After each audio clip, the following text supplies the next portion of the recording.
Alright, how's it going, everybody? It's Sandwich Pants here, and today I'm probably going to jump on some Destiny 2 here in a little bit, but first off, I need to Google this right here. Uh. Doesn't really take much effort for the second portion of the title of this stream. What is Neo-Colonialism? Right here. The use of economic, political, cultural, or other pressures to control or influence other countries, especially former dependencies. So, let's get some example. The Belt and Road Initiative that China engages in. They go in, they put massive investments into countries that they are then debt trapped in, which is an economic pressure.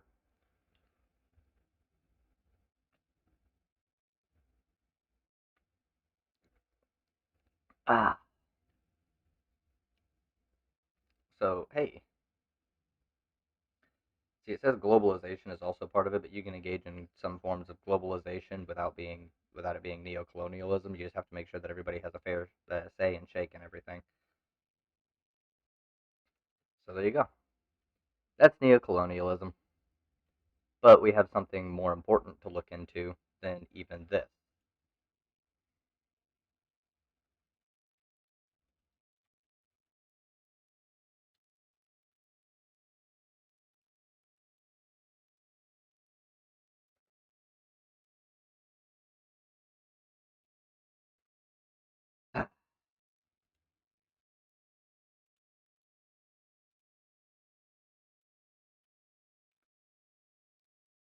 A federal judge on Friday blocked a Tennessee law that required businesses to post a notice if they allow transgender people to use bathrooms that match their identity.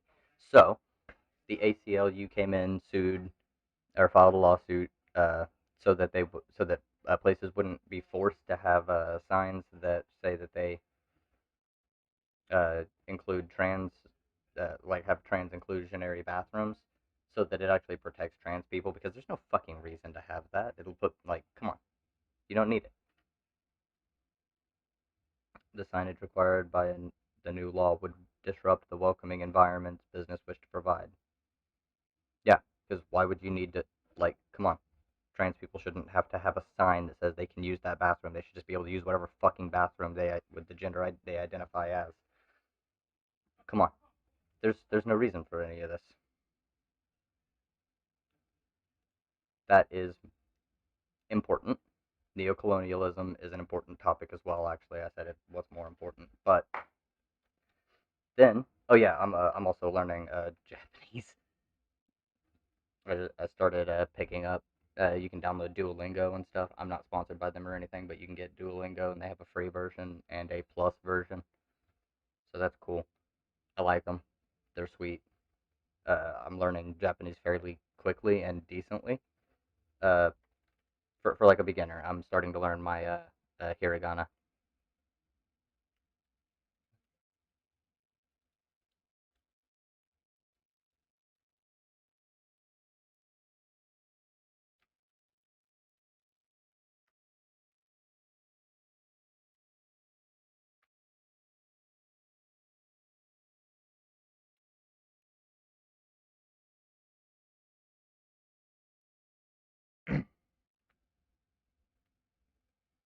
Okay, here we go. Yeah, and if you notice, I have my headphones in. They're not plugged into the computer. I'm actually listening to a debate on pretty much this topic: Syrian chemical weapons attacks from with the OPCW cover up thing, supposedly.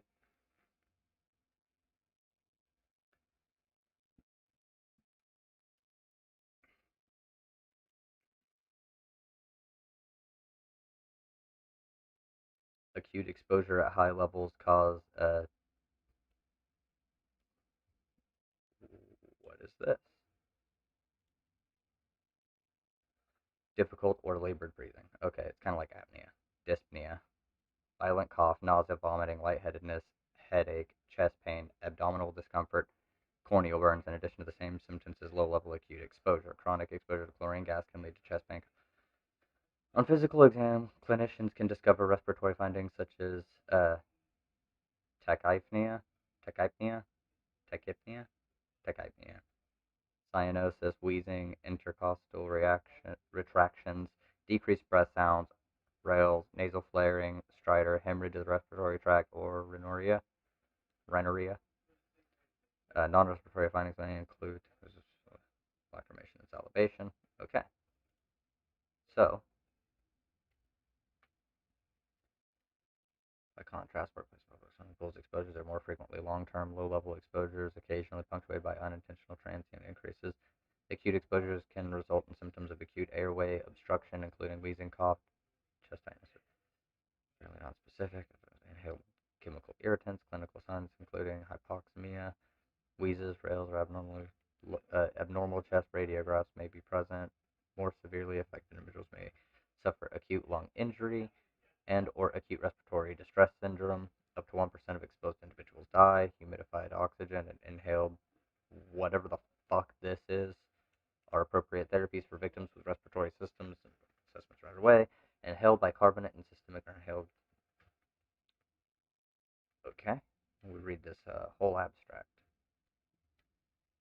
Airway hyperreactivity may be more of a problem among those survivors that are older, have smoked, and/or have pre-existing chronic lung disease. Individuals irritant-induced asthma due to workplace exposure to chlorine also tend to have similar characteristics such as airway hyperresponsiveness to methacholine.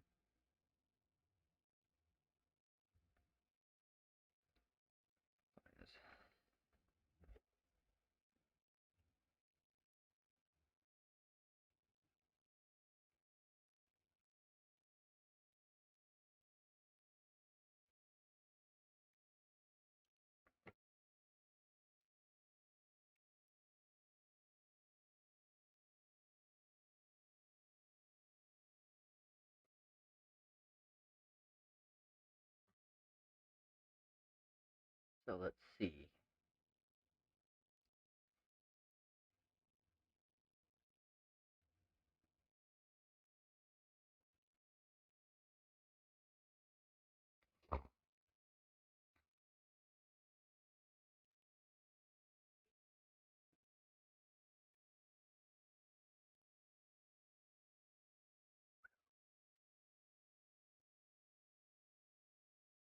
Okay, so according to the abstract of this, like getting exposed to chlorine gas can cause like frothing at the mouth symptoms and stuff like that. In higher concentrations, this can happen more quickly.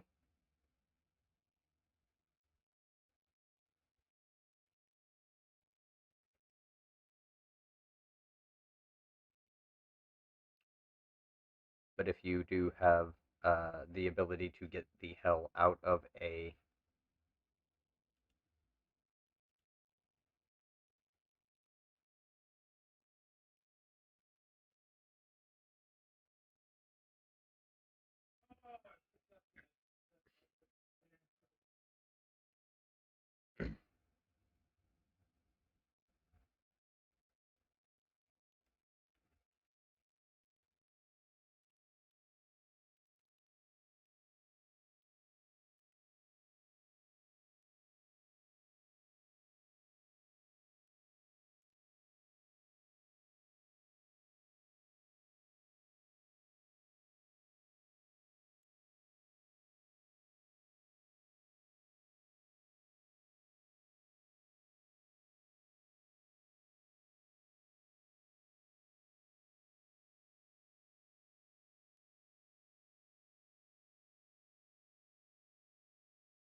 methods, we analyze the medical record of two hospitalized okay, so two people, records of two people, medical record of 209 non-hospitalized patients. Okay, so 210 people, still not a big sample size, but still. Immediately after the exposure, the two hospitalized patients developed acute asthma-like symptoms such as cough and dyspnea. and showed restrictive and combined pattern ventilatory defects on the pulmonary function test. The one case showed asthma-like symptoms over 6 months and diurnal variability and peak expiratory flow rate was 56.7%, which is not great. In case his FE in case 2, his FEV1 treatment 93% increased by 25% compared to initial FEV1 68%. Both cases were diagnosed as chlorine-induced reactive airways dysfunction syndrome, RADS, on the basis of these clinical features. Okay.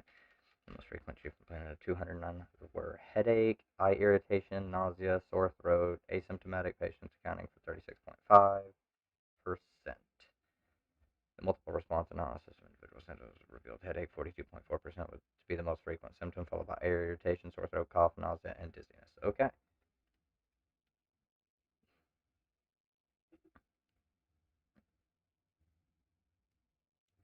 Okay. Interesting.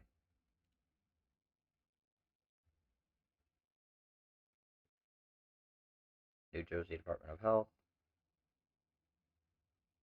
Can irritate the nose and can irritate the lungs, causing coughing, shortness of breath. Higher exposures can cause buildup of fluid in the lungs. Pulmonary edema, which can cause the frothing at the mouth.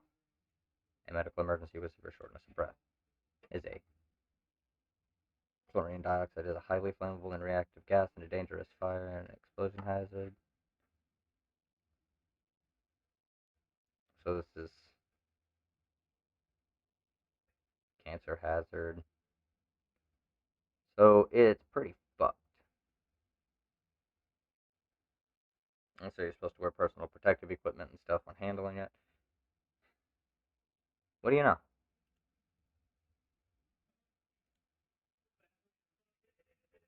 Green shale gas at room temperature, clear amber-colored liquid under increased pressure or at temperatures below negative 30 degrees Fahrenheit. Description: chlorine is a toxic gas with corrosive properties. It is widely used as bleach in the manufacture of paper and cloth and in manufacturing solvents, pesticides, synthetic rubber, and refrigerants. Really, just chlorine gas. Okay. Chlorine has also been used as a chemical warfare choking agent. The lowest level at which humans can smell chlorine and notice its irritant properties generally provides sufficient warning of exposure. However, chronic exposure to chlorine causes adaptation of the sense of smell, olfactory fatigue, and tolerance to its irritant effects. Because of this, persons with a history of prolonged exposures lose the ability to identify when they are being exposed to chlorine.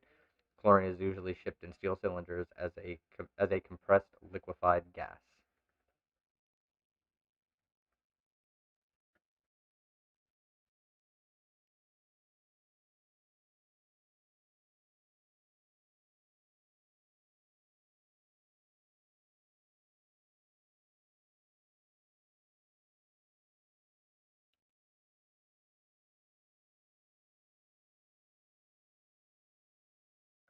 Alright. Firefighting information. Really bad for your fucking health. And then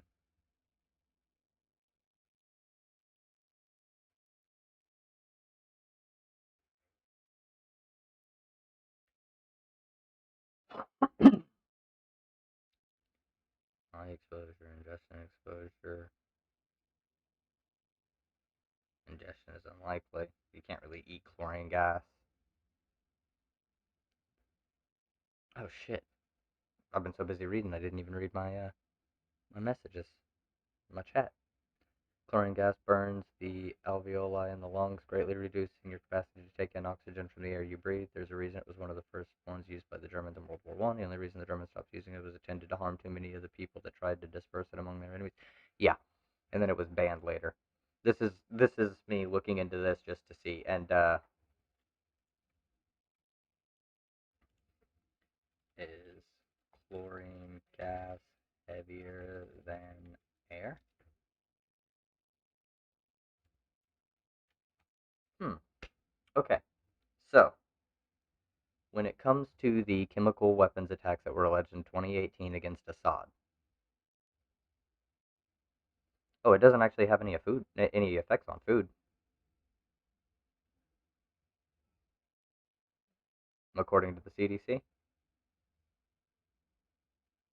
Methods of dissemination. Indoor air. Chlorine can be released into indoor air as a gas. It can be used to contaminate water, which could fuck up something maybe.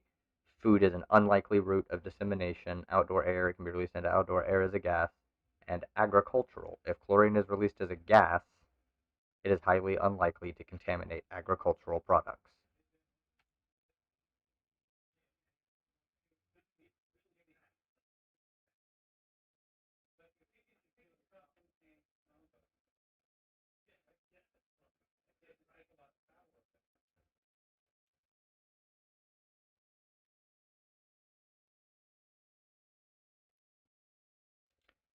Now, with chlorine gas being heavier than air, let's think about this. You are in an apartment building, you know, 3, maybe 4 stories. No, just even 2 stories. But I think the one in question was 3 stories. The entire city you live in is currently being bombed. You hear the roof being blown off of your building. Dust settles low. Chlorine gas is mixing in with that dust, but you don't know this. What is your course of action? You don't know that there's chlorine gas. There's dust everywhere. People are coughing. The roof was blown off of your building, and your city is being bombed. Do you run outside, or do you stay where you are because there's more bombs being dropped? You just think that your apartment got bombed.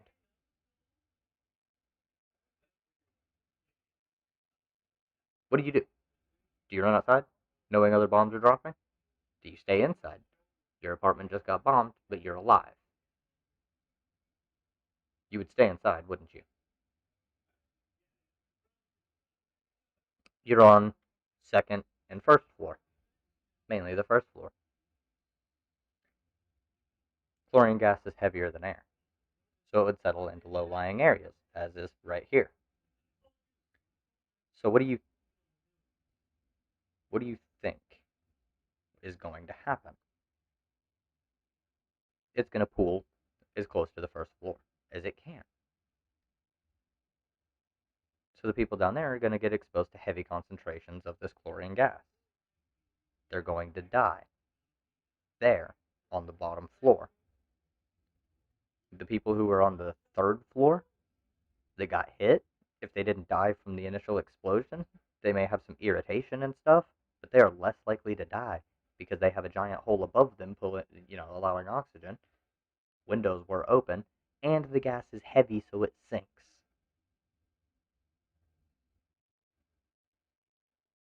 People up there probably did still die.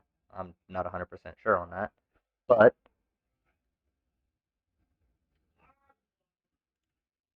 it kills people. So,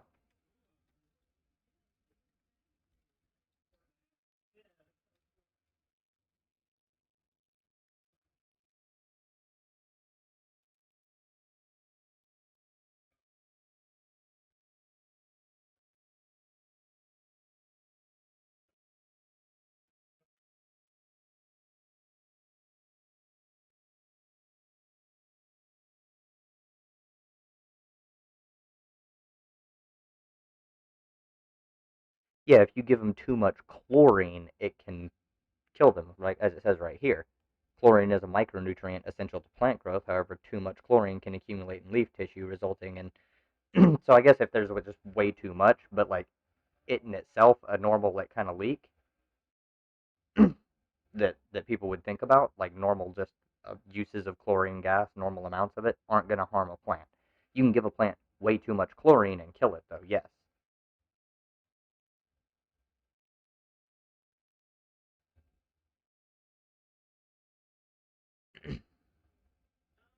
Oh, okay. So I see what you're saying now. Sorry, I was misunderstanding what you were getting at.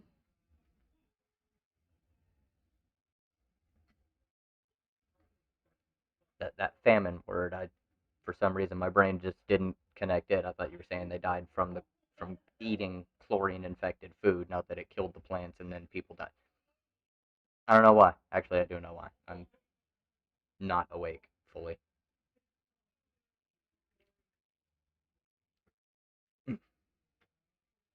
Yeah, I can see. Okay, yeah.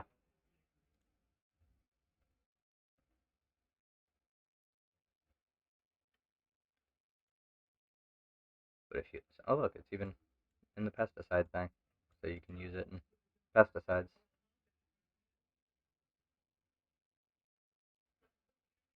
You know, that's true. I haven't done a whole lot of research into German military chemical warfare during World War One, so that would tend to make sense.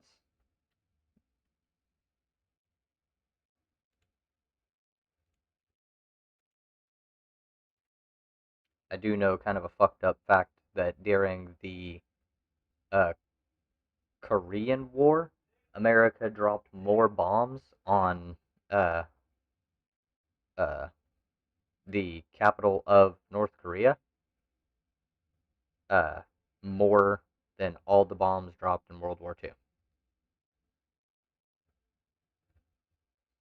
Pretty fucked up if you think about it.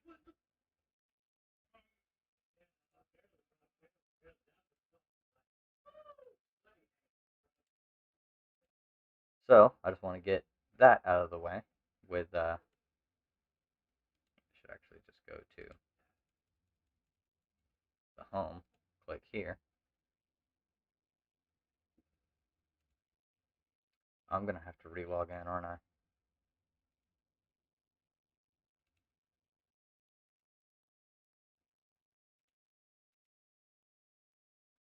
What?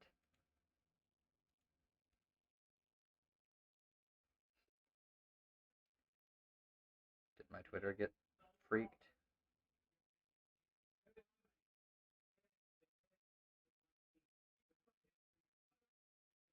Hey.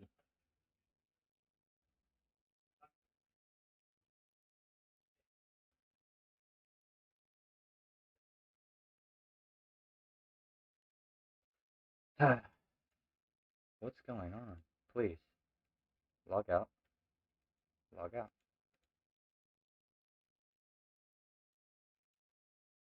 Oh my god.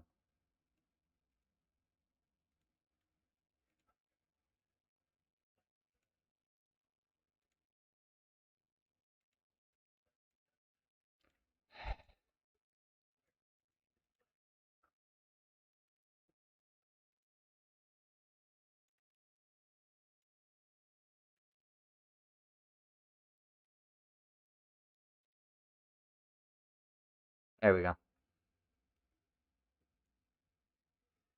Boom. So let's go here because first of all, I want to. It's not as close to my face, and I'm not talking as loud. I want to maneuver myself over to this. So I'm trying to get information about who people are going to vote for. Now I only have 14 votes here because I don't have that much activity. But if you look at it, most people are going to vote for the Dems, and then some people are going to vote for Green, and some people are going to vote for the Libertarian Party. What power source are we actually going to be able to take over if people are voting for certain parties? We need to get people here currently until we get people to um, change the election laws, change the way that elections work. And then I've got this. I'm actually going to follow this one. Last month, Aaron Mate went to Duma, Syria, to lie to his viewership about who was responsible for the weapon attack. A crime covered up by the OPCW along with the US, UK, France. Now, what's funny is the thing that they're using to say that it was a cover up is a minute by minute readout, preliminary reading of a toxicology report from people who only had the uh, medical evidence from some corpses. They didn't know anything about the situation at hand. And Aaron Mate is the one who is saying that Assad didn't use chemical weapons against his own people. Okay. Now he's saying that he didn't even use the chemical weapons, that there was no chlorine gas at this attack. And so what we've got going, let me go ahead and make this a bit bigger, but I can't make it like full screen, full screen. Actually, I probably could. Yeah. So he was paid by the Syria Solidarity Movement, which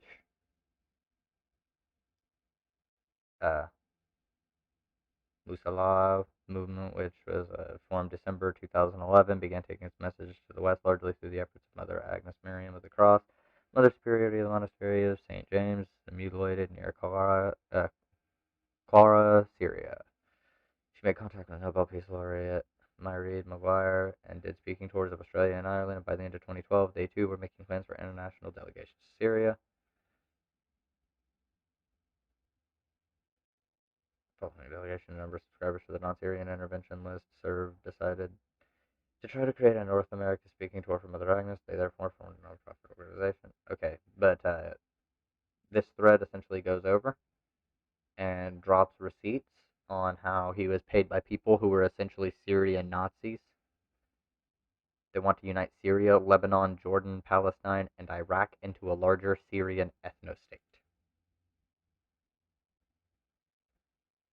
We encourage armed Syrians to cut ties with any foreign militias. Then we get so I've actually looked through this already, and I wanted to go over this on stream a bit, kind of quickly. That's why I tweeted it the way I did, so people wouldn't be like, "Oh, you're just attacking Aaron Mate." No, I want to go over this, and a bit. I've already kind of read over it, but I wanted to be able to do it on stream without people being on my comments, just blowing it up and being like, "Ah, you're attacking Aaron Mate with McCarthyite smears." No, TLDR, the org that organized Aaron's trip to Syria is a literal front for the regime itself and for a literal Nazi party allied with the regime. Syria's National Socialists. The SSNP is a close ally of Assad's ruling Ba'ath Party and has two members in the Syrian cabinet, the deputy prime minister and another minister. The party deploys its own units to fight side by side with the regime and the Lebanese Hezbollah militias against the Syrian rebels. The ideology of the SSNP, which was founded in 1932 in Beirut, as well as its symbolism, are obviously modeled on that of German National Socialism. A raised right arm is used as a salute, and the emblem emblazoned on the flag closely resembles a swastika. The SSNP's Italian representative is the aforementioned Uday Ramadan, who is in charge of organizing support for the Assad regime in Italy. The rapprochement between neo-Nazis, Catholic fundamentalists, Stalinists, and pacifists under the banner of anti-imperialism is a crucial factor in the lack of solidarity with the Syrian people, particularly in left-wing circles.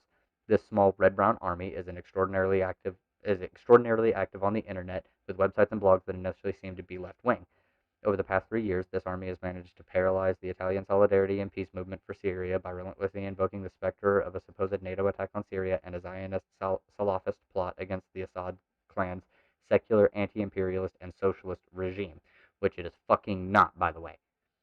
Only in recent months have the mainstream media in Italy become aware of this phenomenon. Since then, they have reported on the activities of this dubious pro-Assad alliance. Furthermore, calls for democracy and humanitarian aid for Syrian citizens are increasingly being heard from the most influential peace organizations. Whether this is enough to diminish popular support for this ideological melting pot remains highly questionable. So, they're doing the actual Nazi trick. Syria's National Socialist Party. Uday Ramadan is the ideologue of the European Solidarity Front for Syria. This org is an alliance between Italian communists and fascists together in support of Assad, which I can't read. This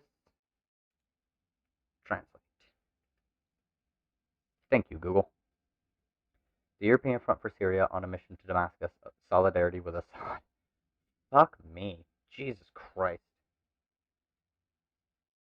Ooh. Two more. I'm just gaining the followers here, y'all. Oh, you're following me on Twitter now, Ian. Thank you. And I've actually got the person who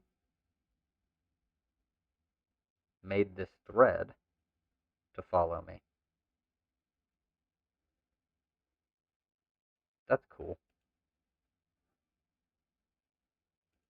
Hey, Thanks for the follow or the sub. Hey, Torrential Rage. Yeah, no, I'm really impressed with the evidence that you can gather. I saw it earlier, and I wanted to go over it. I really appreciate your work here.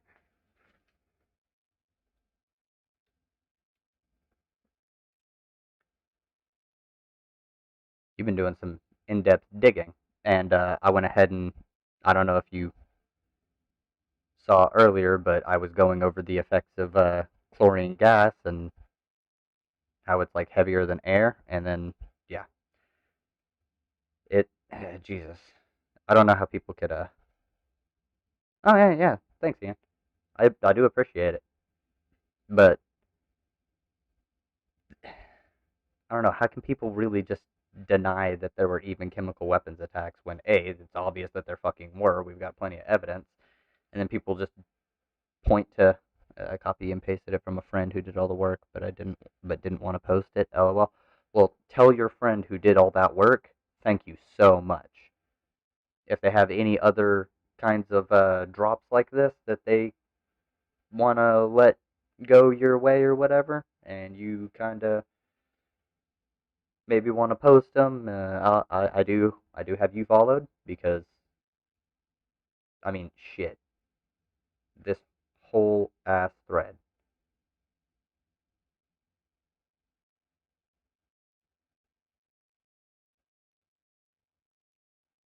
Oh, and yeah, I don't know why I'm not following them. Binder, Namiki. I'm already following Benjamin Dixon.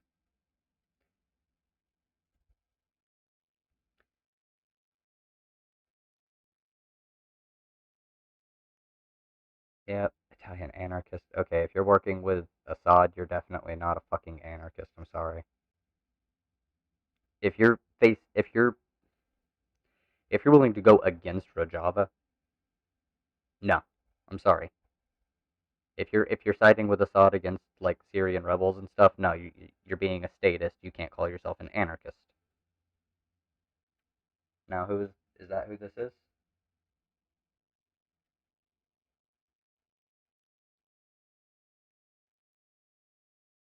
Right? Am I misreading that? Extraction often organizer of pro-Assad demonstrations repeatedly vetted by the Ba'athist regime. The group would be an excellent. Yeah, no, okay.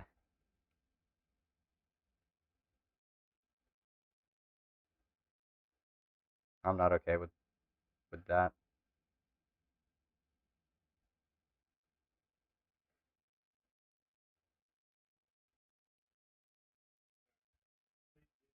Come on, y'all.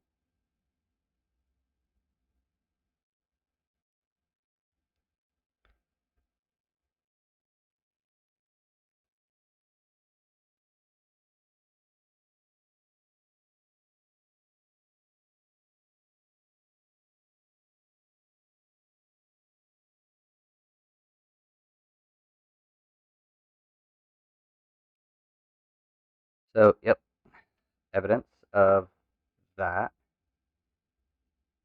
Okay, I need to go back up to here. The European Solidarity Front for Syria has organized a number of delegations for European Fash to Syria to go meet officials of the Syrian regime, which I don't know how to translate this.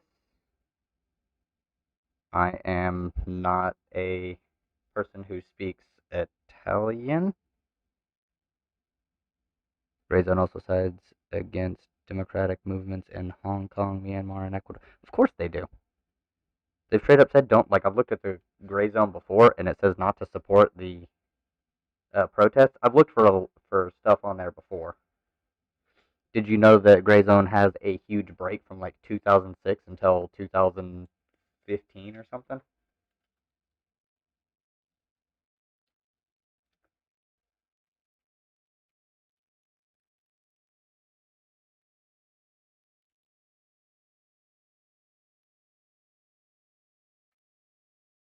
Check it out. Okay,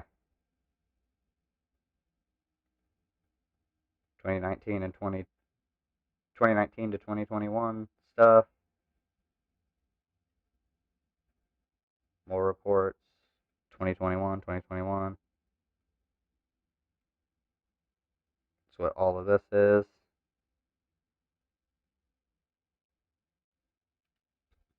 See, they have some like pro-Palestinian stuff, uh, but then they turn around and side with a whole bunch of like fascist regimes for some fucking reason. So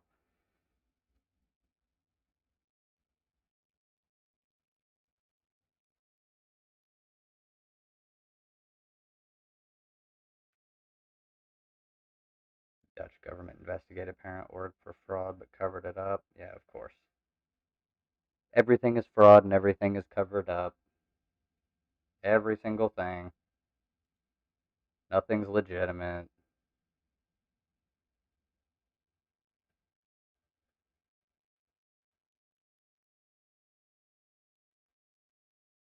Ukrainian ultranationalist lobby flaunts influence over Biden.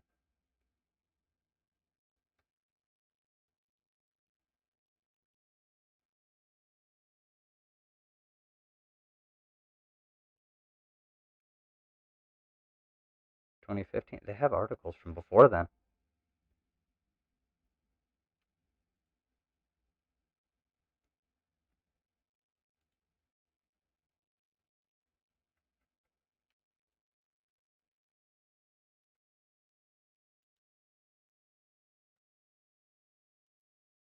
Damn it, where are they? Can I just view all your articles, please?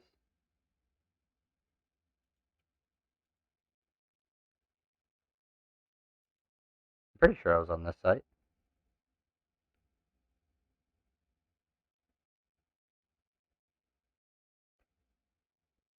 Is Sidney Blumenthal okay? Is this related at all to the people who own like Blumenthal's company, like the company? Because I do not know who.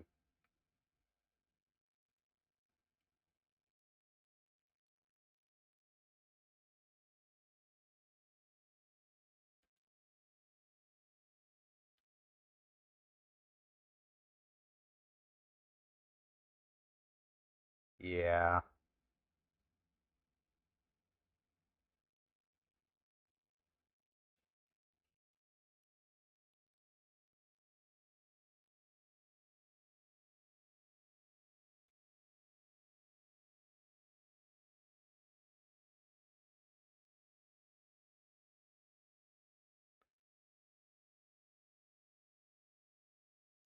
Okay, that makes sense. Or was it 2015? They had like a thing in 2015, and there was nothing that popped up for like 6 more years, I think. I don't know. I saw a huge gap in their article thing last time I looked on stream.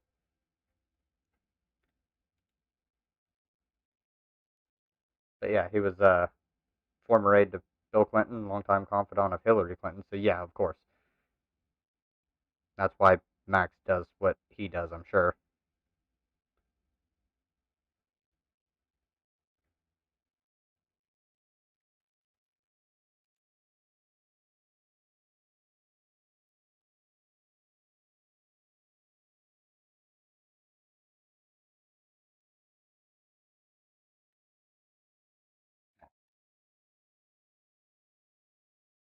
Max Blumenthal. Where's the where's that gap? It's a pain in the ass to scroll through this way. It was not this way last time I came. I could just click next or go to the final page.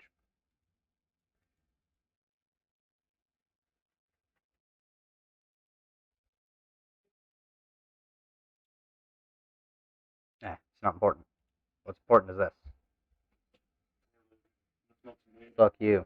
Yes, kind of, but I'm. Okay, well, you need to come in here. Yeah, see, that's what they do. Fuck it. I'm streaming. I can't just abandon this at this point. So in 2015, the Front organized a conference where Mother Agnes Miriam spoke alongside the leaders of Casa Pound, and Mother Agnes had already founded the Syria Solidarity Movement by then.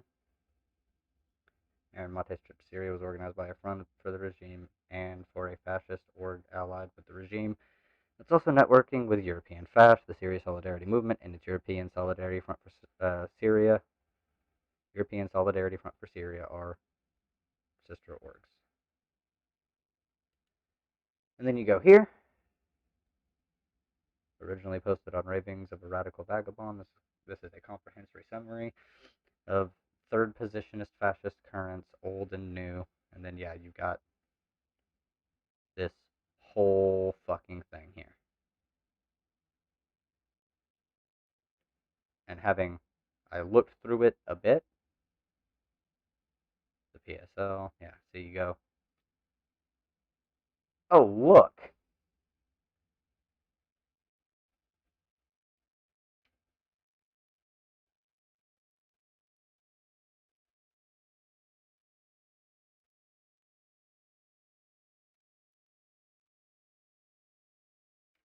I wonder.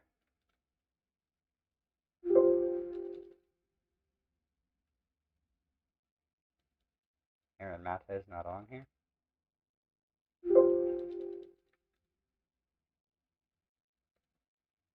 No, there is no Mate in here.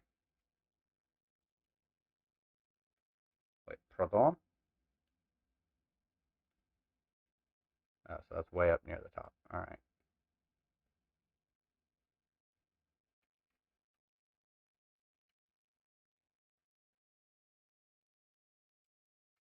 Right here. Ramsey Clark.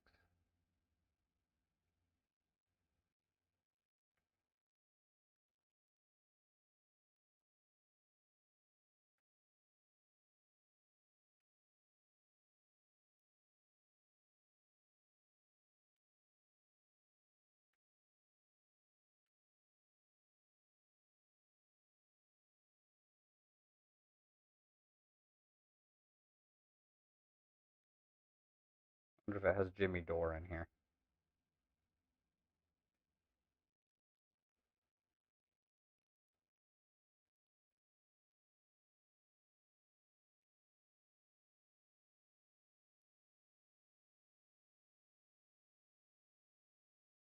Yep. There we go. A whole bunch of people who are fascists involved with trying to ally with the Assad government and reaching out to lefties to work with them on that.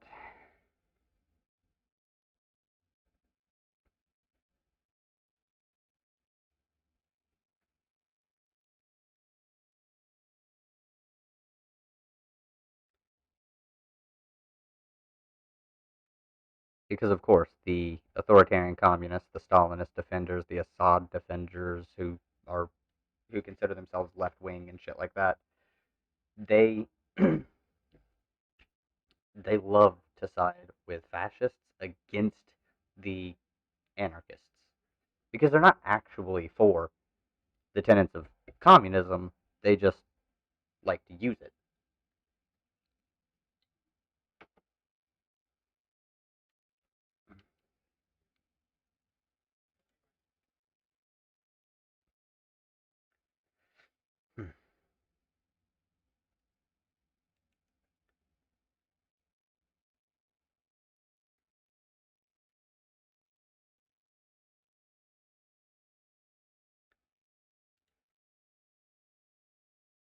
So there we go.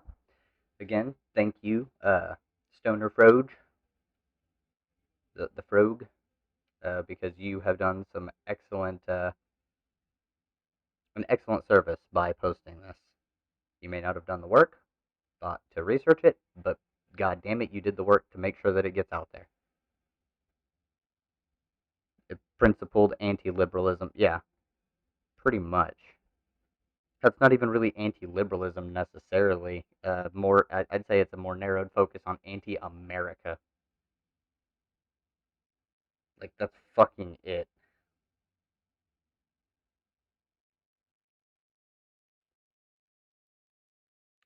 Ooh, shared a tweet with me, huh?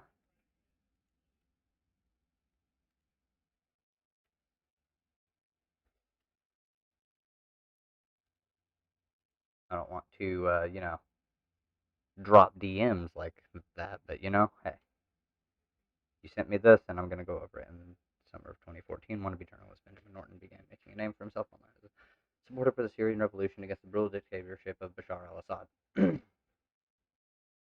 Okay. He wrote and published at least 14 anti-Assad blog posts and corresponded with supporters of the revolution through social media platforms, Facebook and Twitter. His online profile and following grew accordingly, and he landed a job at Salon in October 2015, from which he was recently fired for reasons unknown. After getting a job at Salon, Norton abruptly stopped writing anti-Assad blog posts. His support for the uprising disappeared the moment he had mass readership. His first and second Salon blog posts were in late 2015 were characterized by neutrality between the revolution and the counter-revolution. In January 2016, he abandoned this newfound neutrality in a screed conflating the U.S. blockade of Cuba with mass starvation imposed by Saudi Arabia and Yemen. That's not good. Smaller scale starvation imposed by the Assad regime on Madaya, even worse, an anti-Assad rebel siege of Fuyah and Kefraya, where the possibility of starvation was mitigated by regime airdrops, yet he forgot to mention to Salon readers that the rebels used their sieges as leverage to alleviate the regime's starvation in Madaya and a humanitarian aid deal covering 4 areas. Wow. Whether such text is morally defensible is no. Okay, so he went fucking. He became a hack when he got a big job. Okay. Political sophistication are clearly beyond Norton's rather limited intellectual abilities. From January 2016 onward, he used the exact same lines of attack to demonize rebels and supporters of the revolution that anti-imperialist and anti-war leftists previously used to demonize him and his support for the revolution. Okay. Activists he slammed for using bogus evidence and leftists he derided as tanky suddenly became his new best friends as he sucked up to them and pretended he was really with them all along. Even resorted to alt-right Muslim bashing anti-terror rhetoric to smear the oh god. Fuck, dude.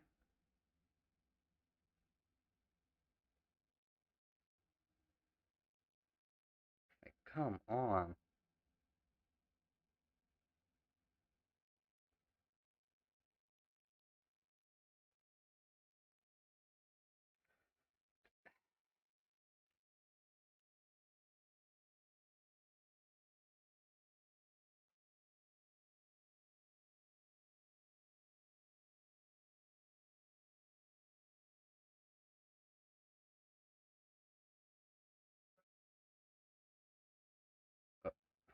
Okay.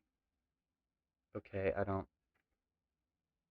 The problem for Norton, as he shed and slithered away from his previous positions, was that he left an extensive written record of opposition to Assad and support for the Syrian uprising.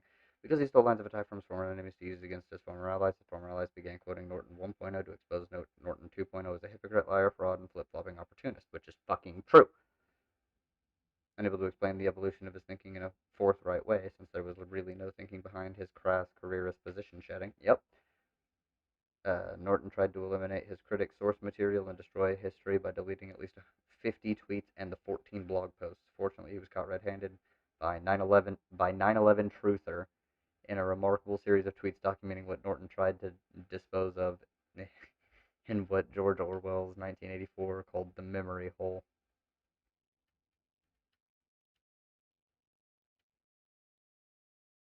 Yep. What makes Norton's deletion spree even more perverse is the Assad regime is busy deleting human beings all over Syria and doing its best to hush up topics Norton 1.0 brought to light, such as the plight of Palestinians in Yarmouk or the 1982 Hama massacre. Wow. Links, dates, and screenshots of all known cases of Norton deleting his own materials are reproduced below.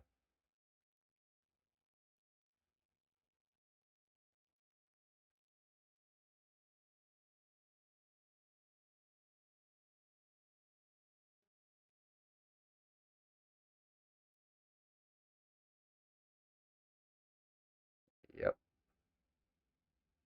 Yep.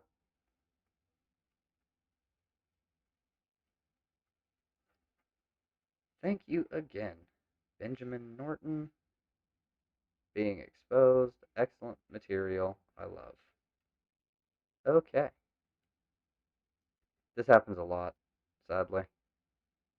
I'm actually going to go ahead and fucking bookmark this shit under the study material.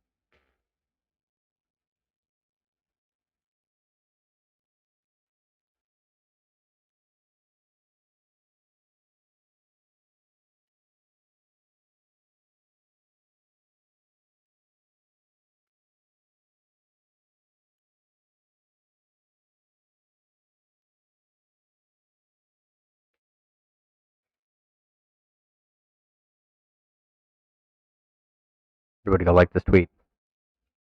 Go like it. You're gonna have to go to Vaush and click on that and find me. But go ratio him. I know it's gonna be hard. There's 325 likes, including the one that I put on there. But we have to ratio him. All right.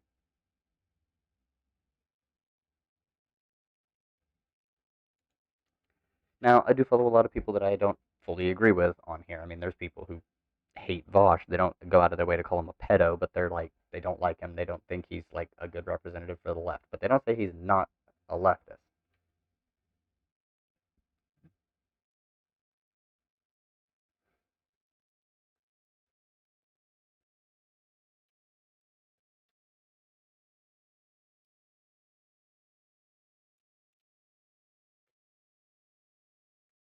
Major leftist publication and fascist entries.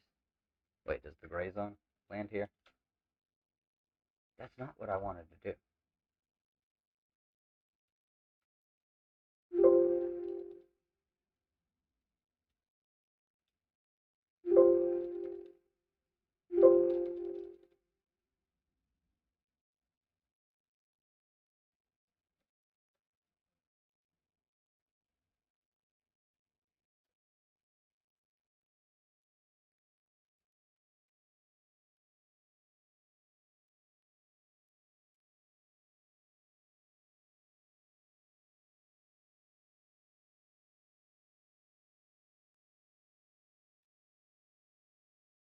This is a wonderful piece, too.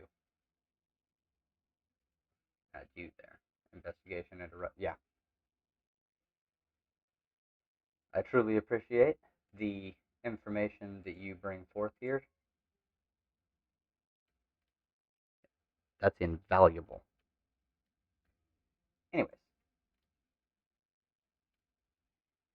so what we have is Max Blumenthal and Aaron Mate defending fascist regimes.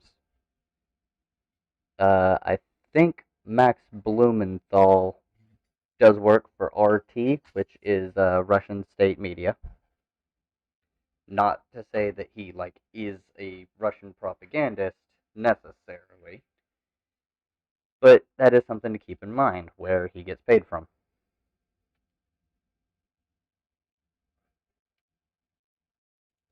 Oh, this one right here, yeah, uh, is that I don't know. I can't. Mate and Blumenthal are pretty much just anti-American. They don't, yeah, they're anti-liberal. They don't like liberalism, which I mean, come on, if you call yourself a communist, it was born out of the same ideas, and it's an extension of like the Enlightenment, which is what liberalism is. So people also searched Glenn Greenwald, who is a dumb, like he became a fucking dumbass. The minute you go on and say that Tucker Carlson is a socialist, I cannot take you fucking seriously. And then there's people who defend that statement, like Aaron Mate and Jimmy fucking Dore. This idiot. That's right. That's right. He comes into it. He does. Dummy leftist Jimmy Dore. He's in the tags of this for a reason.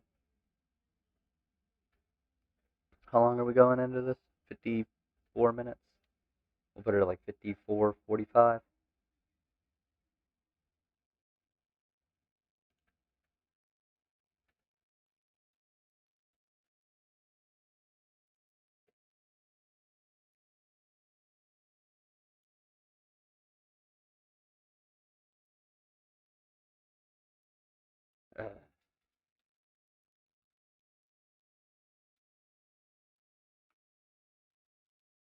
Alright, let's go. So, Jimmy Dore. Jimmy Dore is somebody who is pretty much just anti-Democrat in America.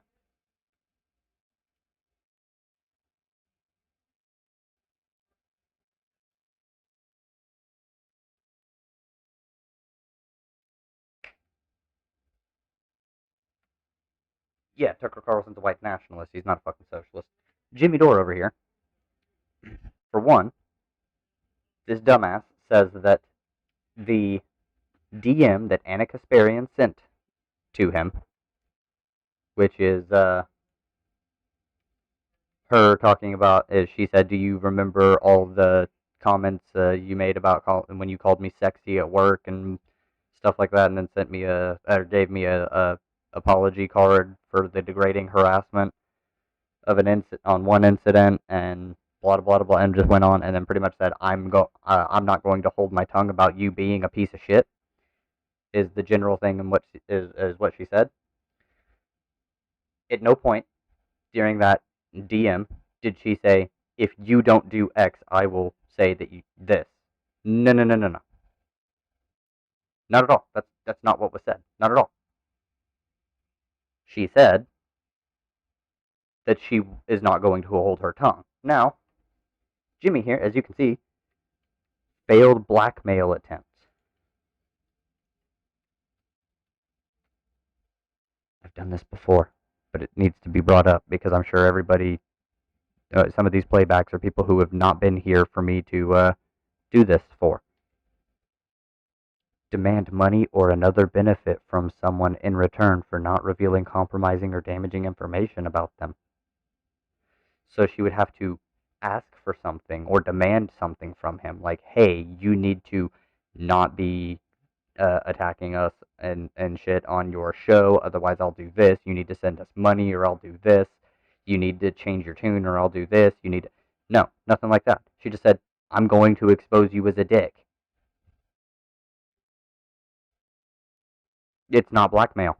There's no coercion. There's no force. There's no bribe. No extortion. Nothing.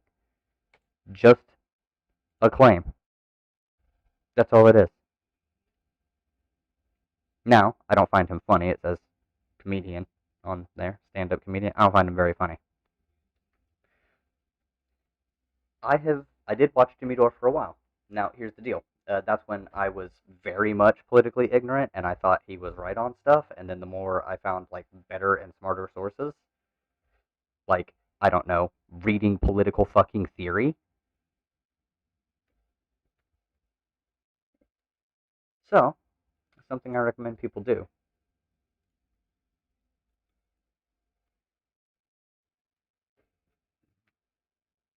This right here. It's an hour and 46 minutes. This would be the third time. This is the third time here that you see me having gone through it in the past 2 days. Zoe Baker is a phenomenal YouTube channel to go to. But this is a good place to go. So, or LibreBooks is another good one. But you just go with stuff like this. You can go here to Google. Actually, we'll just do this and type in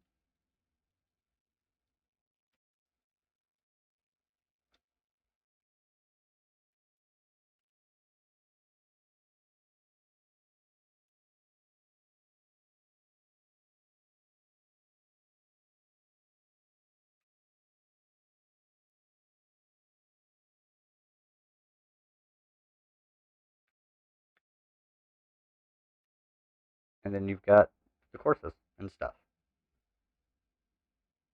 This is stuff that Jimmy Dore and a lot of the people who are like anti-America, anti-imperialist.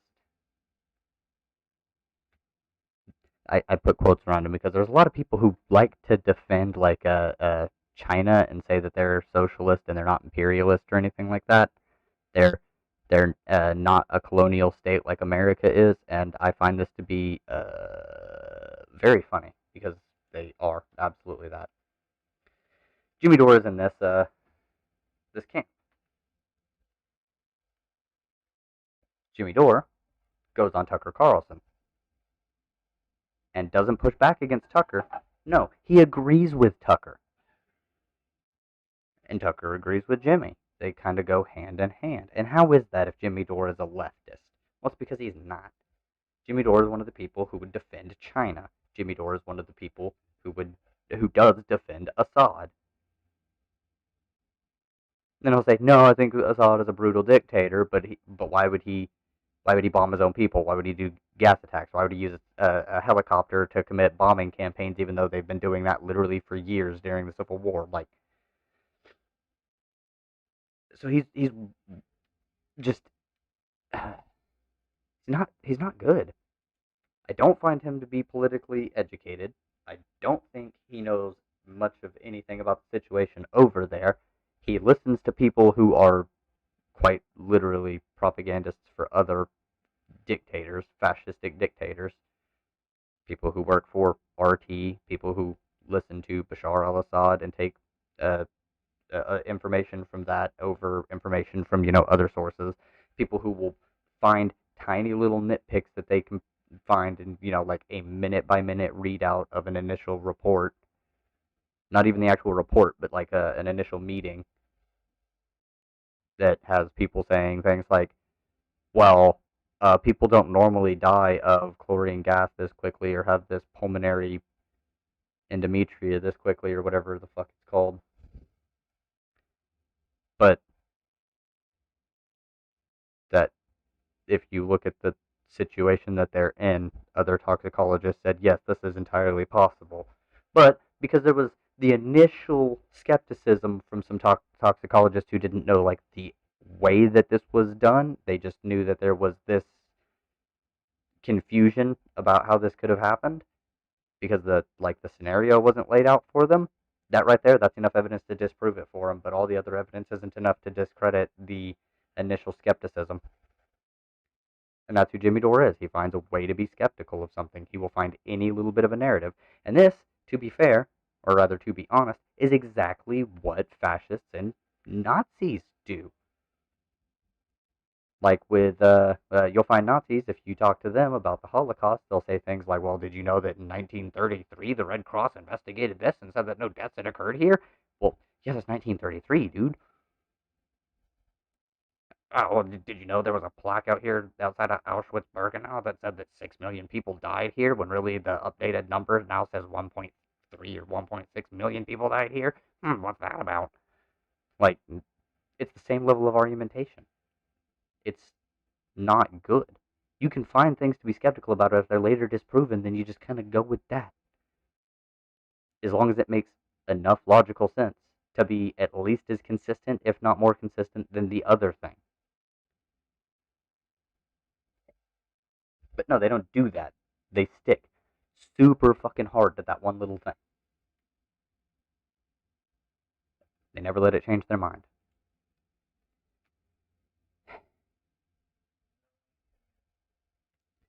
So, I don't take Jimmy Dore seriously. You probably shouldn't either.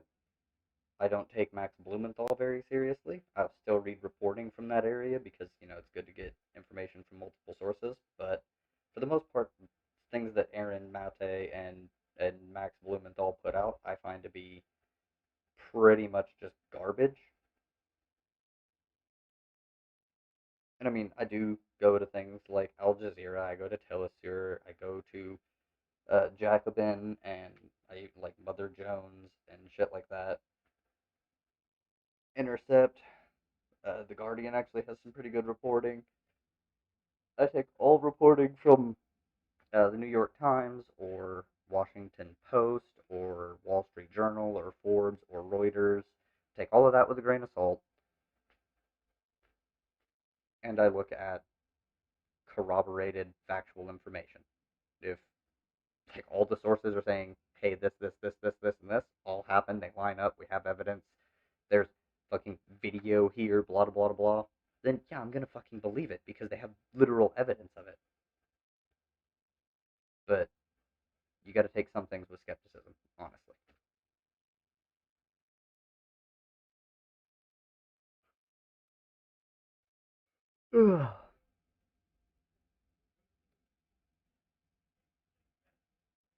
Now, when it comes to Jimmy Dore, Max Blumenthal, and Aaron Mate, they have a large enough audience that I'm pretty sure. Yeah, and he used to work at Democracy Now, which. Uh, why did Aaron Mate leave Democracy Now?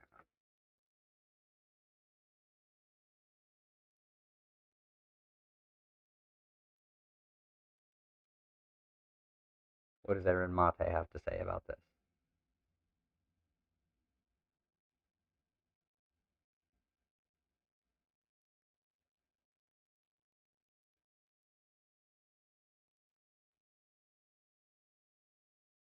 Oh,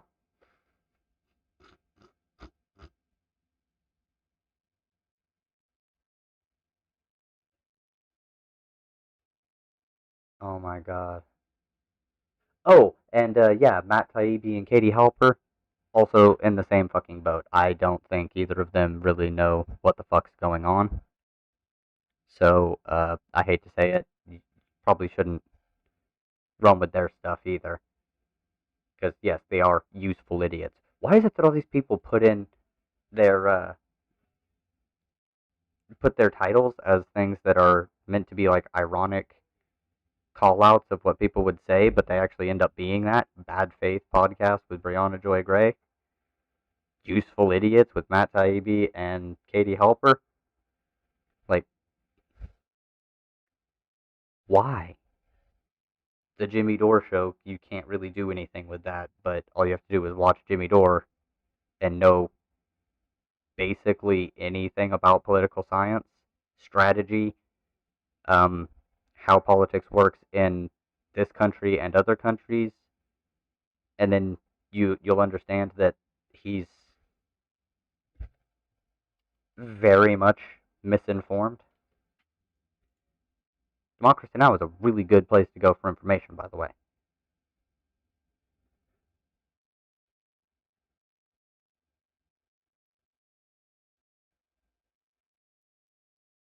We're not going there.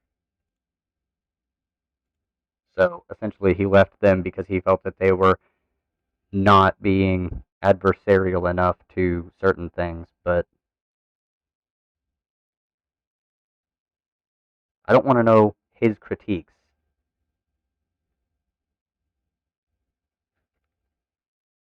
It's terrible. Okay. Hey. Okay. Aaron Mate is definitely kind of a joke. I'm not a journalist. I'm not going to impugn his skill as a journalist, like the ability to go out and get evidence and stuff like that. Actually, yes, I will, because his evidence all comes from shit sources. I guess not all of it, but most of it. I'm pretty sure he has a huge bias that he puts he puts spins on his reporting and whatnot. All of the evidence that I've looked at, and I have spent a decent amount of time here before stream, after stream, listening to people discuss this. The Syria weapons attack definitely fucking happened. Assad had been using helicopters for bombing for quite some time before this. There's evidence there was chlorine gas in the building that people are talking about. The fact that chlorine gas is heavier than air means it will go to settle at low lying areas, especially if there isn't huge airflow. The fact that there's a hole in the roof of the fucking building does not mean that chlorine gas couldn't have gone to the bottom floor and killed people there. Because guess what? It's heavier than fucking air. It's not going to go up out of a hole. It's going to go down. Down. Not up.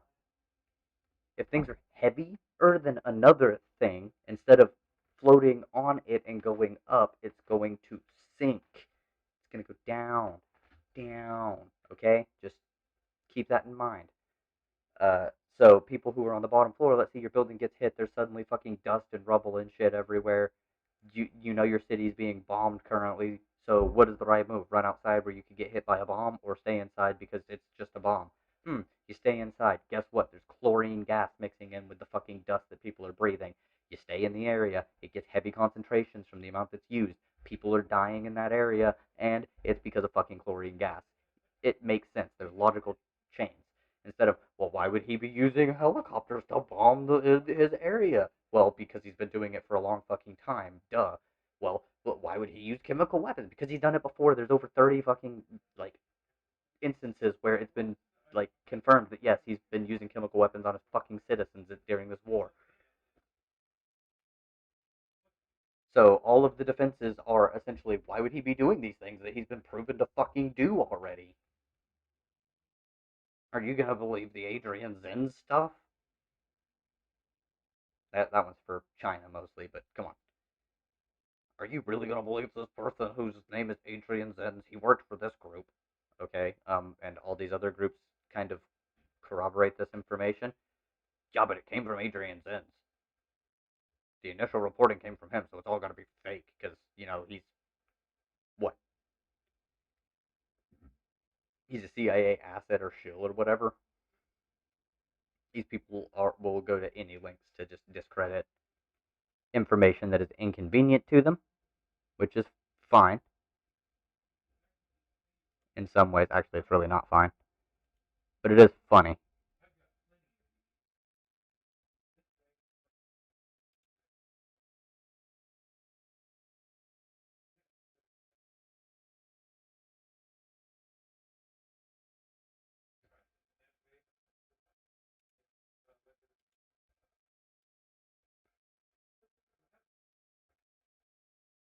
All right.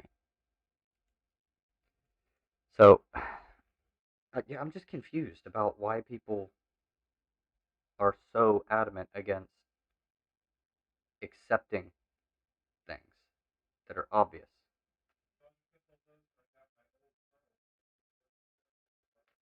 If there's so much evidence on a subject, why would they push back against the subject being a thing? Hell, it's because they want to defend the person who committed the act. And in this case, that would be the dictator.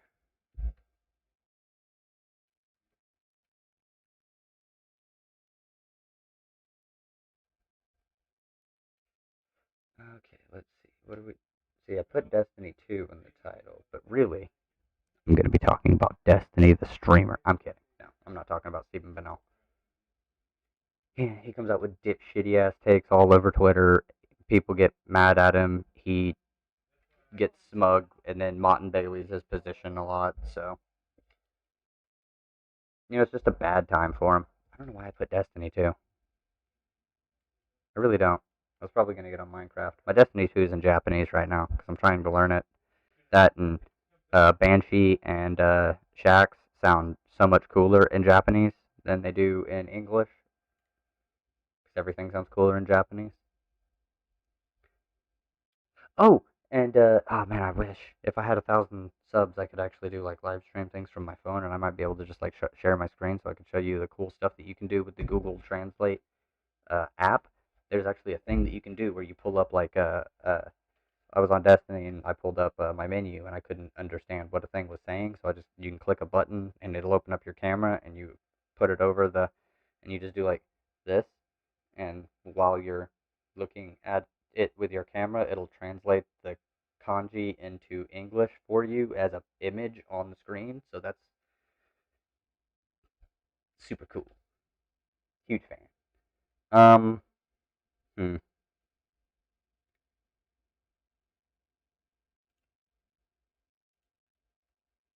But yeah, this is the kind of stuff that we need to be doing. I do. I look through it. I've actually looked through this particular thing before. I've gone through Poli Sci 101.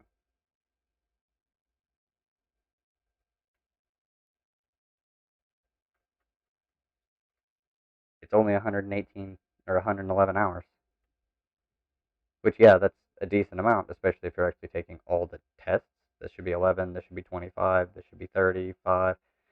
So it's a rough approximation, but I mean, if you take the final exam, then you're good. I need to go back through this because I mean it's political science, and political science can get a little bit confusing. Trying to remember everything, but hey, you know what? At least I'm fucking trying. Unlike most of the people, like most people that I come across who are talking about this stuff are not actually they're just not. They don't try. They don't care.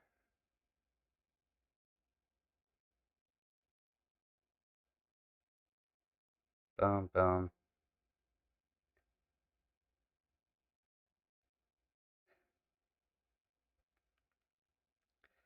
Anyways, I personally am feeling like I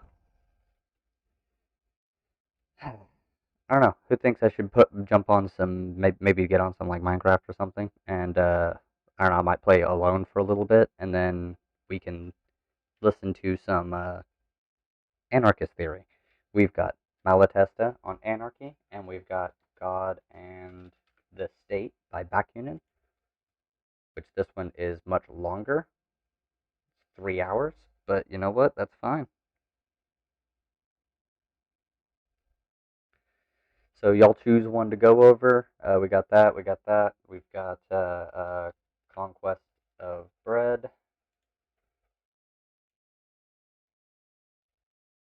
which is 6 fucking hours. Or we can go with the Radical Reviewer one. I fucking love Radical Reviewer. Why am I not subscribed? See, this is what I mean. My shit just randomly unsubscribes.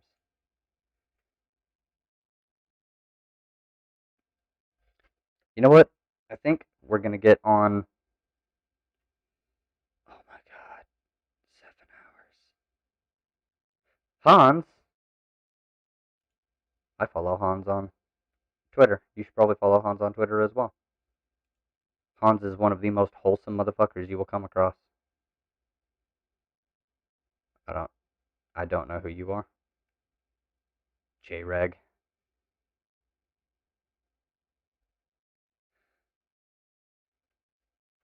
But yeah, we're actually gonna cover this one. And it's I'm going to plug in my headphones to cover it. So let's go. In a minute.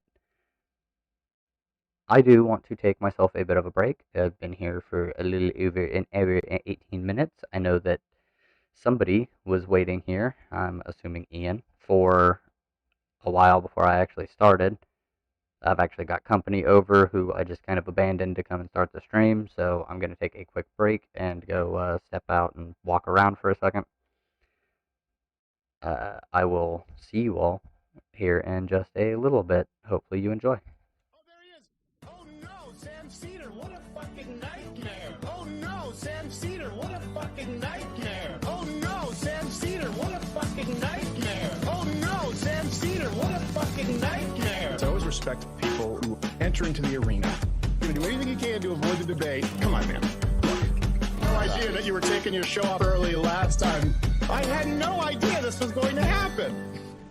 Oh no, Sam Cedar, what a fucking nightmare. Oh no, Sam Cedar, what a fucking nightmare. Oh no, Sam Cedar, what a fucking nightmare. Oh no, Sam Cedar, what a fucking nightmare. I always respect people who enter into the arena. Seems that even Crowder has gotten some cold feet, so I don't think he's coming. Why is that? I would love to ask him myself. He's not even answering anymore. Oh no, Sam Cedar, what a fucking nightmare. Oh no, Sam Cedar, what a fucking nightmare. Oh no, Sam Cedar, what a fucking nightmare. Oh no, Sam Cedar, what a fucking nightmare. Oh no, Sam Cedar, what a fucking nightmare. Oh no, Sam Cedar, what a fucking nightmare. Oh no, Sam Cedar, what a fucking nightmare. Oh no, Sam Cedar, what a fucking nightmare. I had no idea this was going to happen. I thought Ethan was a stand-up guy.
would that have been sent like as a regular text?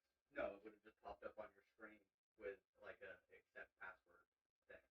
Kind of like a security notification or something. Yeah, I didn't get that on mine. No, do we want to smoke this ball? Yeah. I've got my screen on pause right now. Yeah, sure. Fuck the internet, people.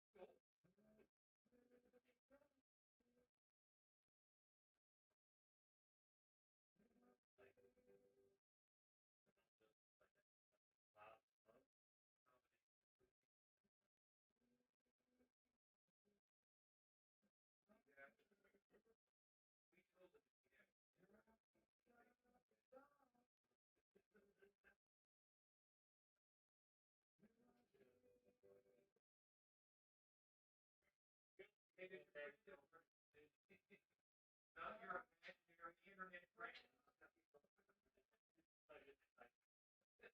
Did your friend ever play music on his computer? Or did you buy it? What happened?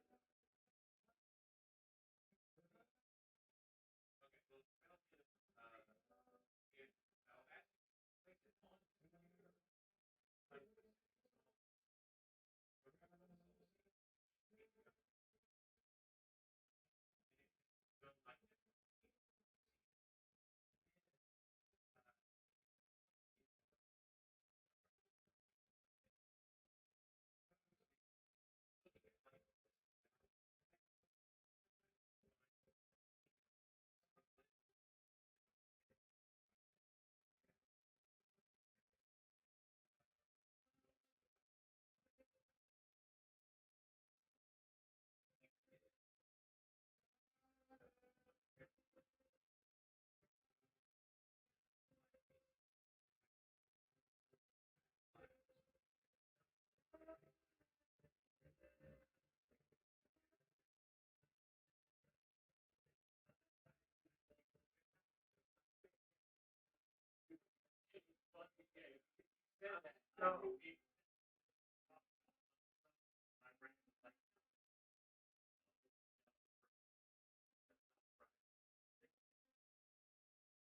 which are full of individual songs.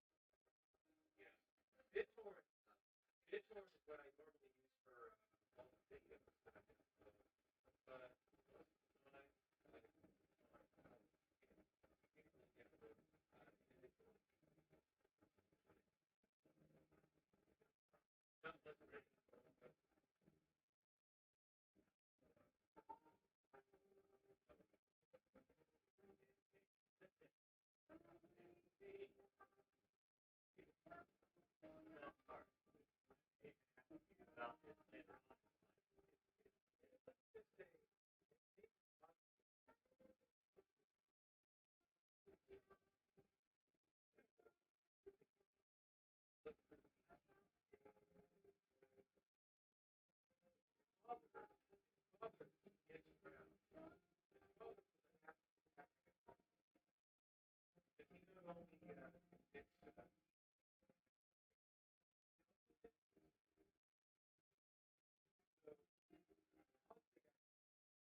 I'll think about that. That sounds funny.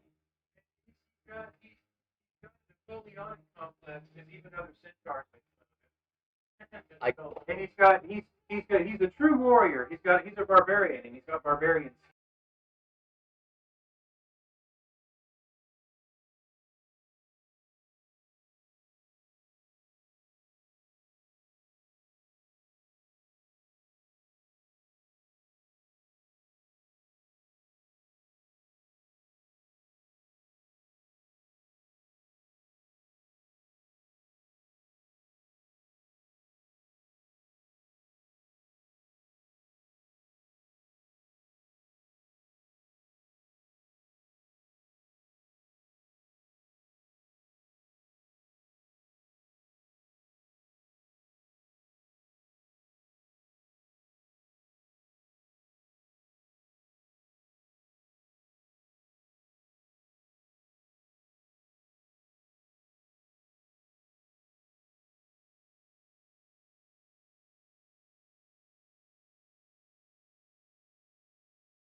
I have to do some stuff to make sure everything works, so give me one moment, please. Because if I don't, then probably nothing will work right. There.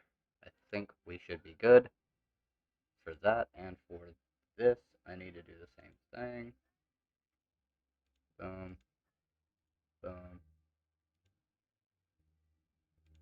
Set on that. That should be.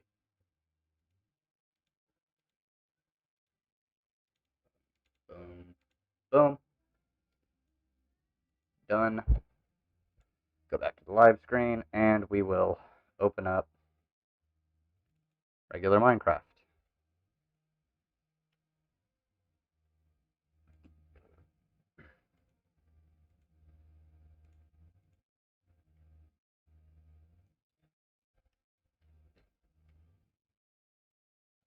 My phone just blows up with these fucking. I have to disable the notifications for this.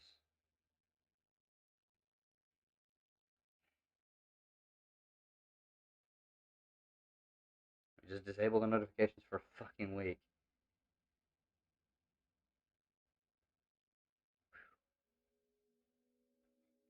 That's a pain in the ass. Now,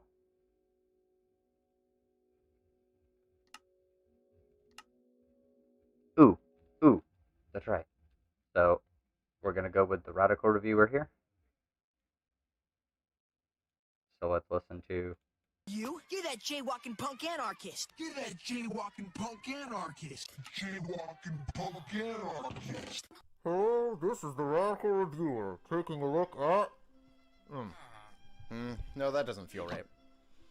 Hello, this is the Radical Reviewer... No, that's not quite right either. Maybe I should leave the costumes up to the pros. Hello, this is the Radical Reviewer, taking a look at The Conquest of Bread by Peter Kropotkin, 1892. The key idea of this text is that when the revolution comes, the ultimate goal of revolution needs to be providing the material needs for all people, such as food, clothes, and shelter, and that the most equitable and just way to meet the needs of all people is to create a classless and stateless anarchist communist society, and this will establish the framework for an equitable and just society. What do you think, American Johnson? Hey, Rad, it's me, American Johnson. I'm afraid I lost my voice, so I don't think I can help out with the show today. I guess we're just gonna have to cancel the video. Oh no, what are we gonna do? Perhaps I can be of some assistance. It's Kropotkin, the cybernetic, artificially intelligent physical embodiment of Pyotr Kropotkin. Why, you'd be perfect to help Rad with his review. The show is saved. Mutual aid wins again. Awesome. Well, let's Peter dive into the bread book and take a look at the text in depth. The first four chapters of the text argue that all human progress was created by the work of all people, and that attempting to take any aspect of human invention and claim it was the work of one person is ridiculous. Kropotkin argues that if all human progress was made by all people, then all people should share and enjoy its benefit. In our modern times, it makes sense to look at a person becoming rich off their invention because, well, they invented it. But Kropotkin looks at it this way. In the beginning, people only inherited a cave and some stone tools, but now we inherit all of past human development. If I invent something today, my invention is reliant on all past inventions and resources leading up to its existence. This means that no one can claim to be the sole owner of any factory or invention. Or as Kropotkin states, There is not even a thought or an invention which is not common property, born of the past in the present. Every new invention is a synthesis, the result of innumerable inventions which have preceded it in the vast field of mechanics and industry. essentially, everything is the product of all human creation, and so everything should be shared. So why isn't everything shared? Why do some people go without what they need? Kropotkin argues that this is because capitalism is incredibly wasteful. I can't just go giving away hot dogs. All right. What do you do with the hot dogs that you don't sell? Throw them away. Well, okay, instead of throwing them all away later, why don't you just throw one away now into my mouth? No. Right? You've just lost my business. But we knew that already. There are warehouses of goods while people go without, Food fills landfills while people go hungry. Houses lie vacant while people die of exposure in the streets. A huge military prison industrial complex for protecting the stolen and wasted wealth? Well, you get the picture. Kropotkin argues that if this waste was stopped, there would be more than enough for everyone. So we need a revolution. But Kropotkin looks at the revolutions. So, on this particular note, I would encourage people, especially people who live in my state of Oklahoma, send me a DM and we can start working on trying to organize, like, essentially food banks, but just to go and, like, help homeless people with food. Because I think that'd be a really good thing to do. We need to feed the homeless. In his past, primarily the French Revolution, and sees that they spent too much time working on reforms, reorganizing the government, and other high-minded nonsense while people went hungry. Kropotkin argues that we need a revolution that focuses on the needs of the people, and if we do this, he concludes, for the first time in history, a revolution has been accomplished which considers the needs of the people before schooling them in their duties. Essentially, rather than looking at what each person produces, then rewarding them afterwards, as other economic systems do, we must look at what are people's needs and how to fulfill them. Then we can address how to keep those needs met. So how will this work? Kropotkin recommends anarchist communism. Kropotkin saw around him great examples of human generosity. For example, museums, free libraries, free schools, free meals for children, parks and gardens open to all, streets paved and lighted, free to all, water supplied to every house without measure or stint. All such agreements are founded on the principle, take what you need. Perhaps you've seen a music group or a play that performed on the basis of donations. I'm sure you've seen plenty of YouTube videos that people put hours of work into without any expectation of payment. Hey, look, Hakeem, people make software, mods for games, or even full games and give them away for free, etc., etc., etc. Like in mutual aid, Kropotkin refers to people rushing toward a sinking ship and risking their lives to save total strangers. Kropotkin argues that the rescuers don't ask what you have provided for society before rescuing you. They don't look at your production first, they address your needs first. Absolutely true. There is a slight problem with Kropotkin's example, though. Saving people from a sinking ship is a moment of crisis, but in the day-to-day workings of society, there are problems that go unnoticed. Not all the work needed to maintain society is as glamorous as saving people from a sinking ship. For example, in a house full of roommates, people work together to clean up after a party, but in the boring day-to-day, well, most people need to agree on a chore wheel or some other system of accountability to ensure that the non-glamorous work gets done. I don't think this is a huge problem for Kropotkin's theories, but I wish it was addressed. From here, Kropotkin explains that all wealth comes from exploitation, and that the solution to this is not redistribution. Because if there was no exploitation, then there would be no wealth to redistribute. So what is to be done? Expropriation. Expropriation is essentially the opposite of privatization. Expropriation means taking what is mislabeled private property and using it for the public good.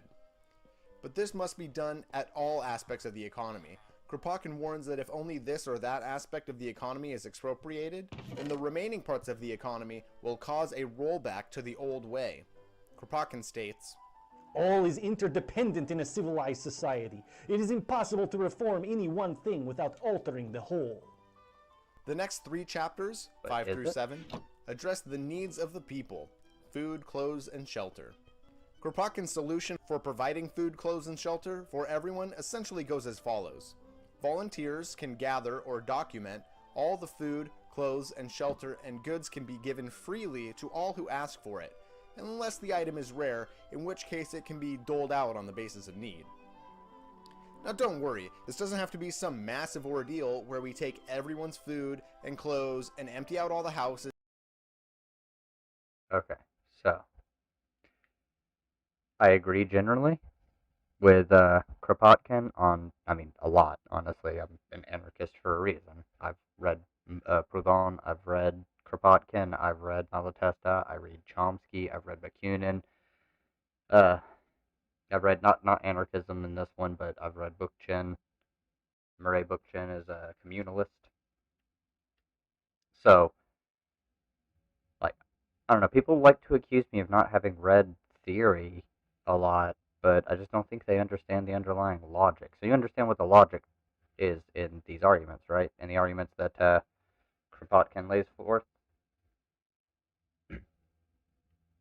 For example, people say that the profit motive is the incentive for everybody to actually like innovate and do things and do work for society. But I know his example is like saving people from a ship. You don't ask what they produce and stuff. That's a terrible example. He could have done he definitely could have done better there. But I mean, yeah, with modern day things, as was pointed out, people literally will like make games. They'll write books. I'm doing live streams, gaming, and all of this, and I don't expect to get paid for it. I don't. I do it because I like it, and honestly, it helps me learn. And anyone who tunes in that may not know this stuff learns too. And anyone who is actually very much educated on these subjects could potentially, you know, discuss with me where I might be wrong.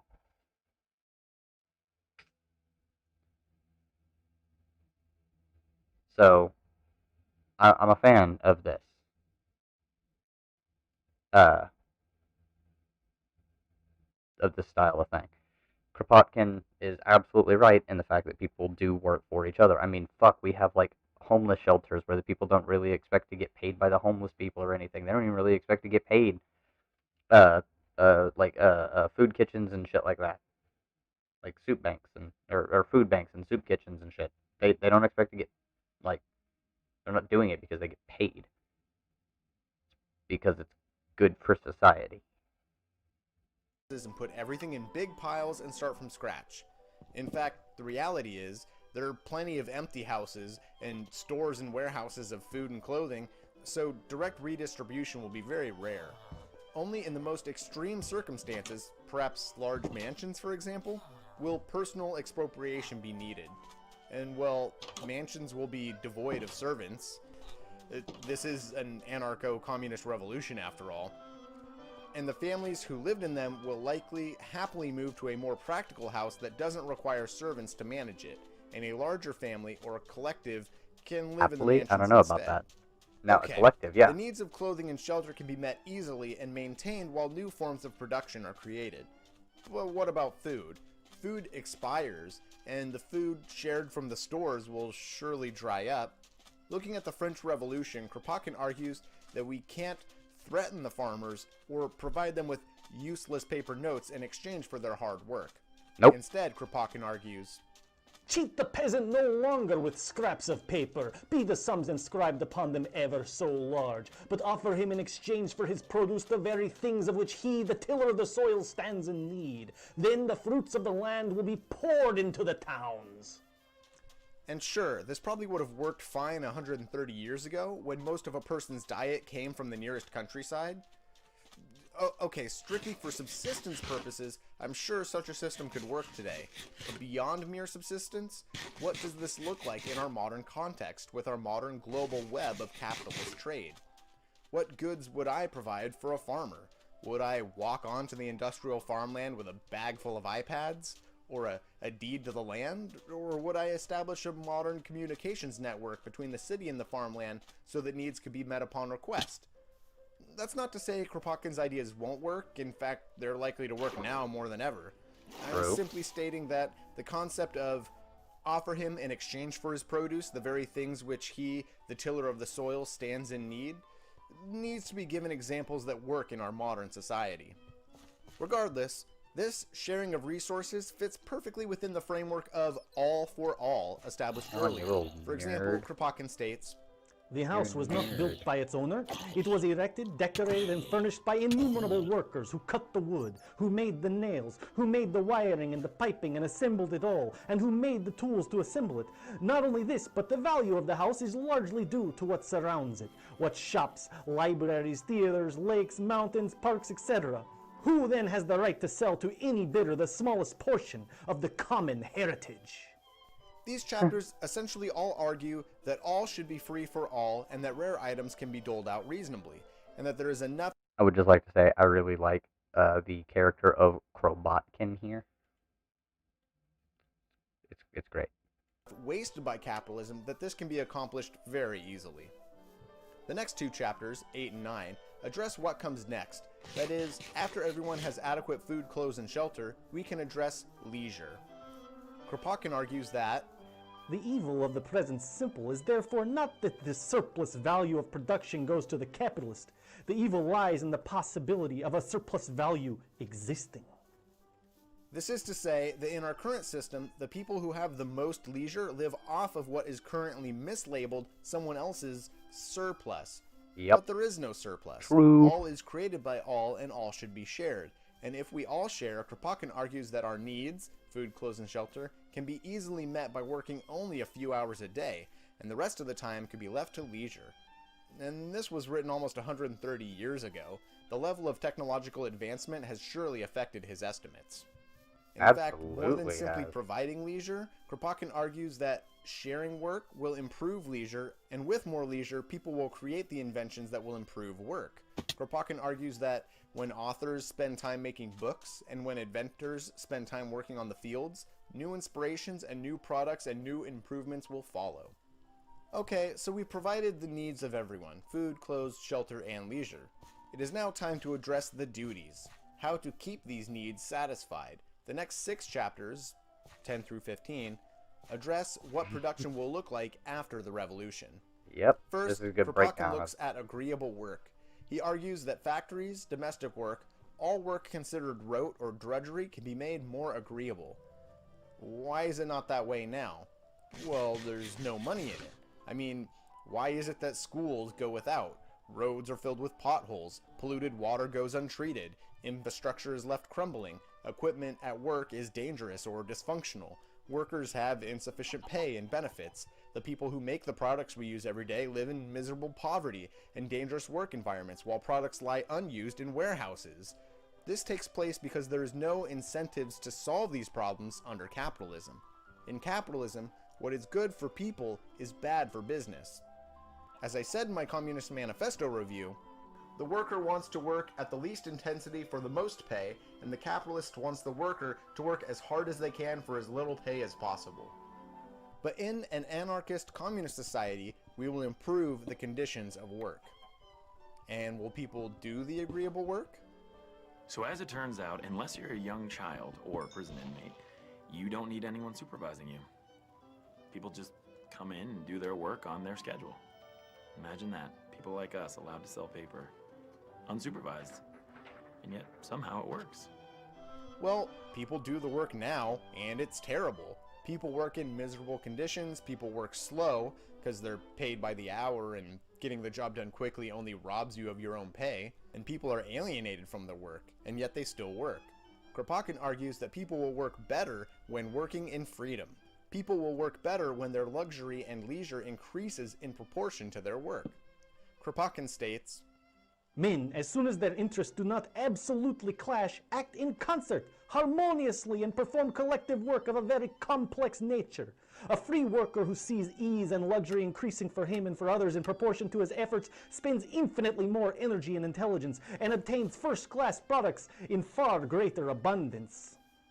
People argue, but Kropotkin, if there's no direct pay, there's no incentive to work. Slaves needed the whip, and today, modern workers need a paycheck, otherwise they won't work. To this, Kropotkin argues against the capitalist form of remuneration, stating, We cannot divide their work and say that the result of any particular day, hour... You just got out of high school. You were going straight to the coal mine, okay? Right into the coal mine. And you're going to earn, let's say, I don't know, 60,000 euros, okay, in the coal mine. You're going to college, and then you're going to medical school, and then you're going to be an intern, and then you're going to be a surgeon. And Thatcher tells us that to follow that disastrously debilitating and hurtful path, right, we have to pay you 600,000 euros, right? So to get you to go to college instead of the coal mine, and medical school instead of the coal mine, and to be an intern instead of the coal mine, we have to then give you 600,000 euros a year for the rest of your life as a surgeon. That's what they are telling us, right? So with those students, I just always do a little test. I'm going to start lowering your salary, okay? You tell me when you're going to forgo college and everything else and go into the coal mine because I'm paying you too little. 600, 500, 400, 300, 200, 100, 80, 60, 50. You're not sure. You're a little quicker than the US. The US invariably, and it's incredible because 2 minutes before, everybody in the room is absolutely certain that I'm crazy. And then 2 minutes after, the person is asking me, how low can I live on? Thus revealing the accurate truth that they don't want to be in that coal mine. Of course, nobody actually wants to be in the coal mine. Coal mines are dangerous. A lot of the selfish, lazy, resistant, reluctant, recalcitrant behavior we see in our current society is because of ridiculous remuneration and unjust hierarchies. The truth is, people have a great capacity to help others in need, and people will often do great work in our current society despite the fact that the market doesn't find value in it. Again, if you've seen a local band, a local play, or you've used free software or free mods for a video game, or you've enjoyed an artist's work posted to Instagram or watched content on YouTube, you've seen the result of people putting a tremendous amount of work into creating something for others for free. And if everyone's needs are met and work is made much more enjoyable and there is ample time for leisure, there's no reason people won't put in the necessary work needed to uphold such a society. However, I think Kropotkin missed something. Sure, unsavory jobs will be made more enjoyable or even become fully automated, but unsavory or at least boring work will not disappear completely. So, how will we decide who gets the boring tasks and who gets the empowering tasks? Let's look at some real-world examples to see what I'm getting at. I'm sure you, or someone you know, participates in a group that essentially operates on anarcho-communist principles. Perhaps it's a bunch of roommates living together, perhaps it's a volunteer organization like a music group or a charity organization. You have your example in mind? Here's what my experience looked like. I worked at a homeless shelter for several years, and it was the most anarcho-communist structure I'd ever been a part of. You let the shelter know what days you were available to work, and they'd let you know what days worked for them. Totally voluntary. The beginning of the shift started with discussing any new developments inside and outside the shelter that might impact operations. And then there was a list of tasks that needed to be done for the shelter to function, and we went down the list and people volunteered for what jobs they wanted. Egalitarian voluntary management.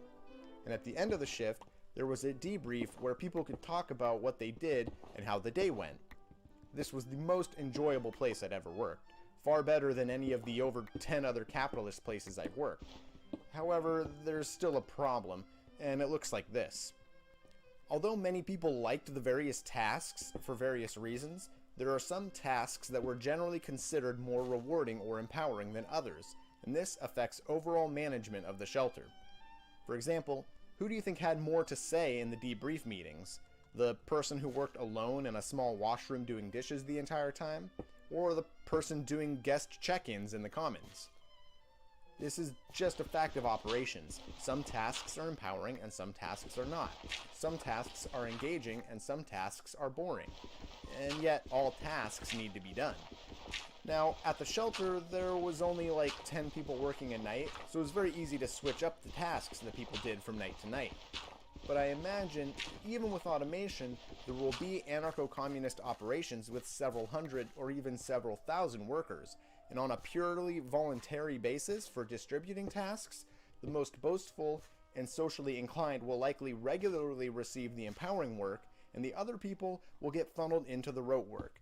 And I don't know about you, but to me, this looks like two social classes forming.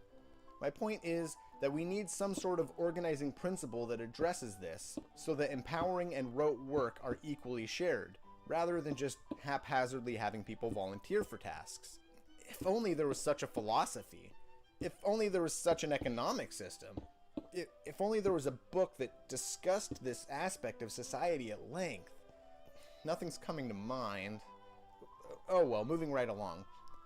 In the final two chapters of the book, 16 and 17, Kropotkin argues that we need to avoid or decrease trade and expand agriculture.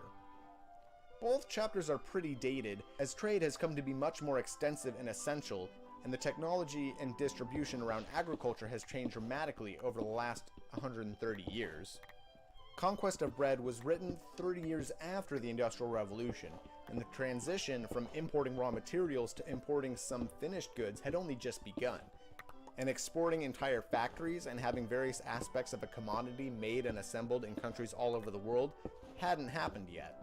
Kropotkin looks at agriculture and argues that we shouldn't get rid of trade entirely or rely only on subsistence farming, but rather that the level of trade we have is exaggerated and exploitative, and that reducing trade to a reasonable level is key. But in our modern society, where do rare precious metals needed for modern technology fit into this? What about the network of sweatshops that provide that technology? On these questions, the book is the most dated. Do we keep the technology we already have, but work to be self-sufficient? Does the revolution liberate one area, but still accept the importation of capitalist goods? Will, in this interconnected world, an anarcho-communist revolution spread to enough countries that some semblance of trade could be reestablished? Or will capitalist ecological destruction kill everything on the planet? Well, I guess we'll have to wait and see. Kropotkin ends the text stating, Inspired by a new daring, thanks to the sentiment of solidarity, all will march together to the conquest of the high joys of knowledge and artistic creation. A society thus inspired will fear neither dimensions within nor enemies without. To the coalition of the past it will oppose a new harmony, the initiative of each and all, the daring which springs from the awakening of a people's genius. Before such an irresistible force, conspiring kings will be powerless. Nothing will remain for them but to bow before it and to harness themselves to the chariot of humanity, rolling towards new horizons opened up by the social revolution. Conclusion. So what does this text have to teach us? Well, this concept of addressing needs first rather than production tackles a lot of the problems with our current society, especially as more and more entry-level work is automated. Marx famously stated, "From each according to his ability, to each according to his need," and yet even this high-minded sentiment puts production in front of consumption. Let's look at it this way. Some dingus says, $15 an hour minimum wage, that's ridiculous. It's entry-level work that isn't even hard. Okay, well, this is patently false. I've worked fast food, I've worked 12-hour shifts in the hot sun, and I've done office work. And running around in a tiny sweltering restaurant during a lunch rush is anything but easy. But that aside, let's assume that they're right. They're not, but let's just assume. Okay, the job is easy.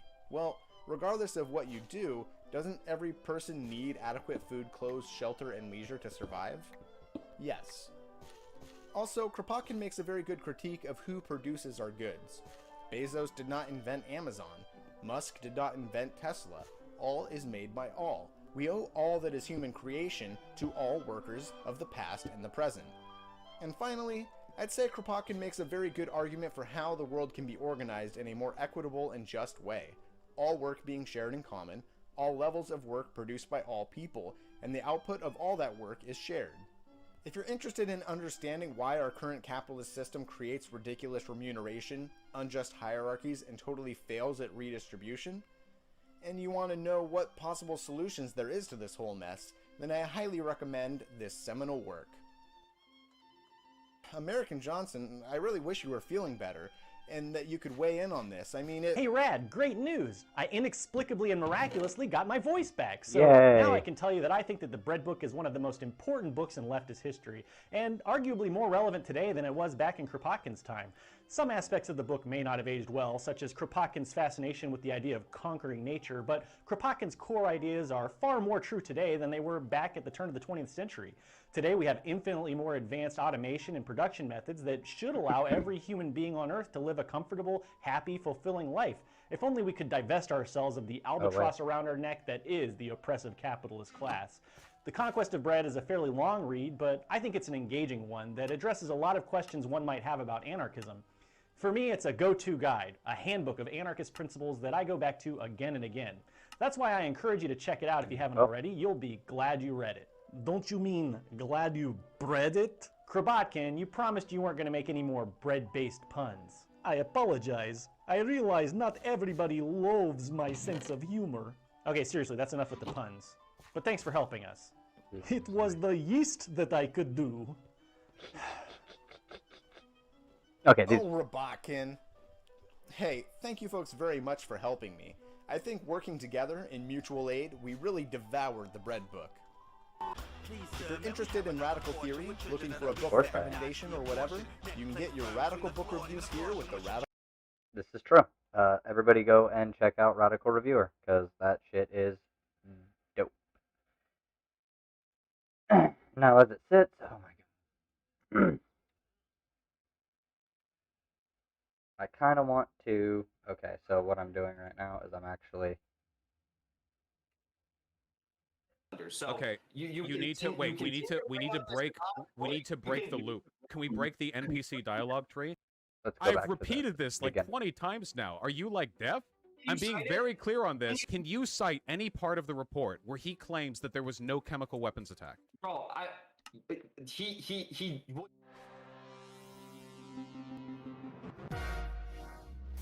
No, he. What? How you doing? All right. Good. How are you? Doing wonderfully. All right. No reason to continue with the pleasantries. Are you ready to get into it? Yeah. I mean, as you know, there's a lot to get into. So, I guess I'll just start off by saying, for the audience who doesn't know me, I'm a relatively new streamer, political streamer. I've been doing this for about 1.5 years. My name's Jackson, and I need to get these numbers. I'm not a journalist, but I've been following this story very closely. And I was frustrated by some of the things that you said on your stream regarding both the general findings of the OPCW investigators and of my own views on the subject. So that's why we're here. We're going to talk about it. I'm sure.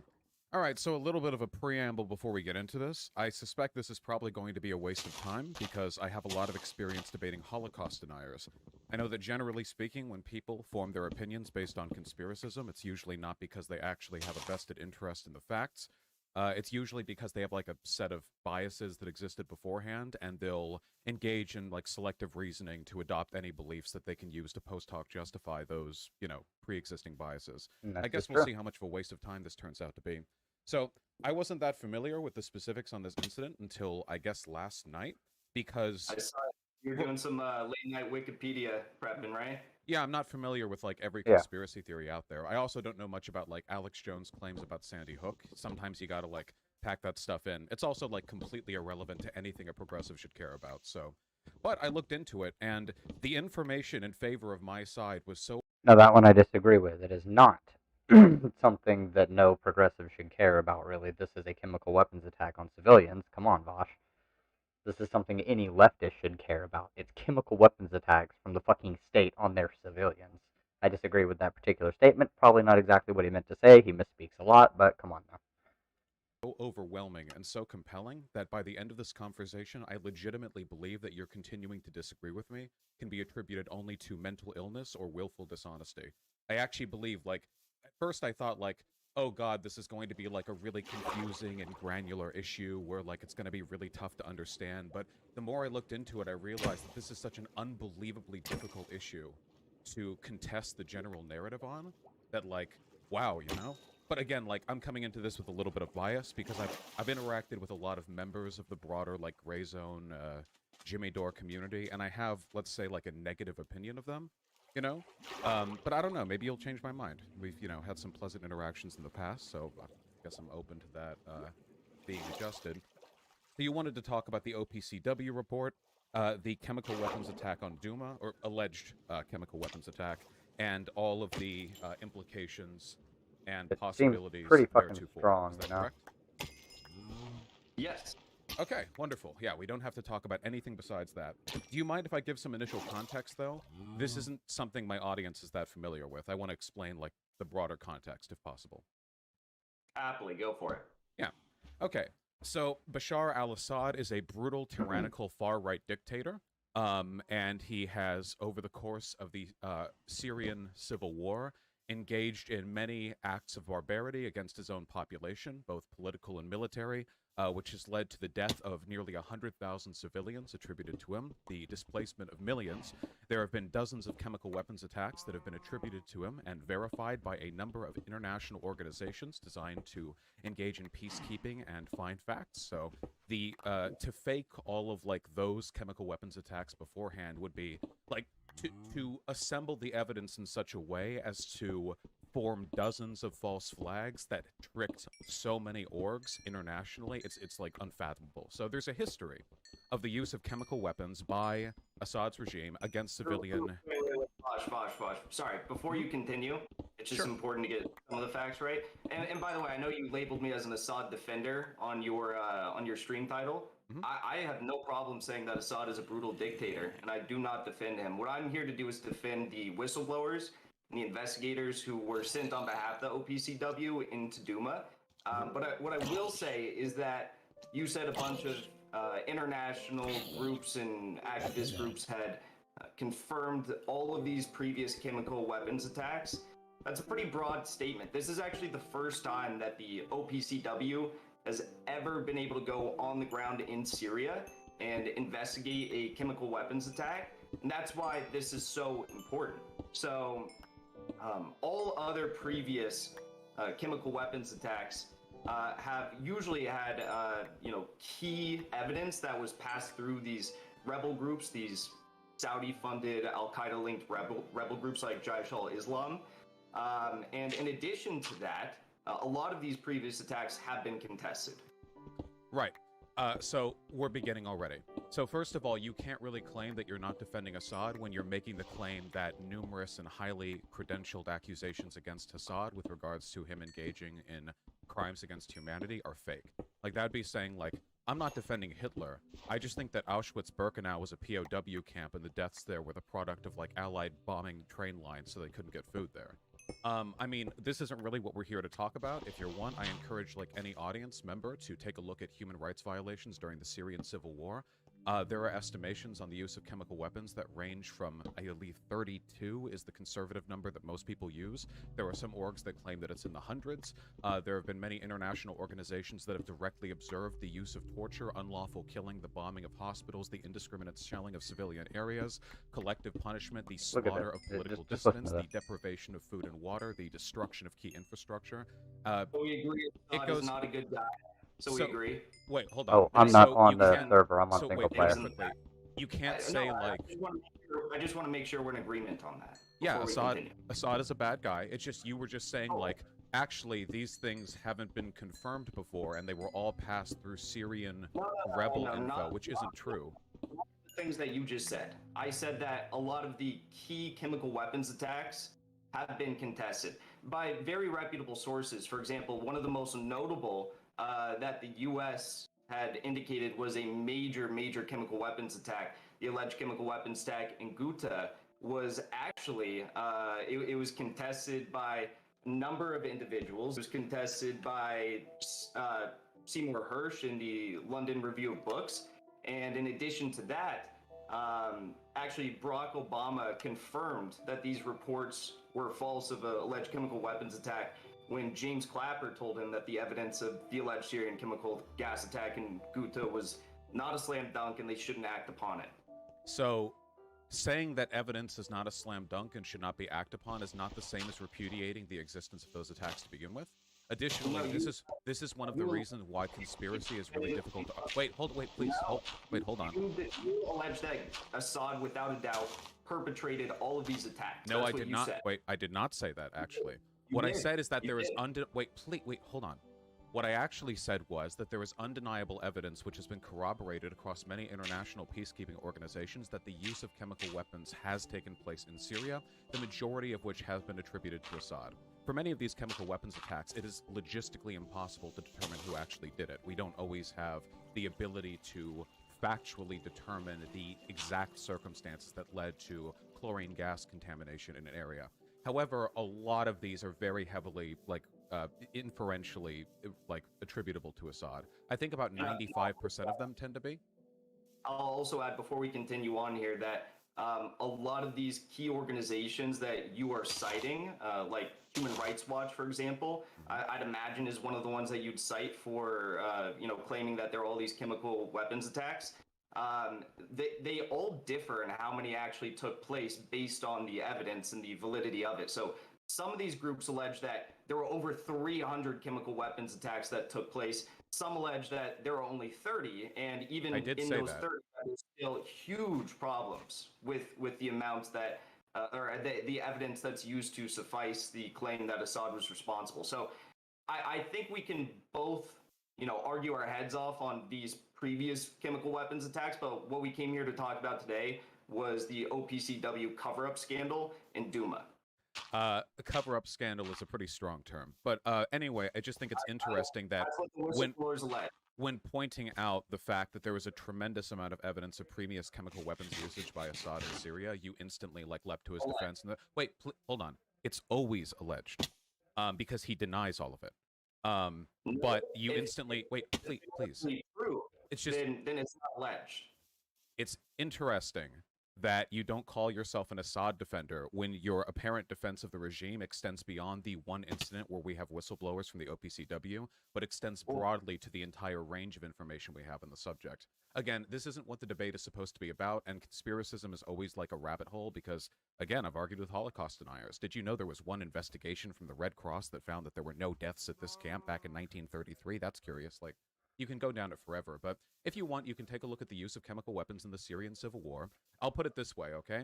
The use of chemical weapons has been so significant and so extensive and so well documented that to falsely attribute all these instances to Assad would require a greater false flag operation than literally any other effort in human history.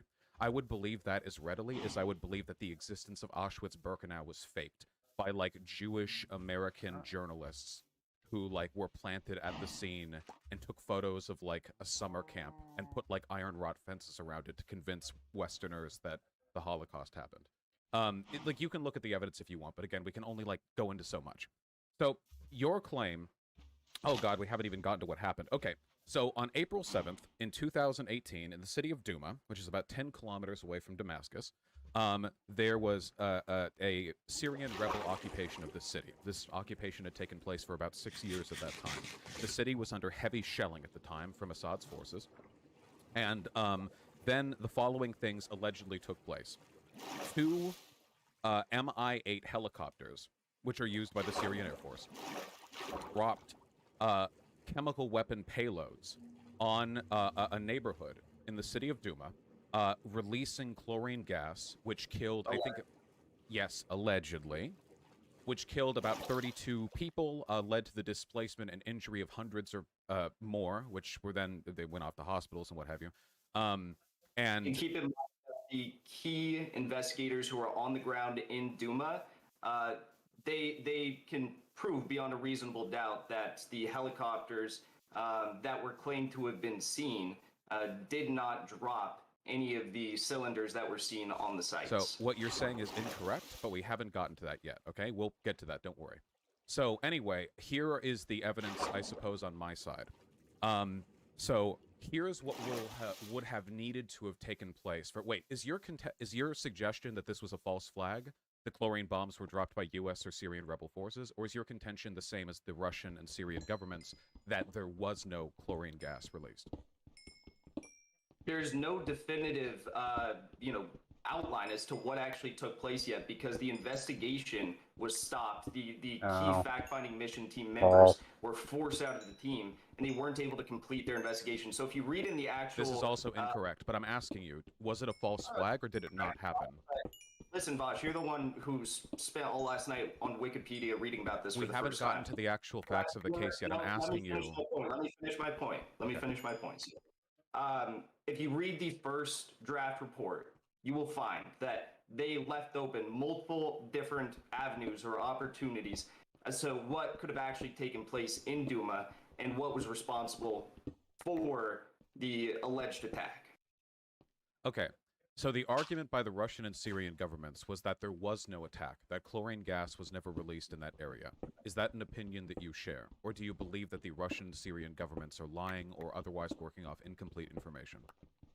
according to the investigators who are on the ground, there is the potential that there was a non-chemical related attack. A non-chemical related attack, like Yes, bombs being dropped? There were over 40 people who died, correct? That is correct. So were like bombs were dropped, or like what kind of attack? The city was being shelled at the time. Are you saying that it was like artillery fire?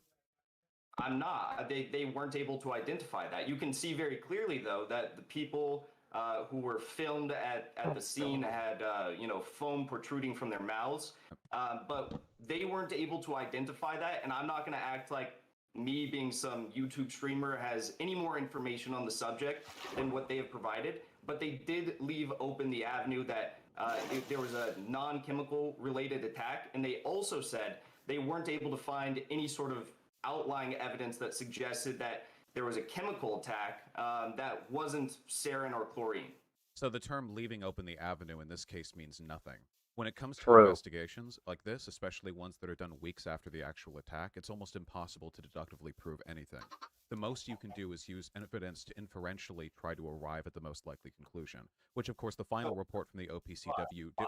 Wait, hold on. Wait, please. Well, the final you report. I'm going to refute that. You made a claim, so I'm going to refute that. Okay.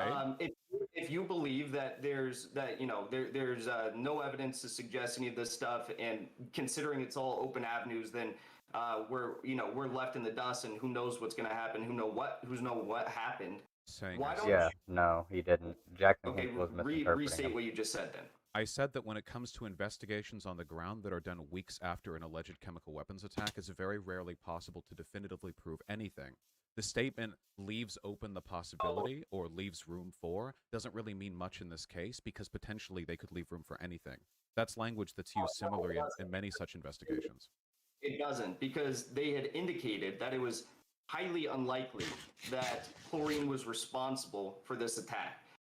It was found there was like chlorinated. We haven't gotten to the specific claims yet. I promise you that you'll regret making these statements later. Wait, hold on. So if you believe that I just asked you if you think it was a false flag or not. That's literally it. Answer that question, Vaush. Wait, no. So the problem is that people in your political camp aren't just saying, we have questions. There have been strong, definitive. Wait, hold on, please. There have been strong, definitive claims made by the Syrian and Russian governments that there was no chemical weapons attack. Do you share their opinion that there was no chemical weapons attack?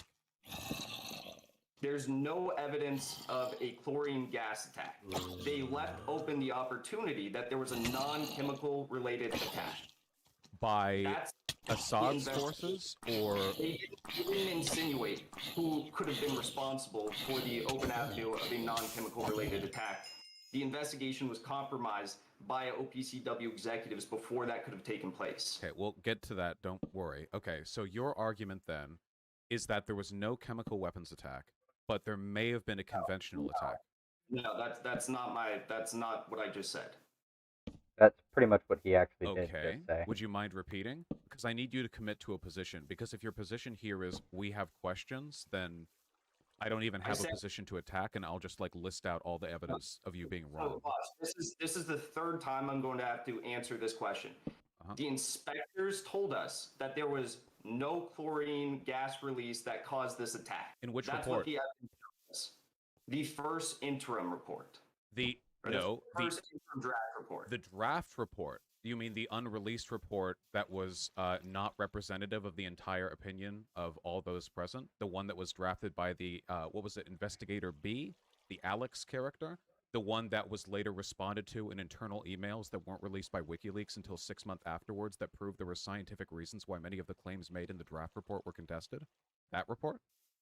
We'll get to the integrity of Inspector B, and I know you have questions about that, but let's save that for later because you're jumping around right now. So, hold on. I'm not the one. I'm not trying to talk about any inspectors yet. I was just asking if you thought there was a false flag attack, because I need to know which wrong approach to address first. For the fourth time, what I'm saying is there's no evidence that chlorine gas was released from the cylinders, which is what the U.S. alleged was responsible for this attack. Okay, so you got that right? Not just the U.S., of course. Also the OPCW in their report, that the organization we're talking about, they allege that. in the final report. But the OPCW investigators who actually were on the ground in Duma investigating this, they found no evidence that chlorine gas was released from the cylinders, okay? And from where do you know that exactly? From the report that they did. Really? Because yes. Because the person that you're referring to, this Alex, the one who wrote the report. We'll get to the integrity of the inspectors later. I know you want to jump around. I'm not jumping around. You're making claims about these reports, and I'm addressing the claims you're making. I want to answer your question, Vaush. I want to answer your question because this is the fourth time I've had to repeat myself. So that's the first part of my answer. The second part of my answer is that they left open the avenue that there was a non-chemical related attack that took place. They didn't allege who was potentially responsible for that potential non-chemical related attack. And they also left open the potential for there to have been a chemical attack with a chemical that was not identified on the scene, though they noted that that was highly unlikely. So your argument, the reason why like you and people who agree with you call people like U.S. State Department shills who want war with Syria is because you have the incredibly bold position that there was a possibility that some other explanation may have been left open in an interim draft report that was later contested through internal documentation that was kept secret from the public for months and then released in full and responded to in a final report. Your claim is that in an initial draft, there was a possibility of there maybe being another case. You don't have any stronger claims to make than that. No reason at all why there were canisters, damage consistent with the drop of those canisters, corpses with foam coming out of their mouths. We can talk about the corrosion of the metal or the hydrochloric acid or the hypochloric acid that was present at the location, which is consistent with moisture combining with chlorine gas. Like, you have no other claims?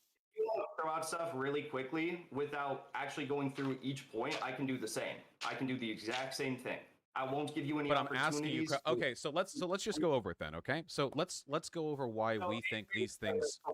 Before we do, there's one last thing I want to say because you continue to say that the inspectors, the original report, the original draft report, as you cite it, and you try to insinuate that because it's a draft, it's not valid, even though it was peer reviewed by 4 other team members.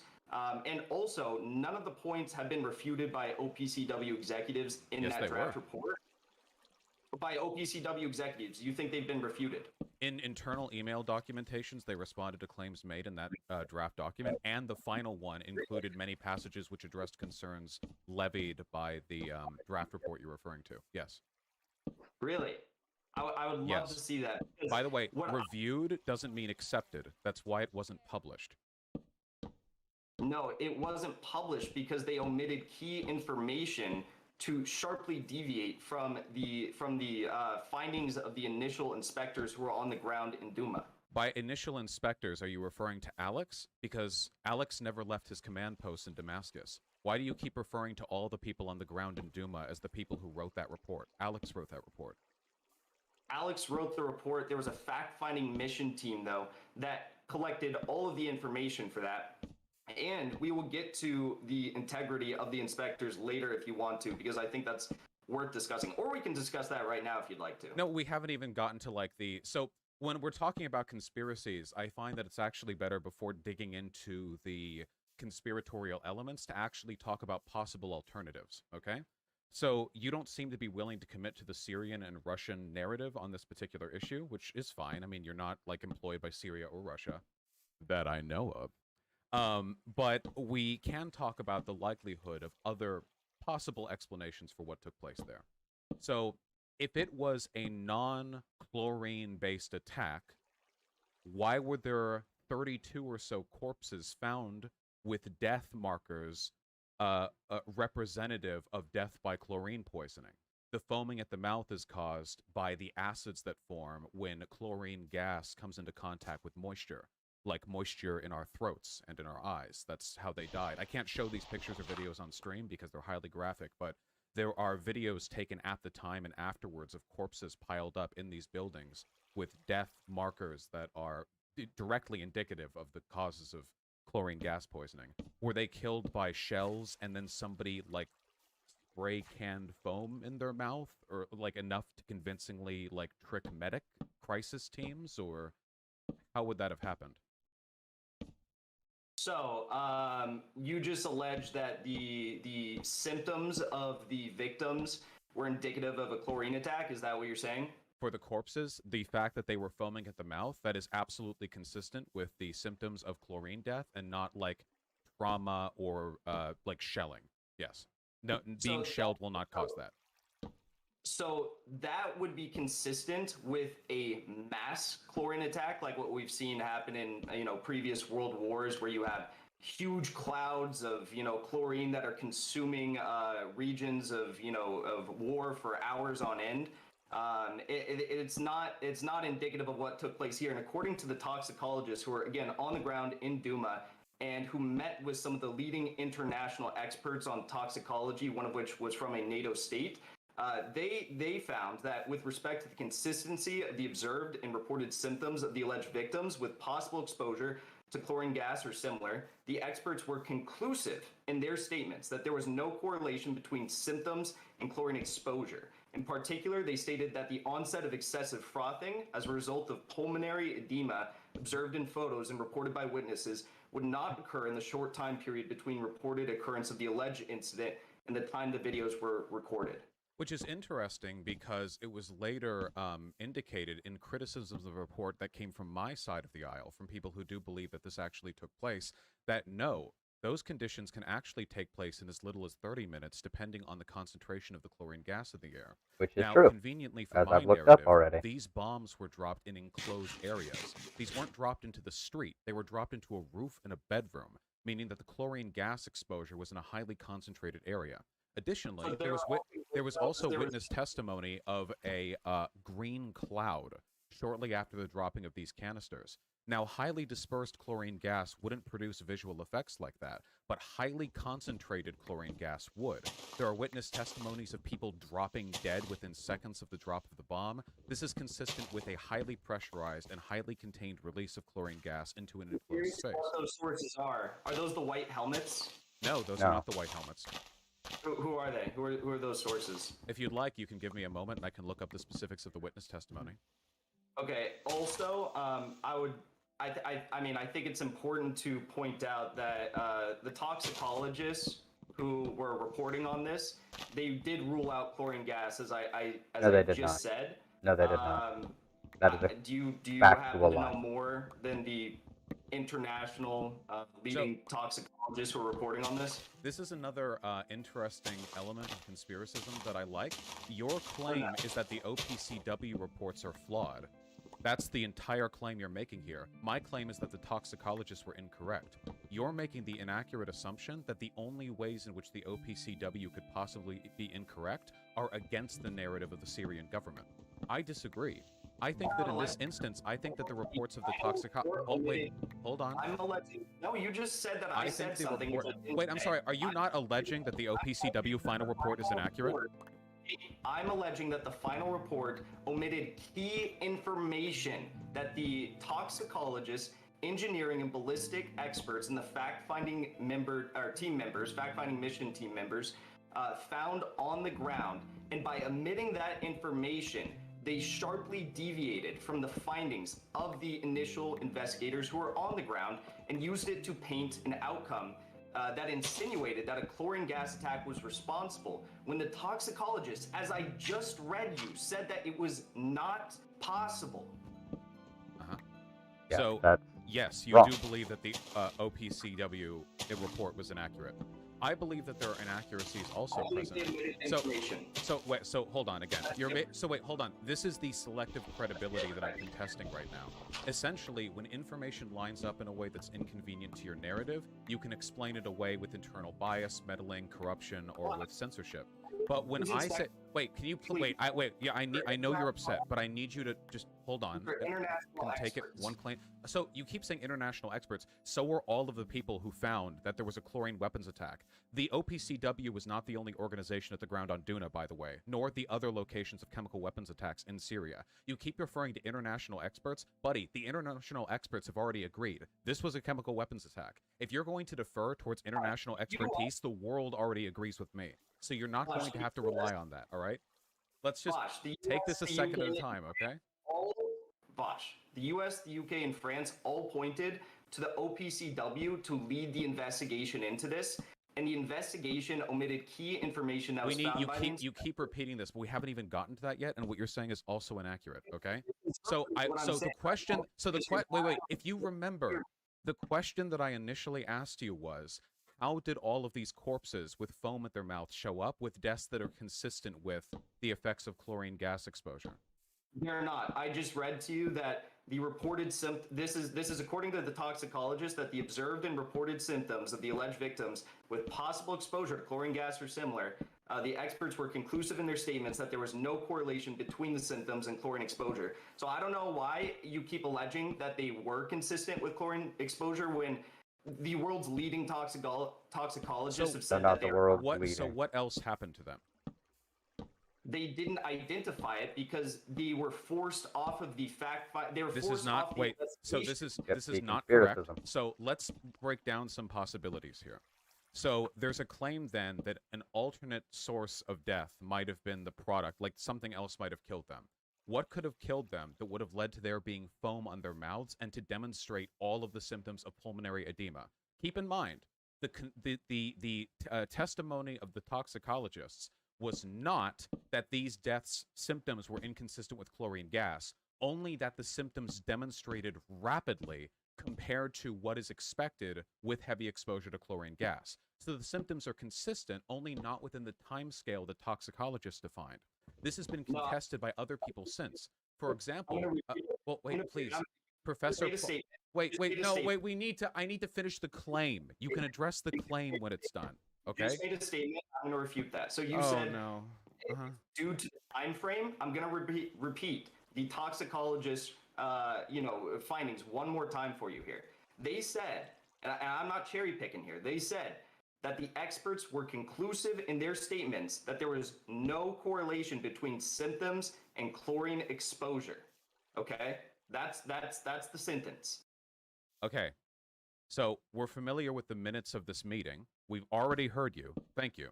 So the reason why, if you've actually read the document, I have it in front of me, by the way. If you've actually read the document, okay, you will find that the reason why they did so was because the onset of the pulmonary edema was done too rapidly, okay? It's not because the frothing at the mouth wasn't consistent with the effects of a chlorine gas exposure. Additionally, here's another quote from the article that I find please. The experts were also of the opinion that it was highly unlikely that victims would have gathered in piles at the center of the respective apartments at such a short distance from an escape from any toxic chlorine gas to cleaner air. So what's interesting is the toxicology report said, dude, why would people be piled into like a super close together internal contained environment with minimal ventilation when these bombs were dropped on apartment buildings, the chlorine gas load being dispersed in a highly contained area? This wasn't a formal report. These were minutes from one meeting. The reason why these were leaked is because this is one specific set of findings, not even findings necessarily, but of assessment that disagreed with the overwhelming plurality of evidence found elsewise. This is only one point of a broader question that I'm asking you, by the way, which is how the hell are there corpses with frothing mouths at this site if there was no chemical weapon attack? Chlorine gas there is evidence for, which we'll get to later, but other nerve agents there isn't evidence for. What else would have caused it? As the dissenting inspectors and whistleblowers noted, they would have been able to potentially identify what was responsible for this had the investigation not been compromised. And also, your argument is you have no other explanation. You just said like 5 different things, so let me continue here. You said that this was a poorly ventilated building. There was a massive gaping hole on the top of the roof. There was open windows, and there was multiple avenues for people to leave the building and go out into the open where they would have been able to have fresh air. The toxicologist pointed out that it didn't make sense. The city was under siege.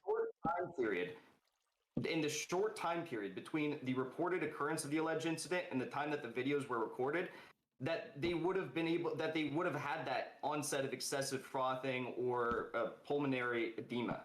Jackson, the city was under siege. serious. You're in an apartment building, huddled for your life, and you hear your roof. Wait, please hold on. And you hear your roof get blown out. Is your response to run out into the street? A hole in the roof too. It wasn't a one-story building. There were people in the lower floors of the building. All they heard was the roof get blown out. Chlorine gas is heavier than air. It sank to the lower levels, which is where most of the corpses were found. It was not a highly contained building. There were open windows. There was very clear avenues for people to leave the building, such as doors, and there was a gaping hole in the top of the building, it's heavier than which is where in the cylinder was found. Okay, so in one of the Chlorine cases, gas sinks. So wait, I know. So I get this sometimes when I argue with like wannabe Jackie Chans who think they could kung fu their way out of like assault. If you're in Syria and your city has been under shelling from the government for a long time now, you hear your roof get blown out, people are screaming, dust is billowing down, and all of a sudden people start choking. Is it dust? Is it gas? You don't know, but you do know you're not supposed to go outside during a fucking shelling. Now, normally, when it comes to chlorine gas attacks, you head to higher ground, but the gas was coming from the higher ground. This was a worst-case scenario for the people in the lower levels of that building. That's where the corpses were found. No evidence that chlorine was released from those cylinders, though. So wait, that's another claim that you're making. Wait, please. You're jumping to another claim. My claim is that my story is consistent with an explanation as to why these people would have experienced the effects of pulmonary edema quickly, because they were in a contained environment and because they died in an area where there would have been minimal ventilation because chlorine gas travels downwards. It's heavier than air. The claim that no chlorine gas has been found is a separate claim that we'll address shortly. All right, I'll let you finish. Is that all? Yeah. For that point. Yeah. Okay. So how do these corpses get foam on their mouths? So you continue to say that this was a contained environment. It wasn't. There were open windows. There by the standards of chlorine gas, this is a contained environment. Yes. I just let you talk, and granted, I've let you talk a lot in this stream so far. So please let me just talk. There was open windows. There was a gaping hole in the roof. There was doors that they could have exited. And y'all again, liking my little house so far? Toxicologists pointed out the fact that it would not make any sense, first of all, that there was a correlation between the symptoms and chlorine exposure. In addition to that, they said that the onset of excessive frothing as a result of pulmonary edema observed in photos would not occur in the short period of time reported in the reported occurrence. So unless you can did the toxicologists know the environment? Unless you can concoct a situation in which these victims were just running around in the building and somehow the windows were, I mean, there's no evidence that the windows were shut. Chlorine gas sinks. Wait, okay, so keep in mind, windows being open is not sufficient ventilation to survive a chlorine gas attack. Chlorine gas exited those cylinders. Okay. So hold on, that's a separate claim. So if chlorine gas was released from those cylinders, the concentration of that gas in the lower levels of that building would have been sufficient to produce the effects of pulmonary edema extremely quickly. Do you know for a fact that these toxicologists were familiar with the limited environment in which this gas was exposed? Probably not, because they specifically say in these minutes that they found it highly unlikely the victims would have engaged in the behavior that they then died engaging in. So it seems like the only thing the toxicologists knew were a couple of biomedical pieces of information on the corpses, not the broader context in which they were killed. Additionally, if you want to Google it, evidence exists of pulmonary edema taking place near instantly in severe concentrations of chlorine gas. Since chlorine gas was concentrated in the building, assuming that it was wait, hold on. Wait, please. Assuming that it was released at all, considering that it was contained within the building, and that it's heavier than air, and that the death took place in the lower level, this is a very strong indication that if chlorine gas was released, it would have been able to be released in amounts significant enough to cause pulmonary edema. In short, these toxicologists were working off limited information, which is why this isn't a report. These are minutes from a preliminary meeting. Vaush, for the frothing to develop, they would have had to been there for a prolonged period of time. Incorrect. Based on the concentration of chlorine. The sources that you're citing referring to instantaneous deaths, from chlorine exposure are in world wars where you have massive clouds of chlorine consuming open war fields and sinking into trenches where troops are... Wait, aren't trenches open air? They have open roofs and trenches. We had open roofs, open windows, and 2 cylinders. They have open windows and trenches, dog. There's not even a roof on those. And they still got pulmonary edema in seconds? That's crazy. Did not chlorine. If you can prove to me how the inspectors, if you can prove to me that chlorine came from those cylinders, this would be a different scenario. We haven't gotten to that claim yet. The claim you're making right now is that if chlorine was released, it's... Wait, please, we can't... Normally, when I talk with guys like you, they start to realize they're out of their depth, and they don't stop talking because they know every additional point is another nail in their grave, okay? We need to get point by point. We're like 1/20th of the way through this. I did way too much reading on this to let you get away with only being owned on 1/10 of the points that I read up on, okay? You read Wikipedia, Bellingcat, and relied on Patrick Hillsman in your DMs Then you should have a very easy time. By the way, another thing Holocaust deniers like to say, oh yeah, you got your information from the ADL and from ex-Goldberg historian? Okay. Why don't we take a look at the evidence available rather than just assuming that it's not valid based on the preconceived biases you have about their agents, okay? If I wanted to, I could just scream that you're an RT agent. I'm trying to actually own you based on evidence. Let's get to this point. You're wrong that pulmonary edema would develop quickly based on the circumstances. So, again, and this is the final thing that I'll say. Assuming chlorine gas was released, and we'll get to that, the evidence available... Oh, apparently it just started raining. ...development of pulmonary edema quickly because the toxicology minutes report, again, not a report, it was just minutes, like, that were cataloged. This wasn't like a formalized report that was verified. These are literally just minutes from a meeting from people who didn't have a full understanding of the info, as made evident by the minutes where they indicated that they couldn't believe people would engage in the behavior their corpses were found engaging in. They claimed that pulmonary edema couldn't be set in that quickly, but the evidence shows that there's actually plenty of circumstantial, like, surrounding conditions which may have led to it developing much faster than 2 to 4 hours, possibly within 30 minutes. So with all that said, can we get back to the original question? How did corpses with foaming mouths get there? I would love to get back to that original question, but your premise... You didn't even answer it. Your premise that there would be a rapid onset of pulmonary edema is completely reliant upon the concentration of chlorine. Yeah, we're going to get to that. But we were only talking about the potential for pulmonary edema being evident in cases like this. Obviously, we'll talk about the likelihood of chlorine being released later, but we have to get to this point by point. We're only on this point because you couldn't answer the question, why are there corpses with foam? Vaush, I literally just did answer the question, I think 4 or 5 times. I gave you my answer. Chat, did he? Did he answer why there are corpses with foam? I don't remember that. I said exactly what the inspectors on the ground found. How did they get there? I don't want what the inspectors found because the evidence sides with me. I want your alternative explanation for what took place. I don't allege to have that because I'm not an inspector, and the inspectors who were investigating that, their fact-finding mission investigation was compromised before they could have alleged what was responsible. Okay, so it didn't happen, but there's no just don't look at any of the corpses with the foaming mouths, guys. It didn't happen, just don't look at them. Okay, all right, we can move to the next one. Okay, that's fine. That's about right, so, too. Okay. Pretty much the claim made. Wait, no, it's fine. No, it's fine. We're just beginning. We have to move faster than this. Okay. So, with that being said, what about the numerous witness reports of the helicopter? The Syrian government was the only agency that had any control of the airspace over Duma. The Syrian rebel forces just didn't. I haven't found any evidence that they had a functioning air force in that region. So, what about all the witnesses who spoke not only to the OPCW claiming this, but also to journalistic organizations that showed up before the OPCW could? What regarding what?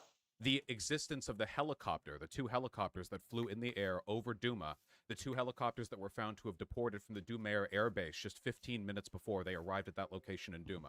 And the fact, I mean, we could also rope in the fact that the damage done to the 2 buildings that had the cylinders dropped in them were consistent with damage done by very heavy cylinders being dropped from a couple hundred meters. So, a few things on that. First of all, the OPCW investigators found tons of inconsistencies in the testimonies of the people on scene who you allege to be witnesses of these helicopters, these 2 Russian helicopters. But what I will say is it's possible that there were. Listen, please listen. Just let me finish.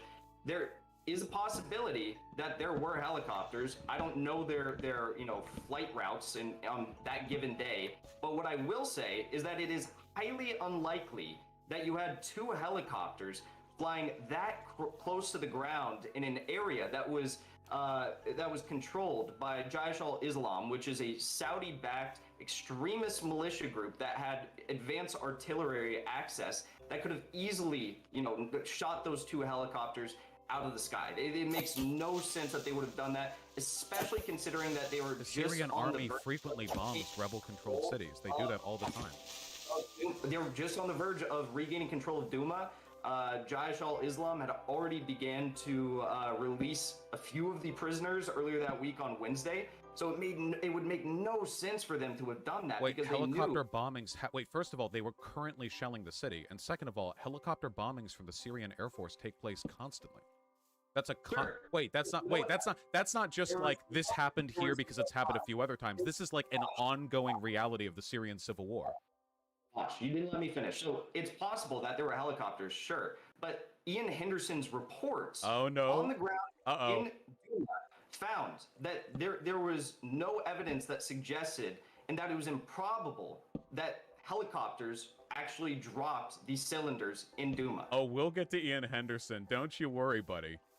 So I just think it's interesting that, like, one of the claims you made to discredit the helicopter one was like, and why would they even drop bombs from helicopters anyway when it's something they've been doing, like, all the time for years? Like, just like a reflexive defense on your part. We'll get to the Ian Henderson report, don't worry. So your argument then is that there were wait, really quick. So this area. They're trying to regain control of this area. And then on this day, where they knew they were on the verge of regaining control, Jaish al-Islam had already indicated that they were about to negotiate a controlled release into the Idlib province. Why would they continue bombing? It makes no sense. They were that shelling the city at the time. Wait, are you saying that Assad wasn't shelling the city at the time? They were cylinders, that they were chemical cylinders. Wait, one claim at a time.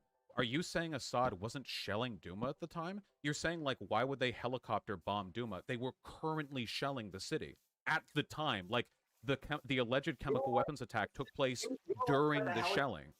Chemical cylinders. That's what you allege. Wait, you need to answer one point at a time. I'm not letting you run away from that. Why are you saying that Assad wouldn't have reason to bomb the city when they were currently shelling the city? They had a long history of shelling the city in an effort to regain control. But what you allege is far different. You allege that the helicopters dropped those alleged chemical you're cylinders. Mixing up, wait, hold on. You're mixing up claims again. You're getting confused. So I'm contesting a defense that you've made. You claimed.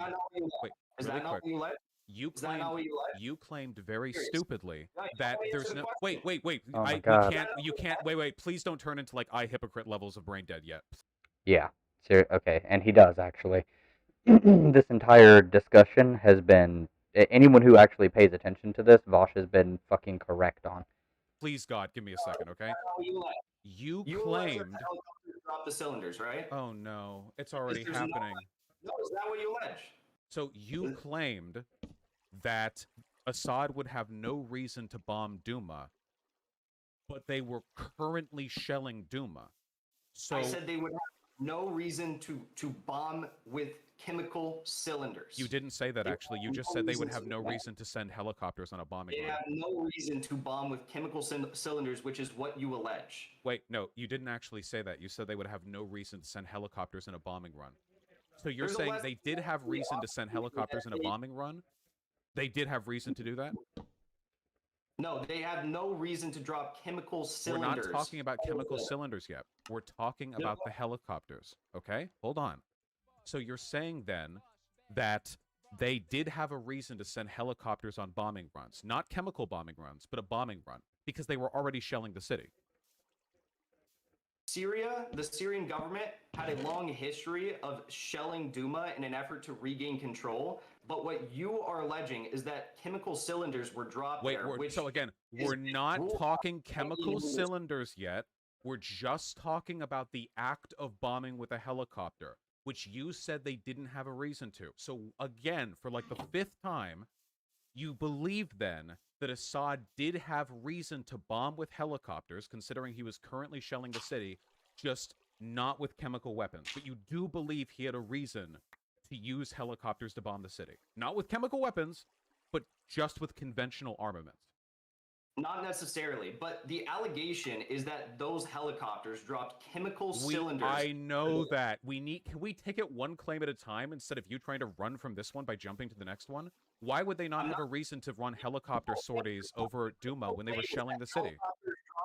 Chemical cylinders into the buildings. That is the principal claim. No, the principal claim we're on right now is whether or not they would even have a reason to bomb the city. So they were already shelling the city. So did they have a reason to bomb it as well? This is yes or no. Long history of shelling the city. Yes. They were currently shelling the city. They had a long history. They were currently... Wait, are you shorting out right now? They were currently, on that day, April 7th, 2018, bombing the city, shelling the city. And you said they would have no reason to run a helicopter sortie. Quit running to other points, dude. Cylinders were dropped from those helicopters. Oh my... Are you broken? That's your claim. That is your claim. Are you broken? You need to answer this one, and then we can move to the chemical weapons. Do you believe the Assad government would have had a reason to run a helicopter sortie over that city? You said they didn't, but they were shelling the city at the time. Not necessarily, but your claim is that... Wait, why not? Answer that. Why not necessarily? Why would they not be willing to bomb the city when they were currently shelling it and have bombed it many times before? Because they were on the verge of regaining control. Not necessarily they could have. I don't know. That's not what the investigators were looking into. And why'd you make that claim? Then why were they shelling the city? If they already were on the brink of winning. Your claim that we are here to debate is whether or not those helicopters dropped... Oh my god. Dude, you can't make spurious claims and then get mad when I call you out on them. If you made the claim, you should be able to defend it. You made the claim that there's no reason for them to run a helicopter to bomb the city, okay? Okay, so let's talk about the chemical cylinders. Okay, so you're acknowledging then that the Assad did have justification or like a reason to send helicopters to bomb Duma because he was already shelling it and he's bombed it many times before. There's no reason to contest that. Not necessarily. What? Then can you justify that claim? Are you just saying it to like reflexively defend Assad? Are you like between his like legs right now? Like why are you making claims and then refusing to defend them? Because it could have been. I don't know. That's not the investigation, and I'm not going to allege to know this. Okay. So you'll make claims, and then when called out, and then you'll be like, well, I don't know. No. Let me finish. It's possible. I don't know. I'm not going to act like I purport to know this. But what I will say is that Syria was on the verge of regaining control of this area, which had been under control of a Saudi-backed extremist militia group that was torturing civilians in Duma. This has literally nothing to do. This is just a propaganda run. This has nothing to do with the claims being made right now. Like literally nothing. To do with it, because I'm getting to the key point here. The fact that they had pretty much, there was people within Jaish al-Islam who had indicated that they were ready to negotiate an exit from Duma into Idlib, and they had already released some of the hostages on Wednesday. What does this have to do with the claims of the helicopter being there? Because why would they continue? It's very possible that they did continue shelling. That's why I say not necessarily. I don't know. But why would they continue shelling if they were on the verge of regaining control? They were continuing to shell. It's not why were they. Dude, if you want to know why, ask Assad. They were shelling the city. That's not a contested statement. The Syrian government doesn't deny it. They were shelling it. That has nothing to do with your principal claim, though. Your principal claim is that these helicopters dropped chemical weapons. Then why did you bring it up? You were the one who said that Assad would have no reason to be shelling and bombing the city when they were currently shelling and bombing the city. What? You brought that up, dude. My question was, why were there witness reports saying there were helicopters there? Vaush, let's talk about your allegation that the helicopters dropped these chemical weapons. We weren't, weapons. so, okay, I get it. You want to run from those points. That's fine. So wait, the actual question was, why were there so many witnesses who said that there were helicopters at the time that the alleged chemical weapons attack took place? Like right over that area that they bombed with those helicopters. Investigators didn't investigate that. And you can't purport to know that either. But what you do purport to know... Wait, hold on. Wait, are you suggesting they were paid off? Wow, that'd be crazy. Why did all of those dozens of witnesses confirm they saw helicopters drop those bombs on locations 2 and 4? I didn't say that they were paid off. I said that the OPCW investigators who were on the ground found inconsistencies with the witnesses on the ground. Their witness testimonies, of course they're going to find inconsistencies, but the overwhelming majority of people at that area confirmed that they saw helicopters drop those bombs. It's a war situation, of course there are going to be some inconsistencies. The ballistic and engineering experts who were on the ground investigating this, they said that there was no evidence to suffice that the helicopters definitively dropped those alleged chemical cylinders into the buildings, and that's your principal claim. That's Are you referring to Ian Henderson right now? Yes. Ian Henderson was never there. That is a false claim. Wait, hold on. Wait, am I mixing them up? Wait, hold on. 1 second. Where's that report from the OPCW? I could be mixing them up with Alex. Hold on. Wait, hold on. With respect to Inspector A, he was not a member. Wait, hold on. Did you really say that? Well, I think I just got Inspector A and B mixed up. He was literally, Vaush, he was literally taking measurements in the building. No, he didn't. Wait, no, he didn't. He worked off a drawing that he did off of the actual OPCW reports. Remember? The reason why his findings were rejected was because his measurements were inaccurate. His measurements of the cylinders were nearly 0.08 meters off because he was using a drawing, and they weren't let into the buildings. Hold on. This is the official claim from the OPCW. No, that's not the official claim from the OPCW. That's Can I read it? That's a claim from Bellingcat. The 0.08 meters off. That's a claim from Bellingcat. It's corresponded from internal email documentation. I know you haven't read it because it doesn't support your narrative. Image matching software to make that claim. Ian Henderson was on the ground taking measurements. Wait, can I read the report really quick? He wasn't there. Wait, what are you talking about? Can I read the report? Yeah, I said it because I briefly mixed up Inspector A and Inspector B. It's hard to keep up with all the conspiracy stuff. I corrected myself like 2 seconds afterwards. I know you're gloating because this is the closest you're getting to a W in this conversation, but let's take a deep breath and read this report, okay?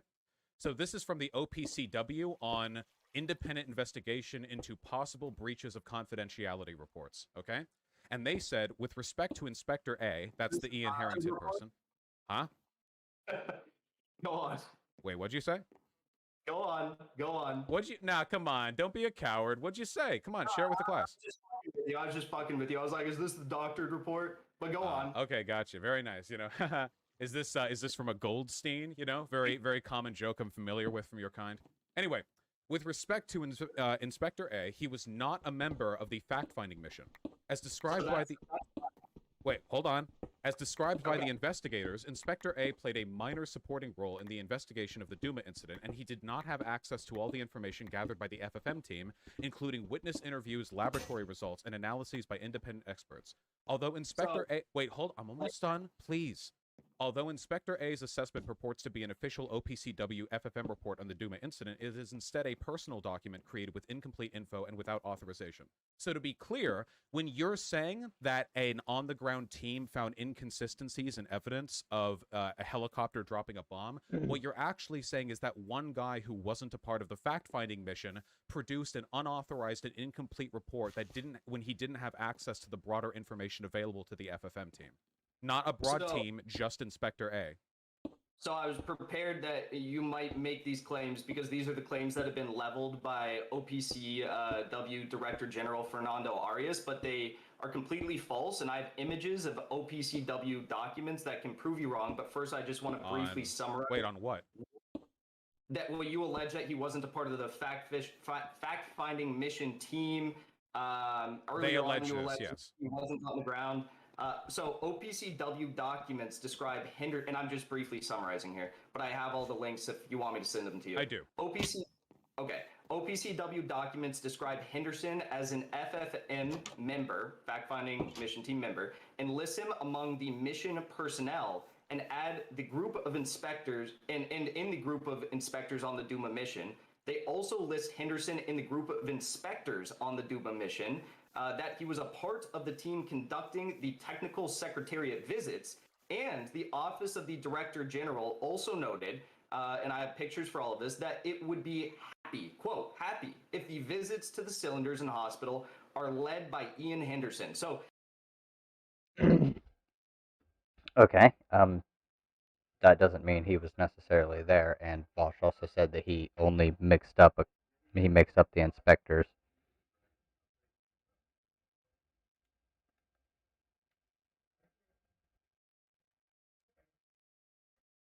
What is all this? Oh, it's a bunch of. Okay. Thank you, y'all. Ugh. God, this is such a long ass video.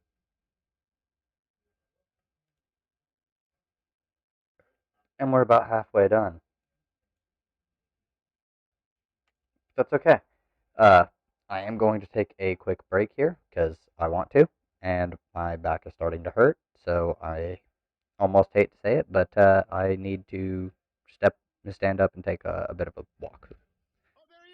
Oh no, Sam Cedar, what a fucking nightmare. Oh no, Sam Cedar, what a fucking nightmare. Oh no, Sam Cedar, what a fucking nightmare. Oh no, Sam Cedar, what a fucking nightmare. I always respect people who enter into the arena.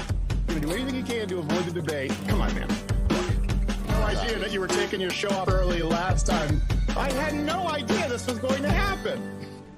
Oh no, Sam Cedar, what a fucking nightmare. Oh no, Sam Cedar, what a fucking nightmare. Oh no, Sam Cedar, what a fucking nightmare. Oh no, Sam Cedar, what a fucking nightmare. I always respect people who enter into the arena.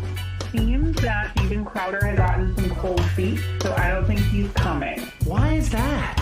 I would love to ask him myself. He's not even answering anymore. Oh no, Sam Cedar, what a fucking nightmare. Oh no, Sam Cedar, what a fucking nightmare. Oh no, Sam Cedar, what a fucking nightmare. Oh no, Sam Cedar, what a fucking nightmare. Oh no, Sam Cedar, what a fucking nightmare. Oh no, Sam Cedar, what a fucking nightmare. Oh no, Sam Cedar, what a fucking nightmare. Oh no, Sam Cedar, what a fucking nightmare. I had no idea this was going to happen. I thought Ethan was a stand-up guy.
Oh no, Sam Cedar, what a fucking nightmare.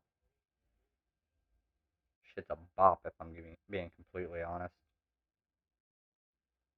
Anyways, do we want to hop, bop, bop, bop to the top, back into this thing? I feel it could be done in like another hour.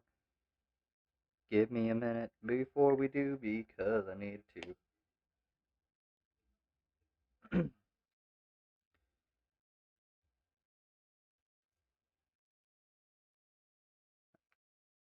I'm gonna get myself a bit of medication prepared, you know? That should be good.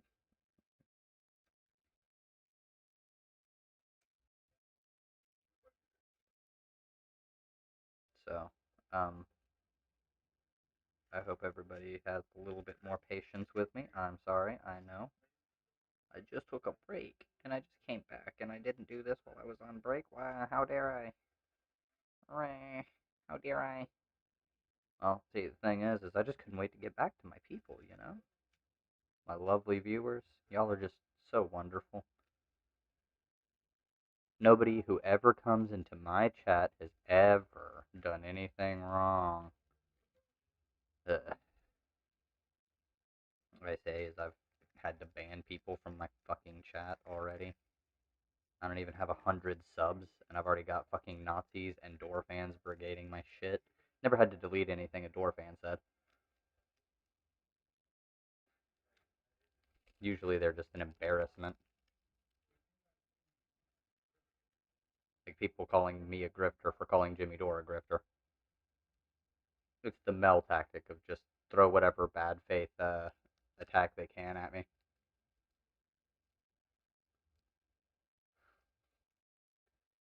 Proceeds to break shit and cause trouble.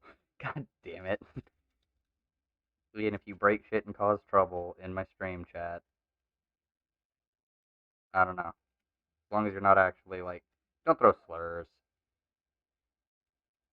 I did tell somebody that being mischievous was okay, so, you know, I can't be held responsible for... I can't not hold myself responsible for stuff. Somebody said they were feeling mischievous, and I just told them, don't get caught and do it well. And again, it's a shit poster on Twitter who said it, so... the likelihood of them actually doing something is pretty low.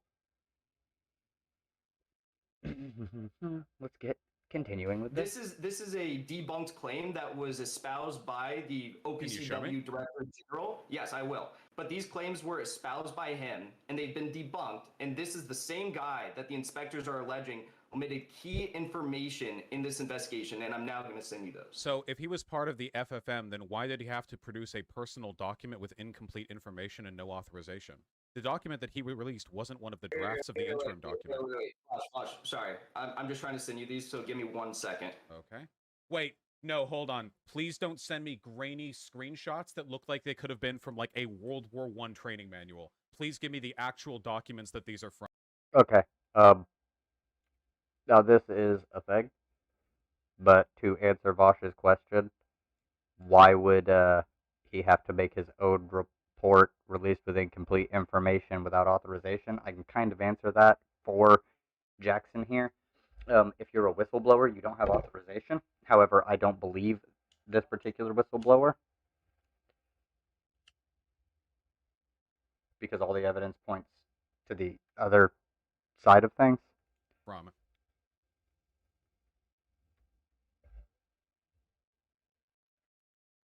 Yeah, this is some cotton ADP type stuff right here. I'm gonna need the actual documents these are from.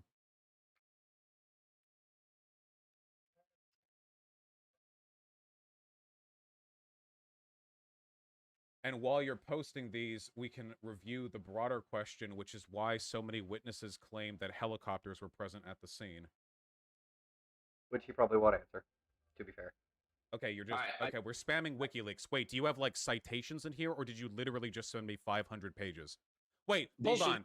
This is the first draft interim report. You're just sending me like random shit. Didn't the first draft interim report come out before Ian Henderson published his undocumented report? Wait, what was the timeline on this? Are you just sending me random shit? Vaush. Yes, he is, by the way. My apologies. I didn't mean to send that last one.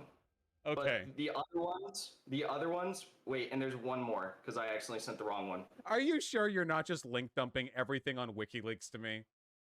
No, That's exactly what he's actually doing, to be fair. Vaush is right here. I was actually very prepared, so I had the leaked documents ready for you. Okay, well, I appreciate that. There, 1 second.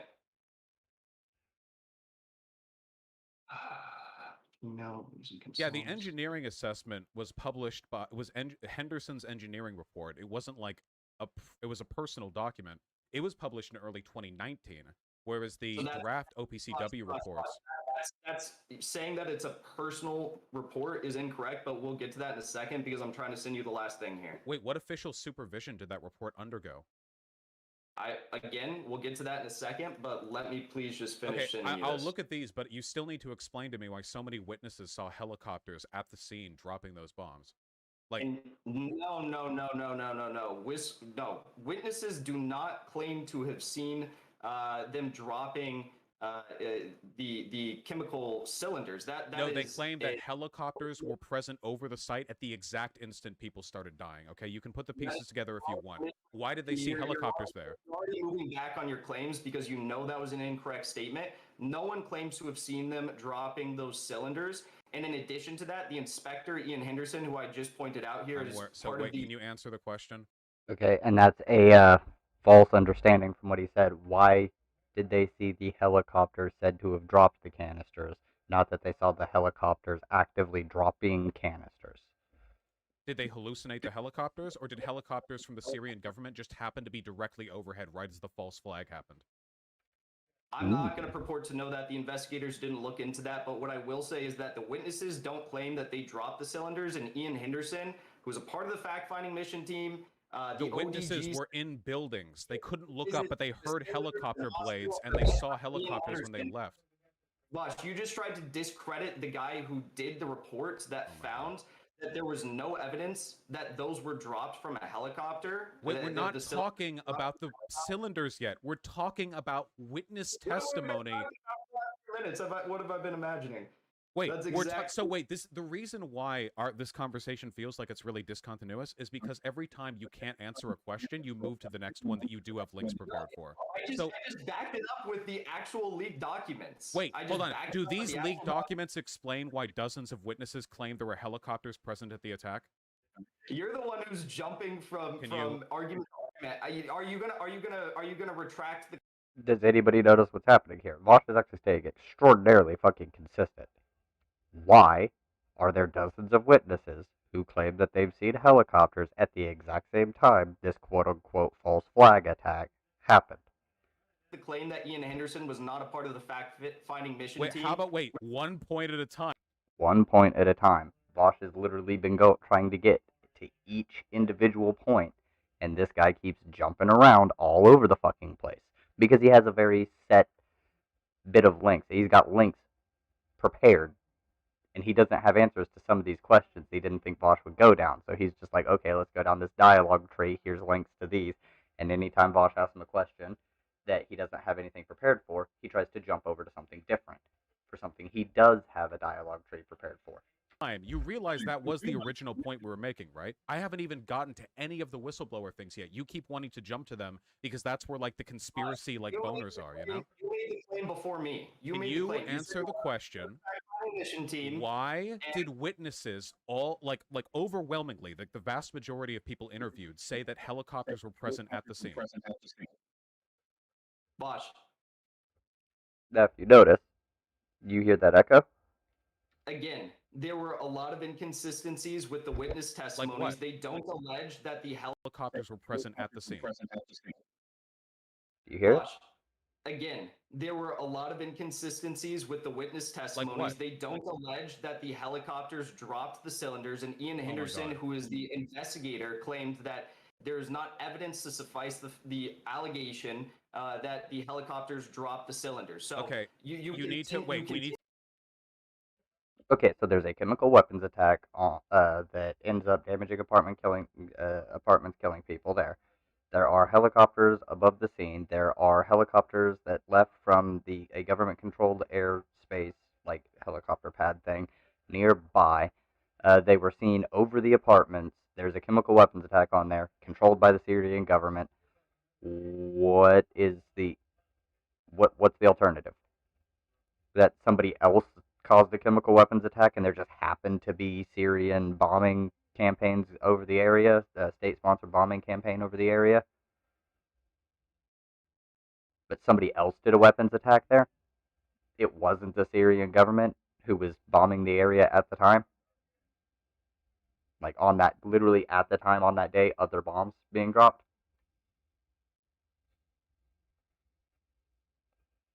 But no, it couldn't have been these helicopters that were already dropping bombs. Like what? What is the alternative explanation here?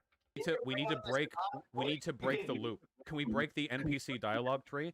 Why? So are you saying it was a hallucination then? We had already broken this loop, and then you made the claim that Ian Henderson was not a part of the fact. And he's going right back to that every single time. You were the one who brought up Ian Henderson. I gave you the documents, and then you went back to the argument that you're trying to say. Wait, can you find me the passages in these documents that say what you say they say? You just provided me like.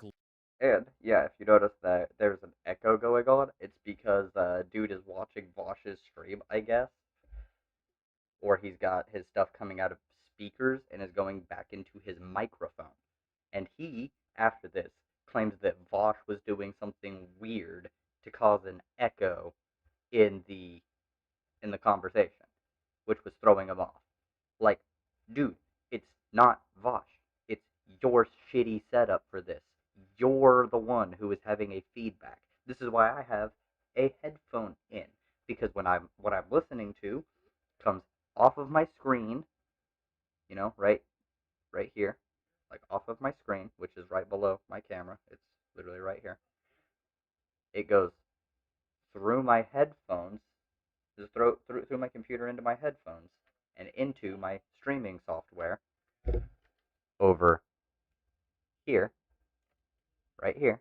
So if you look at this right here, I'll click play, you'll notice these bars start to go like this bar for my microphone. See? Look, watch. Links to WikiLeaks articles.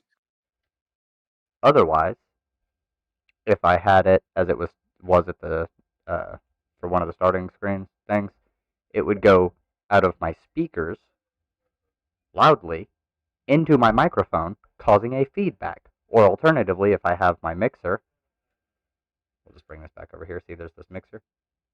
We'll bring this over here. And if I go to, let's just do this. This right here, I'm hearing myself. It also feeds in. It goes into my speakers.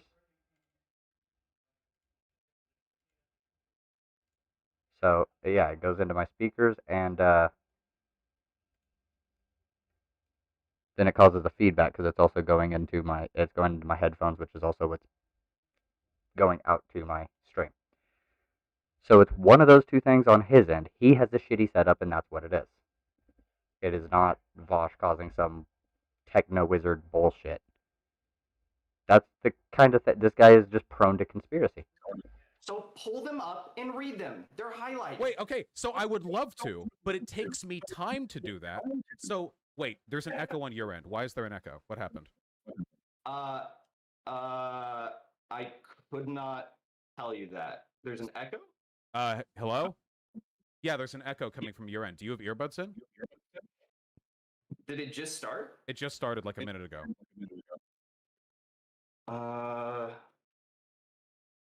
No, everyone on mine is saying no echo, so I think it's something on. No, it means that is your audio being broadcast audibly? Like, is it being picked up on your speakers?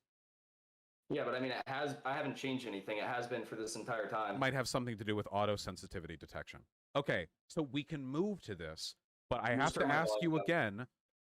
Do you think there were helicopters Like, why did all these witnesses claim there were helicopters? Was it a coincidence that Syrian Air Force helicopters were just hovering over the area right as this alleged attack took place? I don't know, Vaush, and the investigators did not look into that, but what they did look into was whether or not helicopters could have dropped those cylinders. We'll get to that. Wait, by investigators. So he doesn't have answers to the questions that Vaush is actually asking. He really doesn't. And so he goes with conspiratorial nonsense. Like, of course. Now, I have done research a bit onto how chlorine acts and what it can do. And everything Vaush said about chlorine and its effects is absolutely correct. Now, as for the narratives being posted, the logic chain is just stronger with the side that Vaush is taking, and so I have to take that side. It's not because I like Vaush more, but if you're listening to the evidence, it is a stronger and more logically consistent chain of events. Everything adds up more if you go with the official report from the OPCW, not from the fucking whistleblowers, because like there's what, one whistleblower, maybe? I don't know, I haven't seen all of this. I got about halfway through it, and then I decided to watch it on stream. You mean one guy who was discredited by the rest of the organization and published a personal report that was never filed officially. Don't use investigators. No, we'll get to that. Wait, by investigators, you mean one guy who was discredited by the rest of the organization and published a personal report that was never filed officially. Don't use investigators, plural. Vaush, you just said he was discredited by the investigation. And your allegations for that was that he was not a part of the fact-finding mission team. I proved that wrong. No, it's that his reports weren't.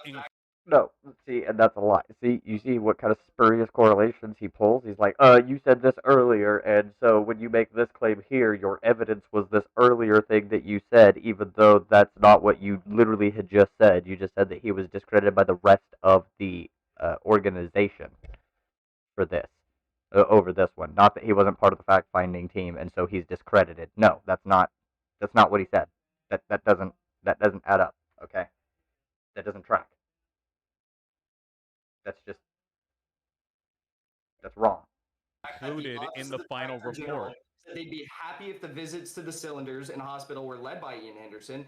In addition to that, I just want to point out that Ian Henderson is a chemical and engineering ballistics expert. I know that he is an expert. The study, and in addition to that, he took measurements on scene, which you claimed he didn't. He served with the OPCW for a total of 11 years so far, and in 2005, a senior OPCW official wrote that Henderson has consistently received the highest rating possible. This has nothing to do. This has literally nothing to do with the claims. So I'm going to try this. Said that he was discredited. Yes. Yes, he was discredited on this investigation. Not that he was, discredited overall on everything he'd ever done. Holy fucking shit, dude. Jackson. I see some people saying that you blew Vaush out in this debate, but I think it's just because it's the people who fucking hate Vaush. I don't know anything about Jackson Hinkle other than this. Nothing. Who the fuck is Jackson Hinkle, as a matter of fact? Who is this?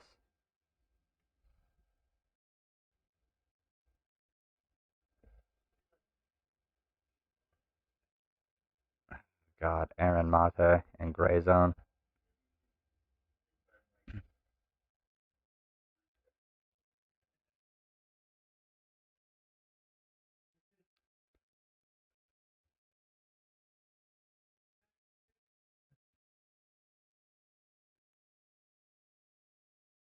So wait, being discredited in one report doesn't mean that your entire career has to be a legacy of failure. This has nothing to do. You're just wait, why do I hear the echo again?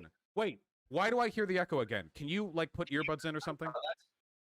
That's your problem, dude. It's not on mine. Is this how limited your knowledge of how the world works is? Wow. It's an issue for everyone who's trying to listen to this from this end. Which means Jackson just doesn't give a shit if people can really pay as much attention. He gives no fucks. It is my problem because I'm hearing my echo. It seems like every single time I bring up the fact that your claim Do you about think being I'm making it innocent up? not being on the fact-finding mission, there's somehow an echo, but we'll try to figure this out. Just put earbuds in. Do you have earbuds? You can turn my volume down. PC. Not for my PC. Everyone on my end says no echo. They can't wait. Do you know how echoes work? Oh my god. He doesn't know how echoes work. He only... Okay. I have to know what Noam Chomsky said on this thing. Noam Chomsky, OCPW, OPCW.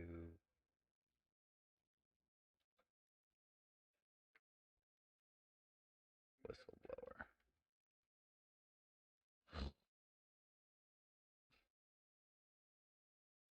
Okay, this was in 2020.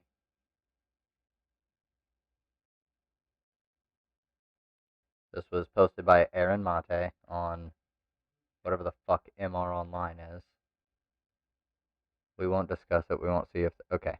What certainly happened arouses very severe suspicion. The United States and its allies want the evidence provided by some of the top inspectors to be banned. Oh, okay. We won't discuss it. We won't see if they are right or wrong. We'll just ban it. We'll tell it. Well, it tells a reasonable person something. They want to ensure that it's not discussed. I'm not watching your video. OPCW came out with a report blaming Syria for a chemical attack. Reporters, okay. So that's how you get people. What happened certainly arouses very severe suspicion, ...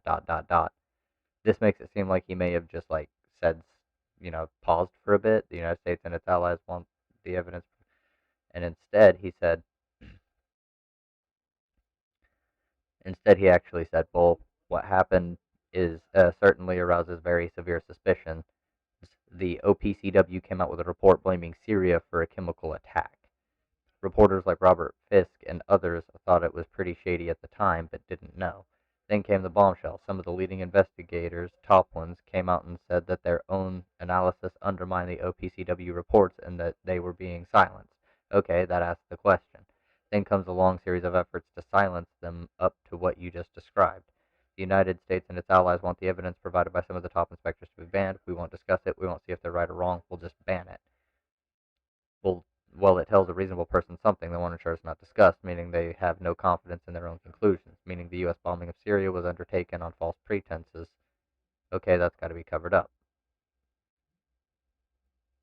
Whether their report is correct or not, I have no judgment. But what we do know is the United States and its allies don't want it discussed. They don't want the evidence discovered by some of their top inspectors to be looked at, and the OPCW is capitulating to this, which is pretty shocking because they've been trusted on other things. If they're going to capitulate on this, why should they be trusted on anything else? Aaron says in the Irony 2, then blocking Jose Bustani, who 18 years ago was ousted at the OPCW under pressure from the Bush administration because he stood in the way of the Iraq War. Exactly, some more power plays. Mike Pompeo has carried it to new heights than what he just carried off at the Security Council, but it's not new. You're right, it goes far back in U.S. policy.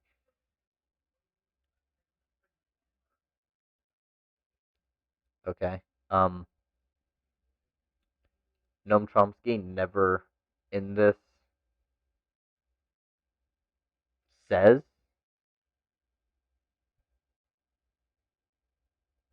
what the title implies. He says that it is suspicious that they don't want it talked about. And the thing that's shocking is the OPCW capitulating to the U.S. wanting to silence what they consider misinformation, which they've been doing a decent amount of, actually. Now, some of the things they call misinformation weren't, like Bush administration, Iraq war stuff, but the OPCW published their reports. They have a strong logic chain. The evidence provided against it doesn't seem to add the fuck up. This was in 2020.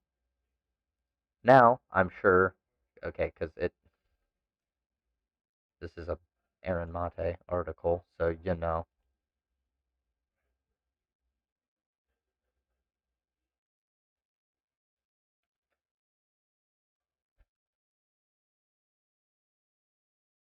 What is Lewis?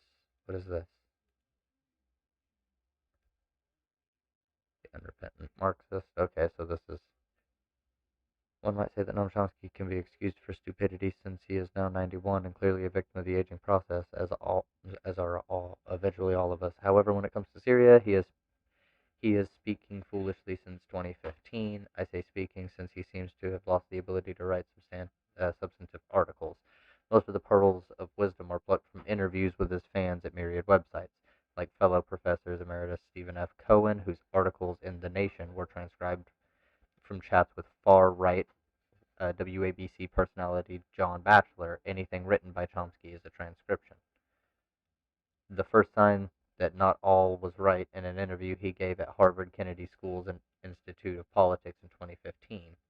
You'll find him saying that Russian intervention in Syria could not be considered imperialism because Assad invited him in. With that benchmark, the American intervention in Vietnam was not imperialism either, since it was invited by the South Vietnamese government. He condemns Saudi Arabia for supporting the jihadi movement, but doesn't bother to consider the Iranian or Hezbollah intervention, since ostensibly their Shiite fundamentalism is benign. Like many on the left, including me, Chomsky was speaking against American intervention. It's too bad that he reduced everybody opposed to Assad as inevitably coming under the authority of jihadis.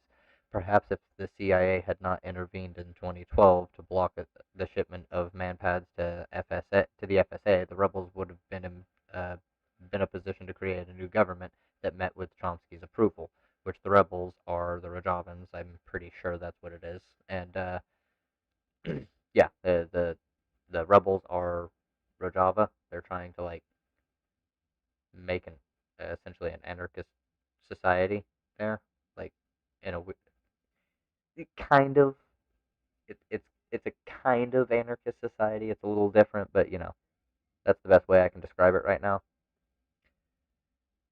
2 years later, after Assad's Air Force used a sarin gas missile in Khan Shaykhun that killed 92 people, Chomsky stuck his foot in his mouth again. Speaking at University of Massachusetts Amherst on April 13th, he told the gathering that actually we don't know what happened. He invoked Theodore Postel, whom he regarded as one of the most sophisticated and successful analysts of military strategic issues. He was satisfied that Postel had reviewed the White House intelligence report in detail and tore it to shreds. Turns out that Postel turned in an article expanding on his initial reaction to a journalist titled Science and Global Security, upon whose editorial board he sits. After doing the peer review that such journals must follow, they decided to reject it. A statement on their website states, "To ensure the high standards of editorial control, integrity, and rigor that this journal has always sought to maintain, we conducted an independent internal review of the editorial process for this manuscript. This review identified a number of issues with the peer review and revision process. As a result, the editors have decided to withhold the publication of this article to examine whether the editors can rectify the problems that we identified." One doubts that this matters much to Chomsky, since his esteem for Postel transcends scholarly norms, especially when it comes to the nasty jihadis in Khan Shaykhun. Why bother getting upset over 92 of their supporters being gassed to death when they might have received funding from Saudi Arabia?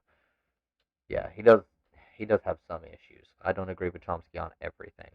I am an anarcho-syndicalist in his zone, but in a recent gaffe-filled interview with Grey Zone's Aaron Mate, he tries to take the high ground as a free speech absolutist and anti-imperialist.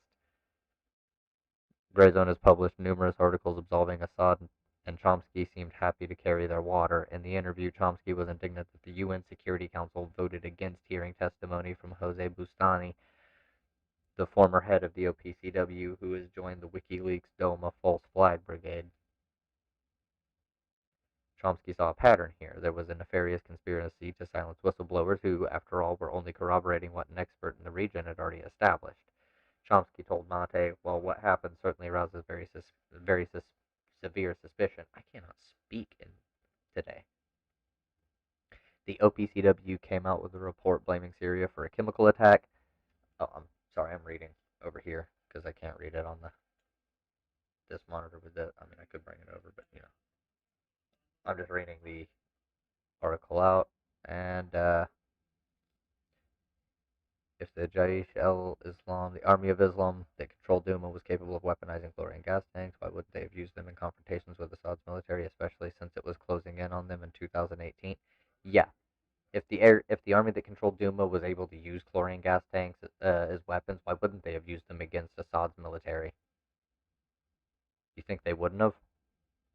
There have been 300, according to Tobias Schneider and Teresa Luchtfeld of the Berlin-based Global Public Policy Institute, there have been 336 chemical weapons attacks in Syria since 2012.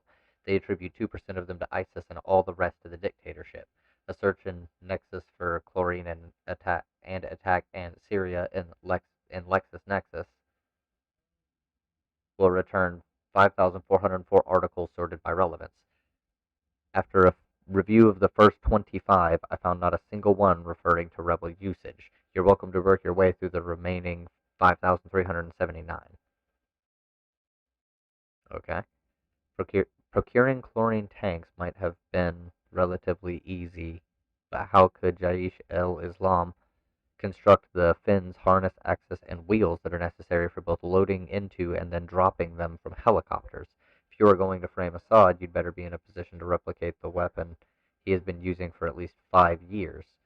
Would Henderson and Alex argue that the picture of the two weaponized chlorine tanks seen in the OPCW report were photoshopped? If not, how do you construct the fins, harness, axis, and wheels from scratch? Did Jaish al-Islam make them in a machine shop? As someone with a night school diploma in lathe and milling machine from my days colonizing industry, I can tell you that this is not an easy task during constant bombardment and electrical blackouts. This is fair. The Jaish al-Islam had to use a pneumatic drill or sledgehammers to create large holes in concrete ceilings or find apartments that had them already. If the apartment, okay, this is the debunking the claims that they make with like how did the hole could have been put there by them instead to create holes large enough in concrete ceilings or find apartments that had them. If the apartment already had a hole, what accounted for the rubble on the floor beneath it? And what about the attention such tools would draw during heavy-duty penetration of concrete ceilings? The racket would be enough to awaken the dead. Furthermore, what would their neighbors make of them hauling 300-pound chlorine tanks to the building and up the stairs? Clunkety clunkety clunk. Anybody spotting them would have figured out that they were up to no good, especially since Doma tenement buildings were not likely to have rooftop swimming pools in need of sterilization. True. To make sure that the 40 to 50 people who were to become sacrificial lambs in this unlikely false flag operation, the Jaish al-Islam had to prevent them from fleeing from the bottom floors where they had taken refuge. But what if they had tried to flee the minute chlorine gas was detected? If anybody escaped, wouldn't they finger them? How would Jaish al-Islam not lose all support immediately?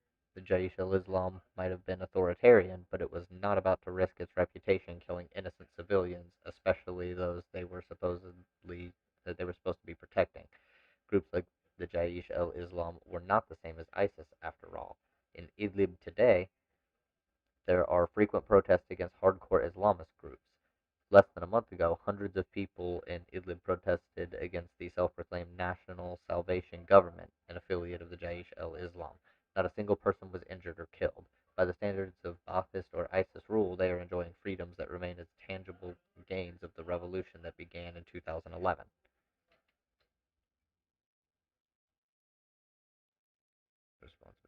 It was about how subservient intellectual culture was to power. I guess when the power is Russian or Syrian, it's not as bad as if it was American. Here he is now in his 90s chatting it up with Grey Zone, some of the most rapacious and cynical supporters of Vladimir Putin and Xi Jinping on the left.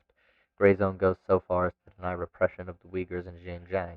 This would disqualify them in my eyes for an interview. Maybe Noam's standards are lower than mine, despite his infinite self-regard. Maybe Chomsky should reread The Responsibility of Intellectuals to get his head straightened out. It's never too late. It's a scathing critique of Noam Chomsky, okay? It's fairly long.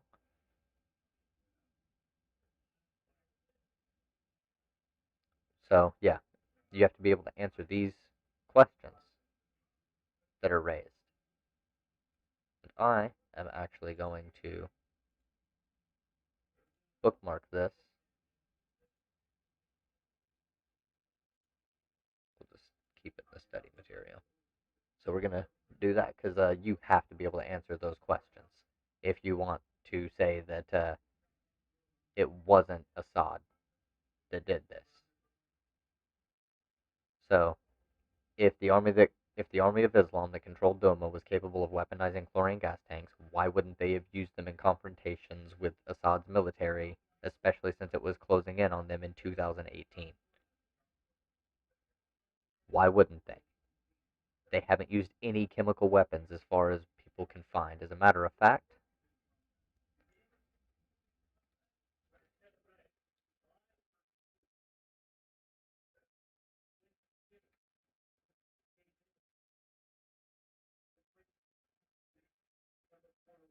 I don't have one of these.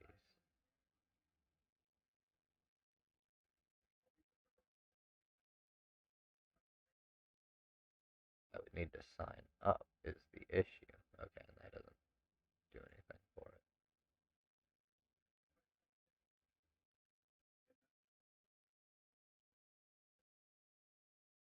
But I don't have a...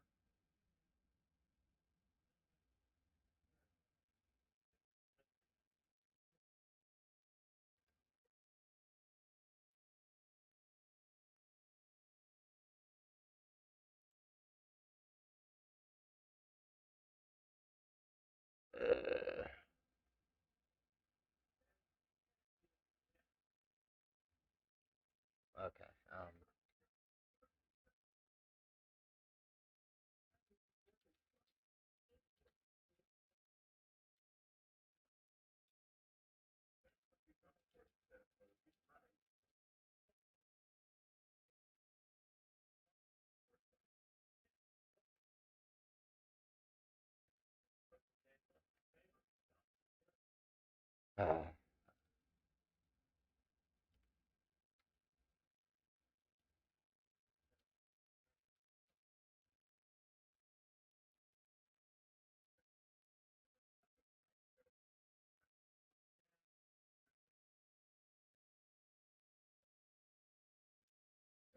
Da, da, da, da, da, da.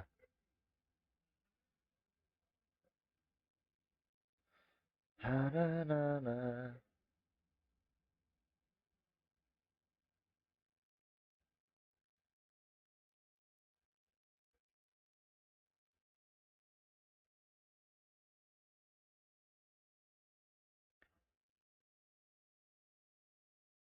Yeah, I do not see...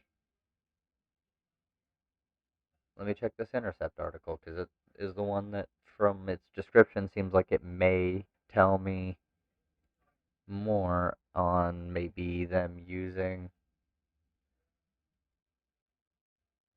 chemical weapons. But they haven't used any so far, so we have no idea.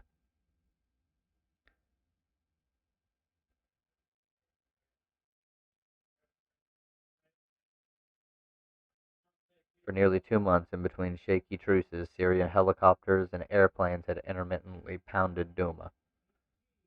After yet another ceasefire and round of negotiations failed, they returned on Friday, April 6th, with a vengeance. The government was losing patience. So were many Damascus, who'd grown sick of the volleys of mortars being sent back into central Damascus by the rebels. Tens of thousands of civilians in Douma were caught between them, enduring skyrocketing prices, malnutrition, and the outbreak of disease. Okay, I would agree to... Okay.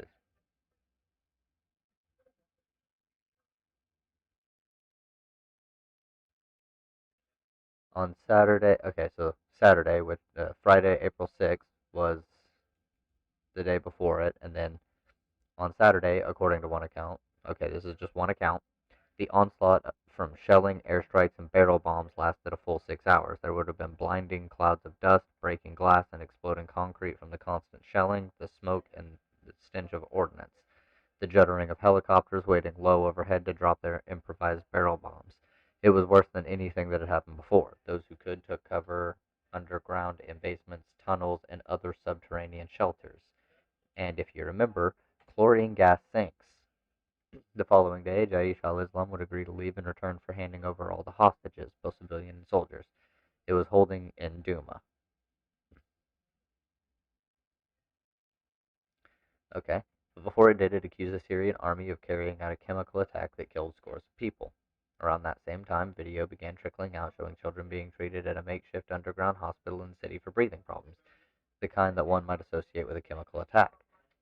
One of the first reports was from the Opposition Violations Documentation Center, which noted that a munition had been dropped on the Sada bakery at 4 p.m. local time on Saturday, killing 25 people. Those in the vicinity thought they smelled chlorine. We later discovered the bodies of people who had suffocated from toxic gases. One member of the local civil defense team told the VDC they were in closed spaces sheltering from the barrel bombs, which may have caused their quick death as no one heard their screams. Some of them were apparently trying to reach an open space because we found their bodies on the stairs. The VDC reported a second attack around 7:30 p.m. in the vicinity of Al-Shuhada Square, or Martyrs Square. This one was more serious because the weapon allegedly used. One doctor told the BDC that there were symptoms indicative of organic phosphorus compounds in the sarin gas category, but added that the smell of chlorine was also present in the place. Jesus. The doctor from the Syrian American Medical Society, known as SAMS, told the BDC that colleagues had seen symptoms that included heavy foaming from the mouth and nose and burning of the corneas, injuries that, according to a local doctor reached by the BDC, do not resemble chlorine attack symptoms. Okay? That one could be organic phosphorus compounds. Sam said that more than 500 cases, mostly women and children, from the target site have been brought to medical centers with symptoms indicative of exposure to a chemical agent. Patients have shown signs of respiratory distress, central cyanosis, excessive oral foaming, corneal burns, and emissions of chlorine-like odor. This is, yeah, that right there. This can come if you're in an enclosed space with a shitload of chlorine gas. It was in the stuff that I looked up at the beginning of the stream.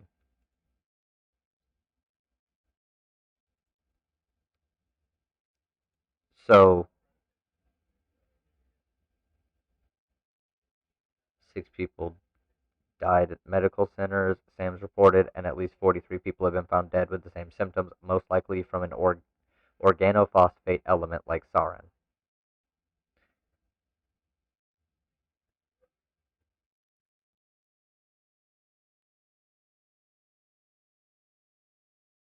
Paying close attention to the publicly available imagery, Bellingcat concluded that there had been at least 34 fatalities from the apartment attack as a result of a gas cylinder filled with what is most likely chlorine gas.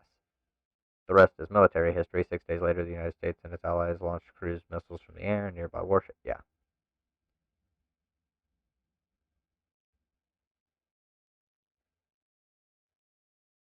So, Bellingcat, a UK-based organization specializing in open source online investigations run by Elliot Higgins, whose eagle-eyed attention to photos of barrel and improvised chemical weapons earlier in Syria's civil war on the pseudonymous blog Brown Moses had won him a reputation in the field. Bellingcat also reviewed the work of the Syrian Network for Human Rights, which had estimated 55 deaths and 860 injured as a result of the apartment building attack, as well as that of the rescue organization Syria Civil Defense, generally known as the White Helmets, which, like SAMS, counted 43 dead and 500 injured from the same incident. Paying close attention to the publicly available imagery, Bellingcat concluded that there had been at least 34 fatalities from the apartment attack as a result of a gas. Okay, so yes. Like, really, experts, the OPCW report, other people who have reviewed it, like, everything like that, except for the one whistleblower, who could just be mad, honestly. It's not like it's corroborated information or anything. I mean, every other expert and stuff is looking at it and going, yeah, I mean, this looks like a chemical weapons attack, and this particular one could be chlorine gas. Like, that's what the symptoms, I mean, if you're trapped in an enclosed area, which they say that you can't hear echo because I have earbuds in. Opium. No echo on my end, brother. You don't. Are you trolling? You would be, wouldn't you? That's your out into this conversation, isn't it? What? This is your way out, isn't it? No, this is your way out. What Wait, are you talking about? You can listen to my stream if you want. There is an audible echo. It's very distracting. Everyone on my end can hear it. How many people are watching on my end? Okay, I have 7,500 people who can attest to the existence of an echo. Okay, let's figure this out. Okay. We've been streaming this entire time, and we haven't had an echo issue. I did not change my volume levels. Did you change any of your volume levels? It wouldn't matter. I have earbuds in. Well, my audio isn't being broadcast on a speaker. Can you still hear it? Echo. Yes. Yes. Wait, it's a little bit lower. Did you lower the volume? Hello? Try again. Hello? Try again. Oh, wait, I don't hear it now. I don't hear it now. Okay. We did it. We did it. All fixed. Let's go. Let's get it. Okay, so you have no alternate explanation for the presence of helicopters at the scene? Of course he doesn't. Nobody does. What's that? You have no alternate explanation for helicopters. Y'all ever have one of those nose hairs that curls back up into your shit, like right back up into here? It's just like right there, and it curls back up, and it tickles like a motherfucker. I hate helicopters at the scene. There's one witness, according to the witness testimonies, who alleged to have seen this helicopter. Beyond that, there's no information surrounding them having like dropped cylinders, which is your principal. We're not talking about dropped cylinders. We're talking about the helicopters. One claim at a time. And no, it's not one witness. There were many witnesses that corroborated this information. There were people who talked with NGOs and journalistic organizations immediately after the attacks took place. Reporters on the scene talk with people. The original report says that around hour 1900, I just pulled this up, on the same day, a witness reported seeing a helicopter. So that's just one witness. I don't know if you have more. But yeah. Your principal claim is that the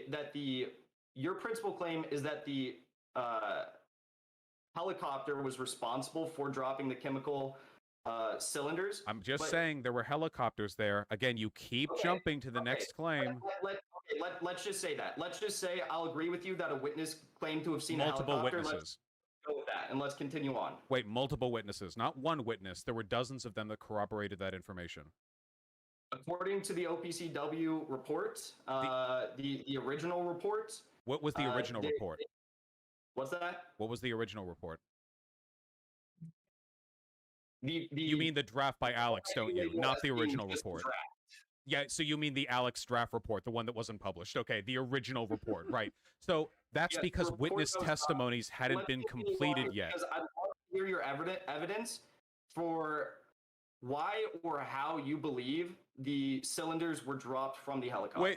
Okay, so we're conceding the helicopter point. Okay, gotcha. So there were helicopters. Now we're talking about the chemical, or them dropping like the chemical, canisters.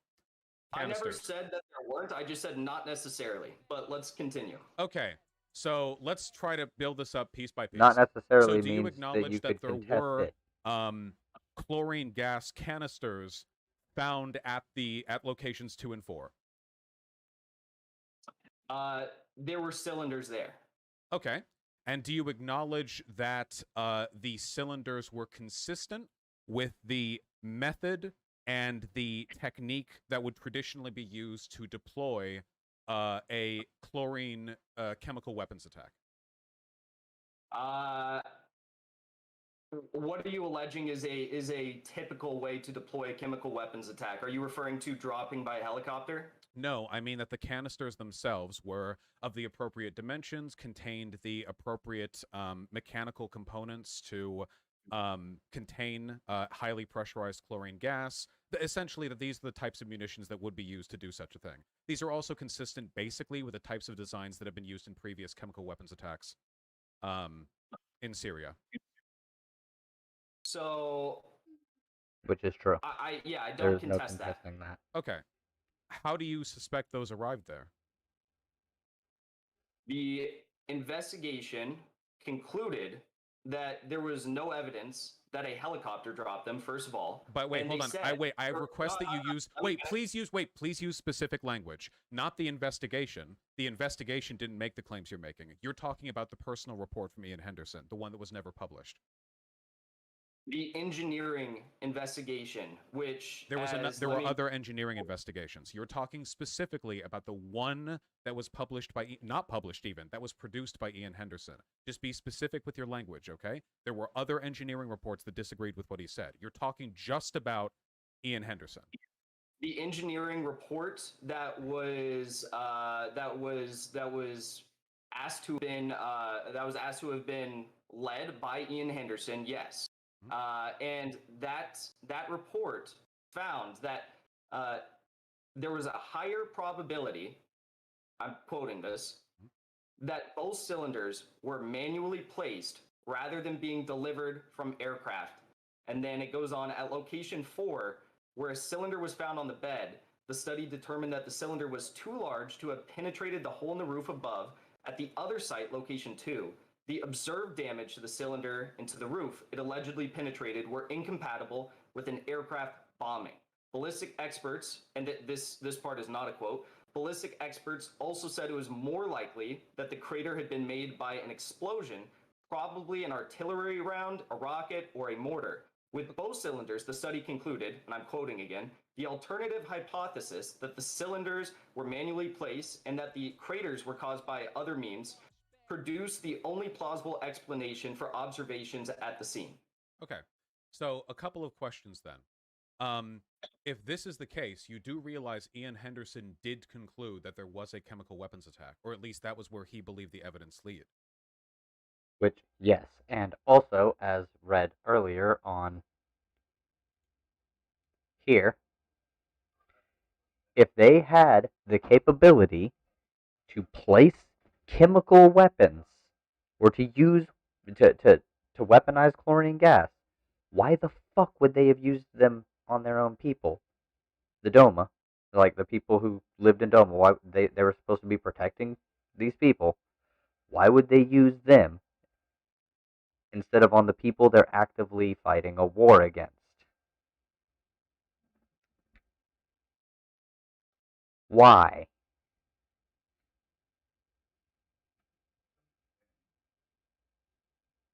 They didn't have the ability to make the equipment. How the fuck do you get to that conclusion? You don't.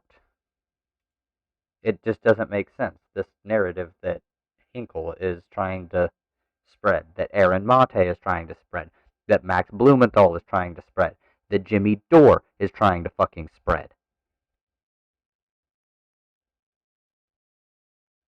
Come on. You're the one making the claim that there was no chemical weapons attack, but in doing so, you're citing evidence from an engineering report from a person whose conclusion aligned with mine, that there was a chemical weapons attack. How do you reconcile? Where's your evidence that Ian Henderson claimed there was a chemical attack? Have you read his report? He said that I'm asking you for the information. Sure. I mean, we can go and read the report if you want. Give me a second. Well, you're stating it like it's fact, so I figured yes, you'd have it. That was his conclusion, yes. So where did you get that? From his report. That there was a chemical weapons attack. He said that the evidence led in that direction, yeah. He was under the impression not that there wasn't a chlorine gas attack, but rather that it was placed there. The implication was that Syrian rebels had done so, which is the reason why it wasn't published, because the OPCW is legally disallowed from making any claims as to the agents who are responsible for any alleged chemical weapons attacks. Henderson's document seemed to suggest that it was Syrian planted, and for that reason it wasn't published. So I don't believe that, and I could be wrong about this, but I don't believe that Ian Henderson claimed that there was a chemical attack. He didn't use language that's strong because they never do. They say, what, you don't know that? What I do know, well, you continue to claim that he said that without a, beyond a reasonable doubt. No, I do. Wait, but, I did not at any point. Wait, please do not lie about what I've said. Okay, I said that he believed the conclusions indicated that, as the evidence inferred that. Wait. No, he did not say that. He did not say that. Vaush, you're making this stuff up. So again, please, one more time, just so I don't get it wrong here. What did you say? What did you say? His claim was not that there was no chemical attack, only that the canisters were planted there rather than dropped. His contention was with the deployment of the canisters. So wait, so you know, because a few seconds ago you said that he said that there was a chemical attack, but that I'm sorry. I'm trying to be like specific with my language, and it keeps not working because you keep not hearing. Okay, I'm going to be as specific as I can with this language, and this is going to be my final. Wait, here's my. You said that Ian Henderson claimed that there was a chemical attack. That's what you said. So I'm pretty sure what I said was that the report was principally on the method of the canister's delivery. I believe that the evidence, as presented in it, did not indicate that Henderson was contesting the existence of a chemical weapons attack. That's the most specific language I can use. Vaush, you're changing your words now. Now you're saying that he didn't contest that there wasn't a chemical attack. A few seconds ago, you said that Ian Henderson did believe there was a chemical attack, but that. Okay, so here's why one of the reasons you actually cannot trust WikiLeaks. There has been evidence that came out that Julian Assange had been messaging Donald Trump, begging for information and leaks that he could put out, stuff that would come out anyways, but it would make it look like he's more neutral than he actually is, because he wants to keep up some respectability. But he's fucking a right wing, like, troll, essentially. I mean, he releases shit that people send to him, and he doesn't check any of it really. He doesn't. There's no like verification or anything. He just takes anything he can and puts it out. Let me go ahead and look at this. Let me look at this. Correctly redacted emails, re-toxicology minutes. This is the minutes thing.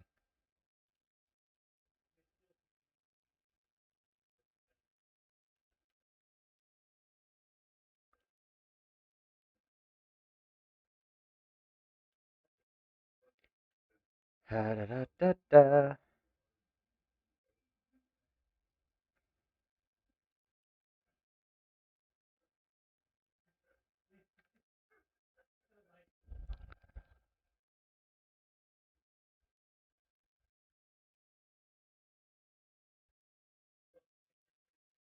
Dear blank. Okay, so there. Yeah.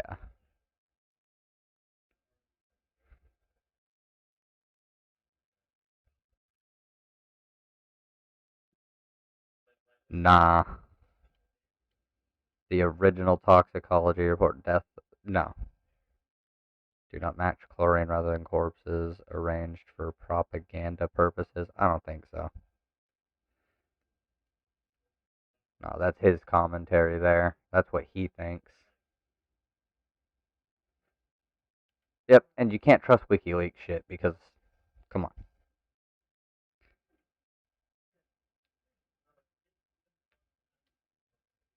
I mean, I guess you can trust some of it, but this is not.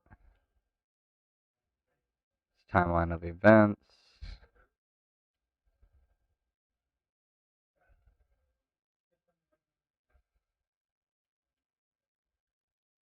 But I just want Henderson's report. That's all I want.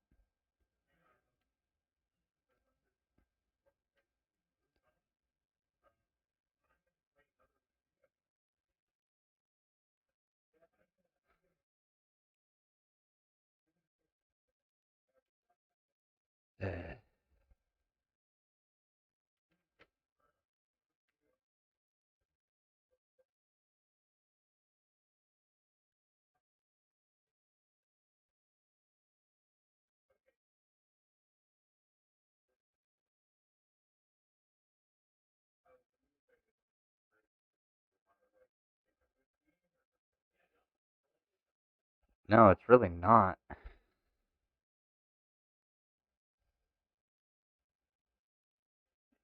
Okay, so this stuff is all bullshit. Come on. That it was not helicopters who carried out the attack, and that it was likely manually placed. So you're changing your words here. But what I will say is that he did believe that it was likely a manual placement. You're lying about him saying that there was a chemical attack, and if you're not, if you believe you're not lying, I'd like you to cite this, but you can't because you're lying. And I like how you've been weaseling off everything that you've said, and me being very slightly more specific with my language to avoid being taken out of context by you is interpreted as lying. Wrong so many times throughout this debate. I'm just asking you to cite one thing that you said. He cited so much. He has given his citations, including on this. The fuck? And you can't cite it because you haven't lied cited about it. anything that you've said. I asked you for citations on a claim about helicopter sources, and you linked me 5 articles. I said, hey, are these really all relevant? And you were like, actually, hold on, wait. And you were like, no, wait, actually, I sent you 200 irrelevant pages. No, did you contest the other 3 links I sent you? Because those links were I haven't had a chance to read them yet. You didn't give me... You didn't highlight or cite it. I said, sorry, I sent you the wrong link for the 4th link, but the other 3 are accurate. You didn't cite anything in there. You just gave me documents. We've been talking. I haven't had time to read them yet. What you just said, because you said that Ian Henderson claimed that there was a chemical attack, but it was not. It was not carried out by helicopters. I think I've been very specific on my language, and your attempts at obfuscating the situation are indicative of desperation on your part. So Ian Henderson's report did not contest. Can you cite it? Ian Henderson's report? You said that he believed there was a chemical attack. Can you cite wait? it? I've repeated this like 20 times now. Are you deaf? I'm being very clear on this. Can you cite any part of the report where he claims that there was no chemical weapons attack? Bro,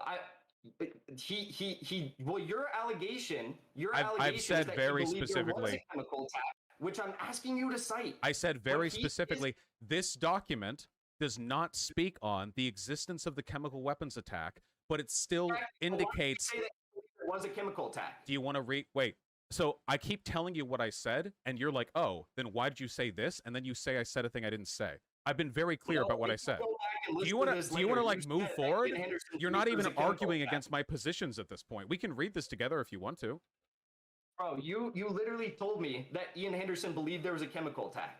You didn't say that he didn't contest that there wasn't a chemical attack, or he didn't weigh in on that. You said he believed there was a chemical attack. This guy's literally like shadow boxing. Holy fuck. You can't cite it. Do you want to read it with me? I'm still waiting on you for you to cite You're this. asking me to cite a thing that I don't believe. Why?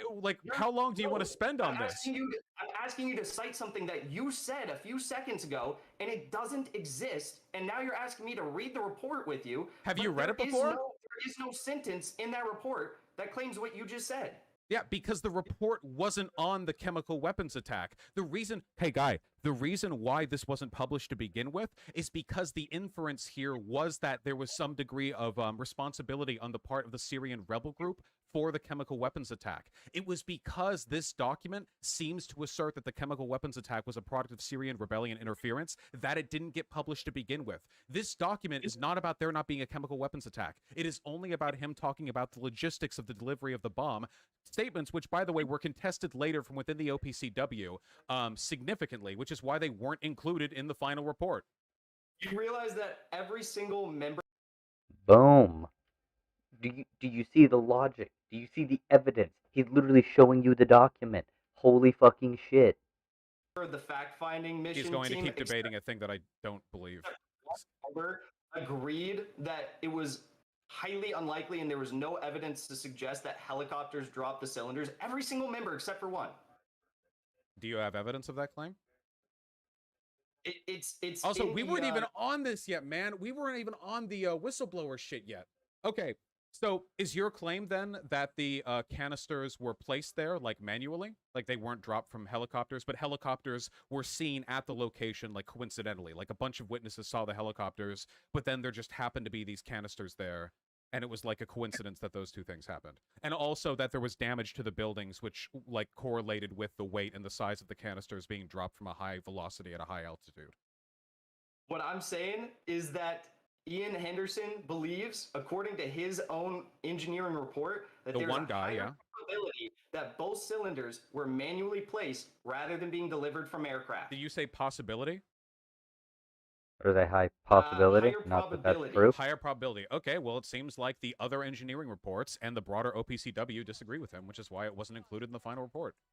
So Do you think other then engineering reports that you're flippantly citing here, they have no evidence. They're completely redacted, and they're from anonymous experts, which we haven't been able to see yet. If this whole investigation how are they redacted? Let me finish. If this investigation was taken before the entire scientific advisory board of the OPCW, which is what I want to see happen, right? They could adjudicate this issue by meeting with the dissenting inspectors and all the original team members to weigh their evidence and arguments and their claims that they were censored, which you don't believe in. This doesn't have anything to do with the claims being made here. Come to a conclusion as to what happened. But the OPCW executives have denied every single request for this to happen. So I'm this curious. Is more conspiracy. I'm asking you a question. Do you think they were planted there? No, it's not. I'm curious if you believe that there should be a scientific advisory board panel led by the SAB into what took place here and the allegations of censorship and doctoring. So you realize, like, you just completely moved away from what we were talking about to a broader conspiracy about censorship. Let's talk about what we were actually talking about before you pivoted off of it. Do you think that those canisters were just planted there? I'm alleging exactly what Ian Henderson's investigation found, that there's a higher probability it concluded both cylinders were manually placed. So you do believe that? You believe that they were planted there? I'm alleging that there's a higher probability, and the investigation was cut short before they could come to a determination as to what happened. But yes, a lot of the evidence does point in the direction that they were manually placed. From one guy's report. From yes, from Ian Henderson's report, the one of the international leading experts on ballistic. Hey guys. June 2021. Inspectors find new chemical weapons agent in Syria. International inspectors found an undeclared chemical warfare agent in Syria during September 2020 visit, according to monitoring report released April 23rd. The report, issued by the organization, the OPCW, suggests that Syria may still be producing chemical weapons despite being censured by the group for repeated chemical weapons use. Of course they are. As a state party to the CWC, Chemical Weapons Convention, Syria is expressly prohibited from producing, stockpiling, or using chemical weapons. Syria joined the treaty in 2013, but reports of chemical weapons attacks by Syrian forces have emerged since the UNOPCW operation in 2013 to 2016 to remove and destroy the country's illegal declared chemical weapons arsenals, raising questions about the validity of Syria's initial stockpile declaration. There's more to the report, or to the article on this, but yeah, that's the main thing you need to know. Apparently, a report during their 2020 visit found more chemical weapon usage.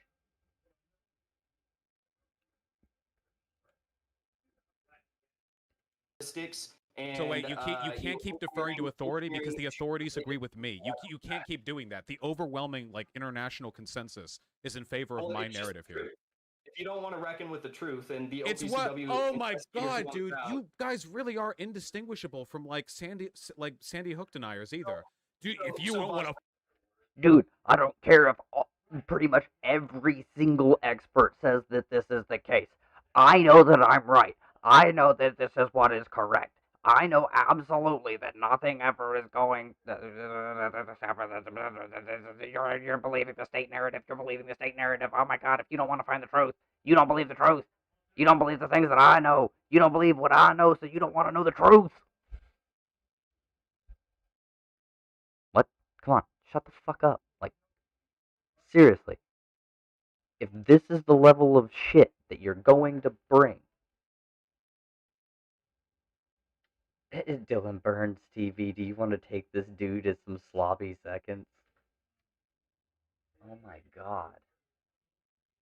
This is the kind of shit I would love to see Vaush slap around like Aaron Monte and stuff, but they'll do the same thing that this guy's doing and just stop actually doing any like reciprocal response, no back and forth. It'll just be dialogue tree shit. Fight against the truth. Like, dude, come on. Take your dick out of your mouth, okay? Continue, regardless of whether you... Wait, I thought there were holes in the roof of the chlorine gas vent. Chlorine gas is heavier than oxygen. Dumb fuck. Article 17, they. Like it or not, I guess. So, sorry. Right, so Henderson made that claim, but then there were other three independent engineering studies. Wait, it's not just Henderson. So wait, hold on. Well, you're referring to Henderson's report, are you not? I was, and then you allege that it's insufficient because it's only one person. So I was going to continue. So the claim that so hold on. You can't answer. You haven't answered any of the direct questions. Were cylinders manually planted? Wait, I'm asking you a question about your belief. I'm asking you a question about your belief, so you can't keep weaseling out of your insane conspiracy bullshit by saying that you don't believe. You can't contest the official narrative, but then not provide. Please, wait, please. You can't contest the official narrative and then not have another reasonable explanation. There has to be another reason why this happened. Why corpses were found with foam in their mouth. Wait, hold on. Why corpses were found foaming at the mouth. Why, for example, so many people saw helicopters over the city. So now I'm at... He's not even bringing up the fucking people who had lung damage, trouble breathing, sudden onset asthma shit, the corneal burns, like none of this other stuff. He's literally just going to the foam in the mouth. He could go way harder on the effects than put in the nut. This right here is a bad spot in Vaush's performance, to be completely honest. He's not going with the full range of what happened. He could really just go hammer in on this the effects that happened, like the corneal burns, the skin burns, along with the foam in the mouth, the difficulty breathing on the people who survived, the corpses on stairs looking at honest, obviously trying to get out of the fucking building, but it was too goddamn late because they were at the bottom. People dying in subterranean tunnels and shit from it. Like, this is clear, overwhelming evidence of a chemical weapons attack. Maybe not chlorine gas, but all of the symptoms are consistent with heavy concentrations of chlorine gas in enclosed areas. Asking you, how did... Like, dyspnea. These chlorine gas canisters get at locations 2 and 4? And furthermore, how was there damage done to the buildings, which was consistent with an aerial deployment of these canisters? Did they, like, look around for buildings that looked like they had recently been shelled and then, like, ran up there with, like, an empty chlorine gas canister and then dropped it there and, like, nobody saw this? It wasn't consistent. The ballistics experts said that it was more likely that the crater... Are you going to listen? It was more likely that the crater had been made by an explosion, probably from an artillery round, a rocket, or a mortar. With both cylinders, the study concluded the alternative hypothesis that the cylinders were manually placed and that the craters were caused by openings produced the only plausible explanation. This guy just will not fucking answer. Which study? It's the Ian Henderson study. That's what it is. For observations at Which the scene. Study? That is Ian Henderson's report. Yeah, stop saying the study and stop saying the ballistic experts when what you mean is the one guy's completely unverified report. Can you please stop pretending there are more people on your side than actually are by not naming the people who we've already directly implicated in the broader conversation? Just say Ian Henderson's report, okay? Now, so how did the cylinders get there? Vaush, that is the principal argument that I'm trying to make here. How did the cylinders... This investigation was cut short, and the key investigators were forced off the fact-finding mission team before they completed... See, you notice how he has to keep putting things... It was cut short. No, they concluded it. They were able to wrap it up with fairly convincing evidence. The investigators, the top investigator... No, one person was removed from the fact-finding team. That's it. Because they put out a thing, or they wrote a thing and submitted it that put heavy fucking bias and tried to like essentially assign blame by being super like it used semi-vague language that insinuated that it was the rebels who did the gas attack, as opposed to just analyzing, yes, a gas attack occurred and it could have been this manner. No. Other experts did not agree. They disagreed with that assessment, like all of the other ones who investigated the area, as has been stated, and this guy keeps going on it over and over and over.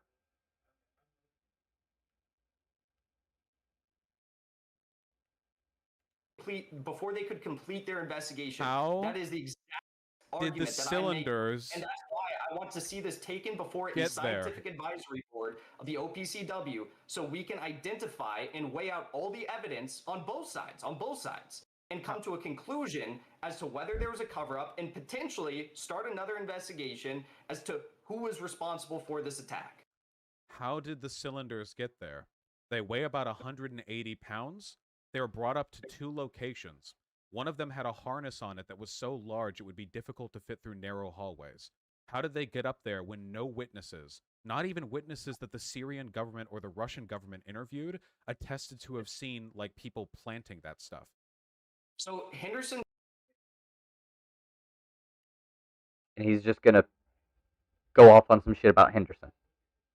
The one source that they fucking have, as opposed to the overwhelming amount of sources that are part of the OPCW and the other investigation.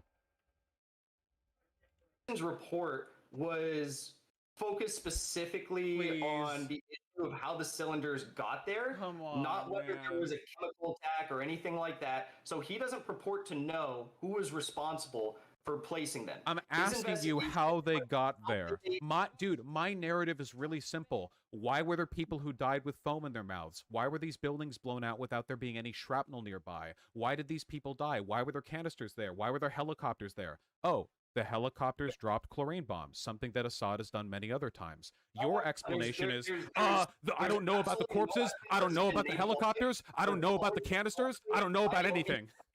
Which suggests that aircraft bombing was responsible for those chemical cylinders, alleged chemical cylinders getting there. In addition to that, the cylinders the report produced the only plausible explanation for the observations at the scene were manual placement. And Vaush. The report. See, he keeps saying the report to obfuscate, making you think the official OPCW report is the thing that is being that he's referencing, but he's not. He's referring to the Henderson report, which was discredited by the OPCW, and he was removed from the fact-finding team. Come on now. I haven't even gotten to this yet. I haven't even gotten to this yet, but I think this is important. Whose report? I think this is important. Relating to all of this stuff. Really quick. You might find this interesting. Whose report? You might find this interesting. And there were 3 independent engineering studies commissioned. Who is a journalist. Oh, and yes, so I'm looking at atsdr.cdc.gov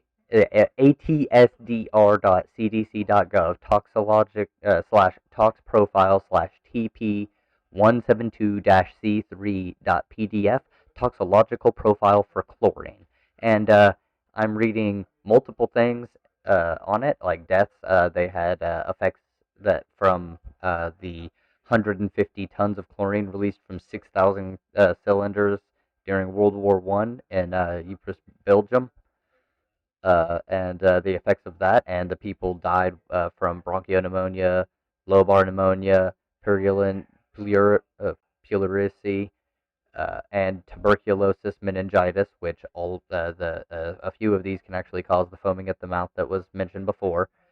Same thing kind of happened in 2003 when chlorine exposure led to the death of in 24 hours as follows: an acute acute inflammation of the trachea and bronchi, which was also found at the survivors of the attacks here, is followed by congestion and edema of the entire respiratory tract, which was also found in them.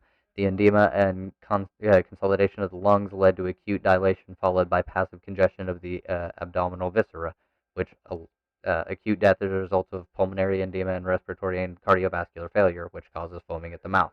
Subacute death is generally due to pulmonary infection with resulting bronchitis and pneumonia. Postmortem findings include acute conjunctivitis, congestion of abdominal organs, especially the liver, increased lung volume, fluid in the pleural cavity, hello, foaming at the mouth, mottled appearance on lung surface with scattered areas of emphysema, pleural hemorrhage, perivascular edema, and dilation of blood vessels, frothy fluid filling the trachea and bronchi, red mucous membranes, and heart enlargement and dilated heart chambers. These are things that were found in the bodies of the people who had actually died. There are also reports of death due to spills of chlorine gas to the environment following railroad accidents. CDC 2005 reported that in January 2005, a train in South Carolina carrying chlorine tanker cars collided with another train, and an estimated 11,500 gallons of chlorine gas were immediately released into the air, causing the death of 9 persons. The primary cause of death of those who died at the scene were asphyxia. Reported findings included congested lungs, pulmonary edema, and tracheal and bronchial arrhythmia. Also reported that similar accident in June 2004 in Texas released approximately 90,000 pounds of chlorine gas, resulting in 2 fatalities among residents near the site. 8 people died as a direct result of lung injury caused by exposure to chlorine following a freight train accident in Florida in February 1978. So, just on about how people can die and it causes foaming at the mouth and other sorts of fucking problems. So, see, and I'm looking at these things. I can even, here, we'll do this.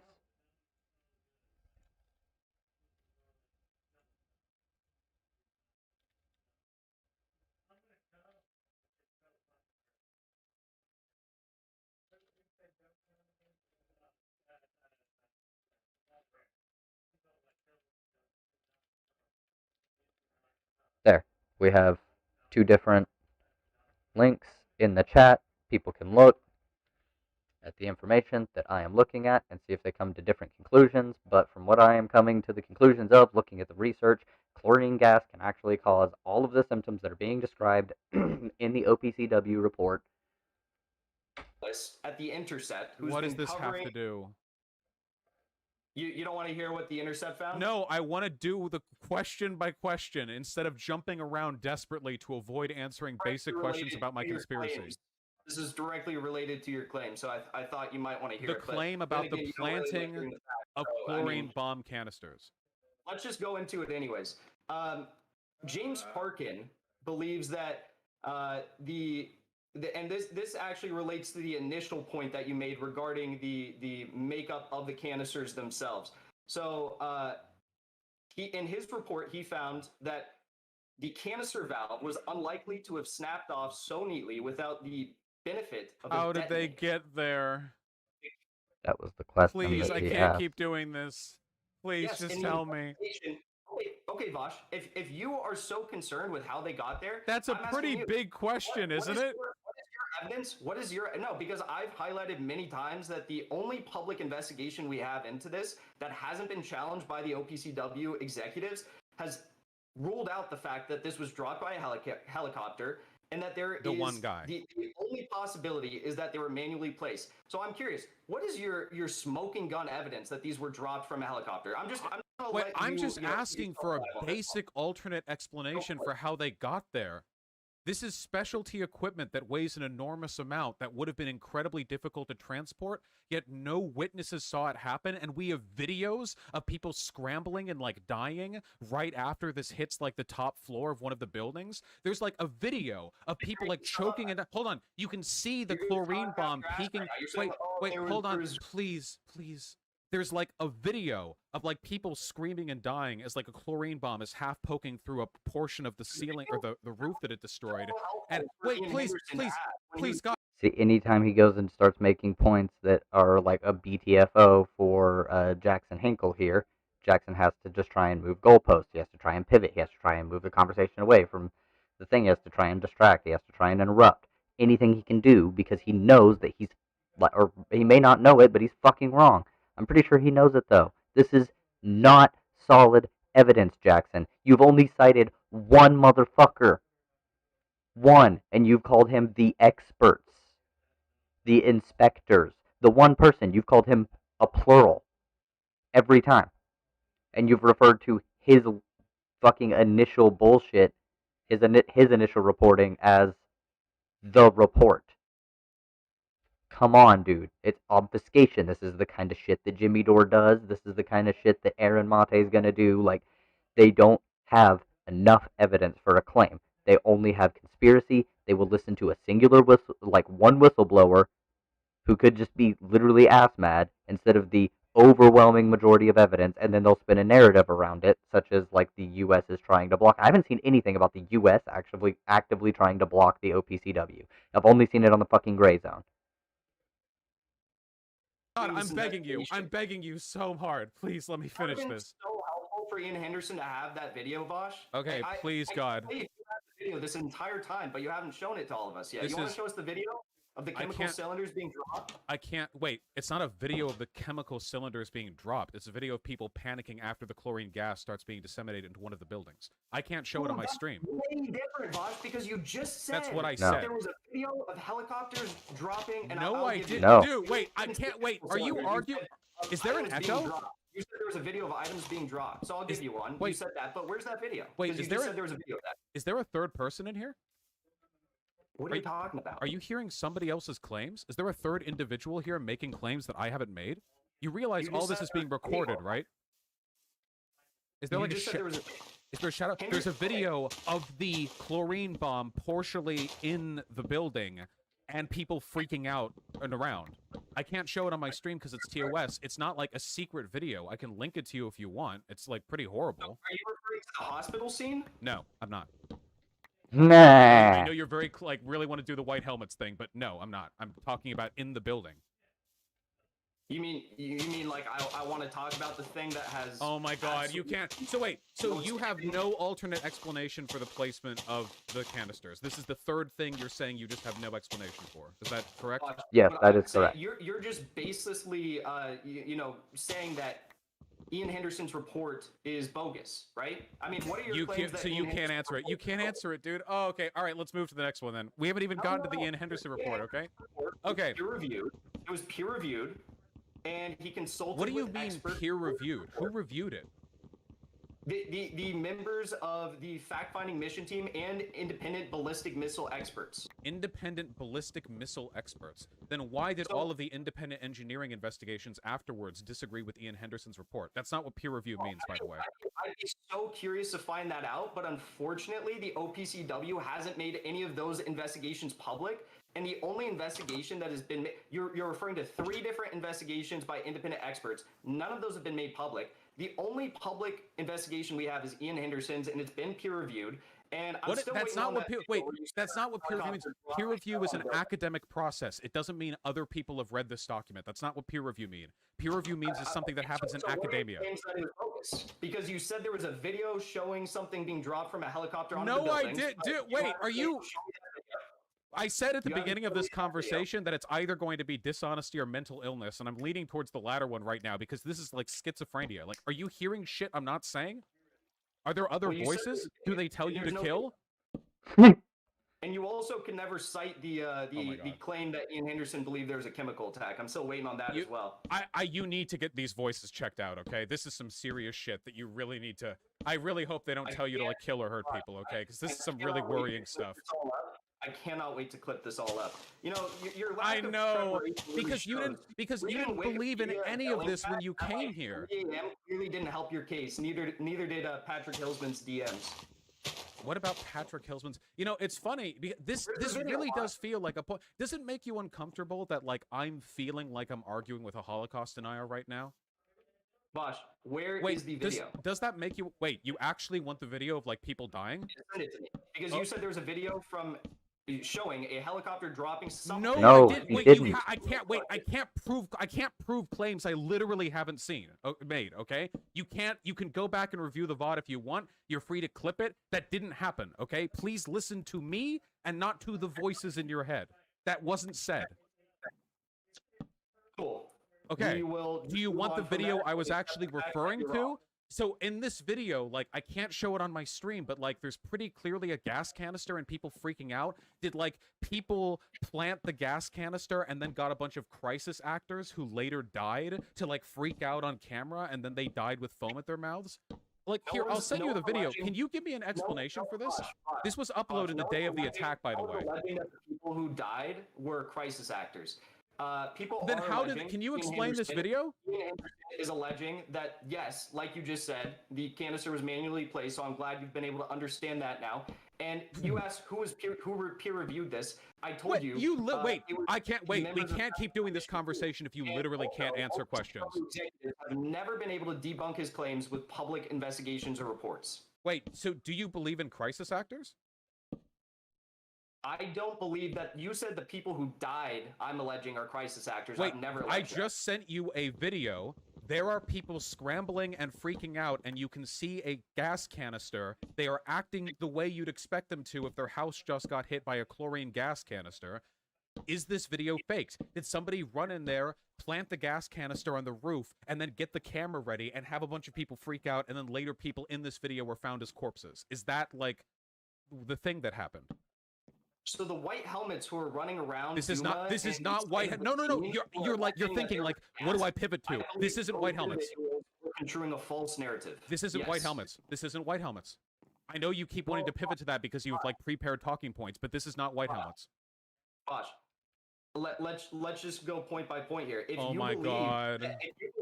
If you believe, and I'm not saying you do, but let's say you believed Ian Henderson's report that he can't. What? Oh, wait. If we're at the point now where you're so obviously aware that you've been blown the fuck out that you will literally not participate in a conversation that we are having, then we might as well just end it here. I've already given you more attention than you deserve. I know you were desperate to get my attention. If we're literally at this point now. Ian Henderson's report said that it was more likely that the crater had been made by an explosion. Okay, I think we're at that point. All right. Have fun, my dude. Talking to you was identical to talking with a neo-Nazi. There's literally no difference between you people. And this is a true point. I can't, once we reach the point where they're literally not participating. And now you will see people saying that he angrily left because he made the comment that talking to Jackson Hinkle is literally like talking to a neo-Nazi, because he wouldn't acknowledge literally fucking anything. He really wasn't. Y'all saw that, right? Y'all were here seeing the same thing that I was.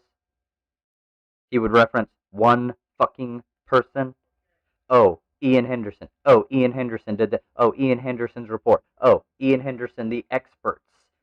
Oh, Ian Henderson, the investigators. Ian Henderson seems to be like 5 people all at once, according to Jackson Hinkle, because he kept referring to him in the plural, when it was one motherfucker with one report that was discredited by everyone else who looked at it. Because they went, nah. Like, I don't understand this. What the fuck?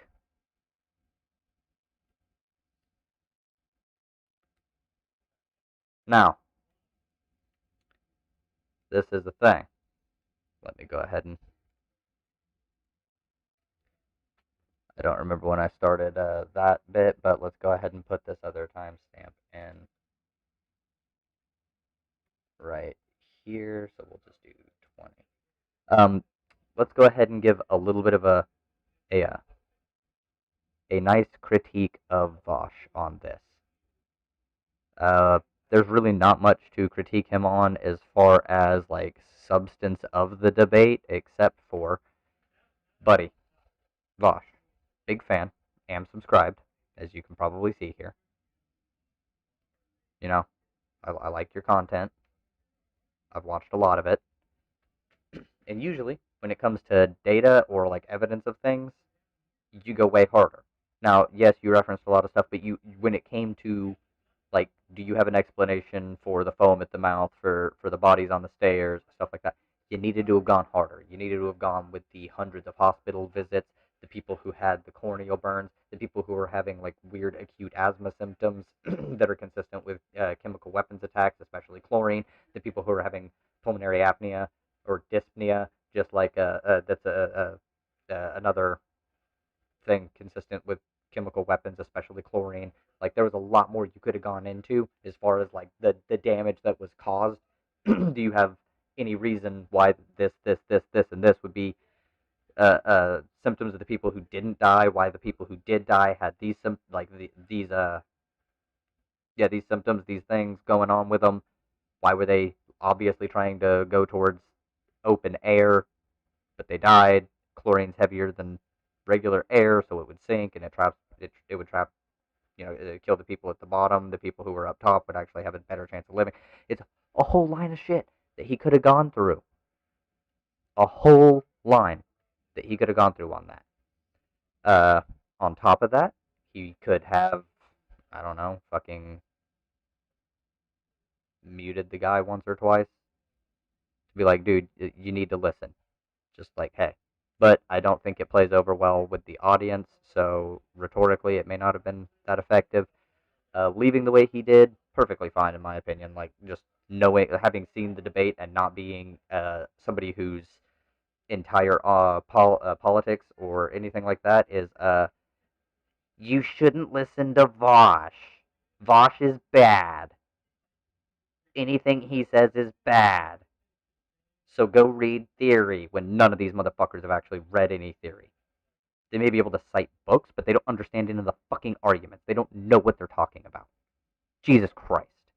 Now, there's some people who don't like Vaush who have actually read the theory and stuff like that. That's not a blanket statement for everybody, but most of the people who say that Vaush got angry and left here, or go out and call him a pedophile and shit, they don't know what the fuck they're talking about, and they just act in bad faith, and they're mad, because most likely their debate bro daddy got blown the fuck out every time they've talked to him.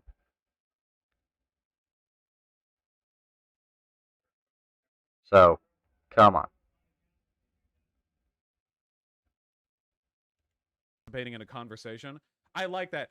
I'm like, here's a video immediately as the attack happened, and he's like, are you talking about the white helmets? Because he has like a bunch of talking points prepared about them, you know? He was not engaging in that conversation whatsoever. And by the way, hey, if you guys, anyone who agrees with him or watching this video, and you honestly believe he came off looking good there, you really are ideologically indistinguishable from neo-Nazis, because I have heard more convincing arguments for Holocaust camp deniers, okay? Wow! Like, every point, he's like, well, here's, I don't have an alternate explanation for why this incredible series of events took place, you know? Wow, you know, I can't... It's true, okay? We're not going to go with the post-debate, because that's my job. Vaush, buddy. You needed to have gone harder. And, personally, I know that some of your audience gets really upset when you do it. You need to have insulted him harder. You have to emasculate him. Because that's what he's there for. Like, and point out that he's there to leech your fucking audience.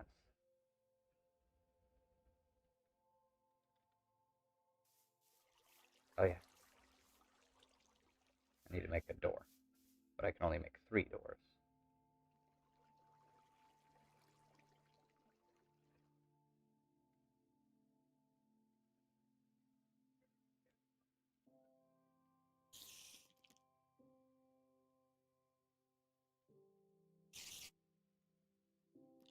That's a boat.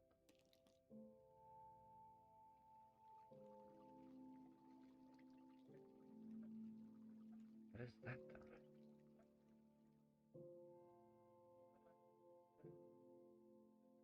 No? How the fuck do you make it? Oh, next to each other.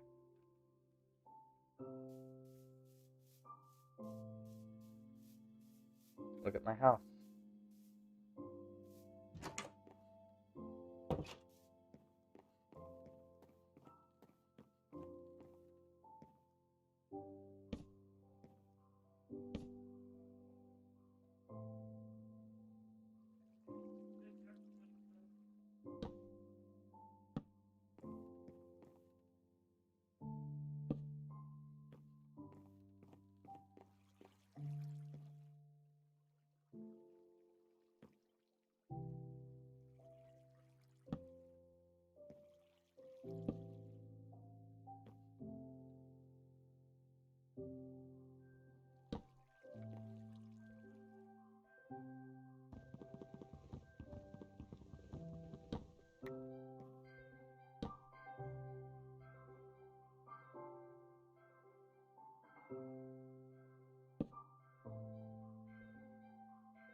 House has natural architecture.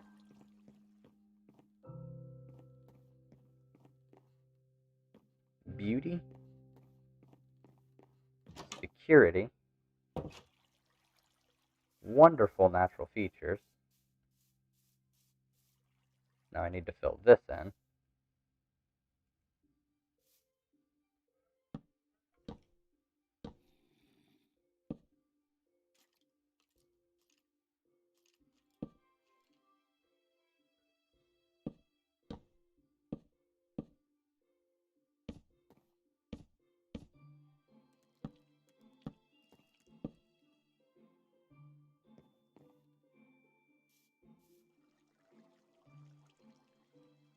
I don't need the gravel.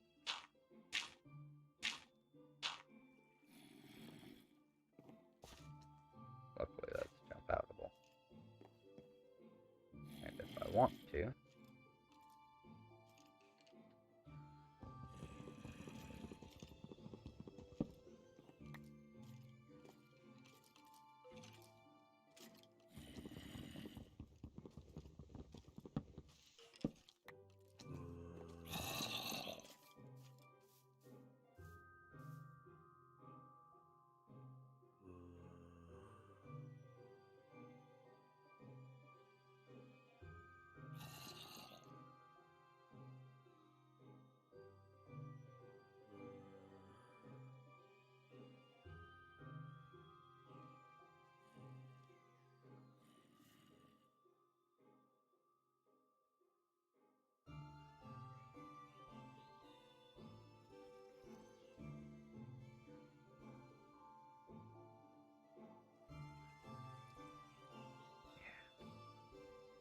time is it? I've been doing this for like 2 minutes. So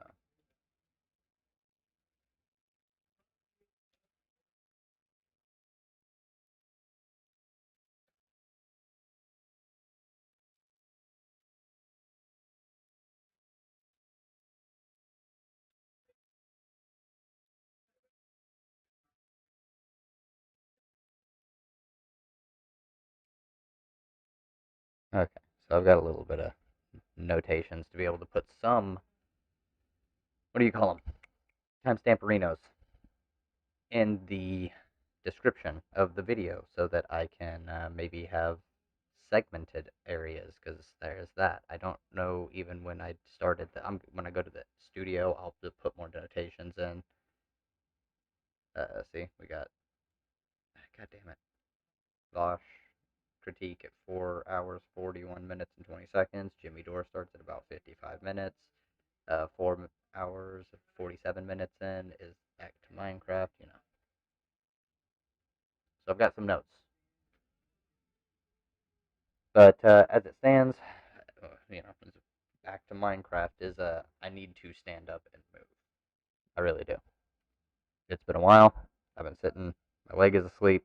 My knee hurts because I've been sitting on it the entire time.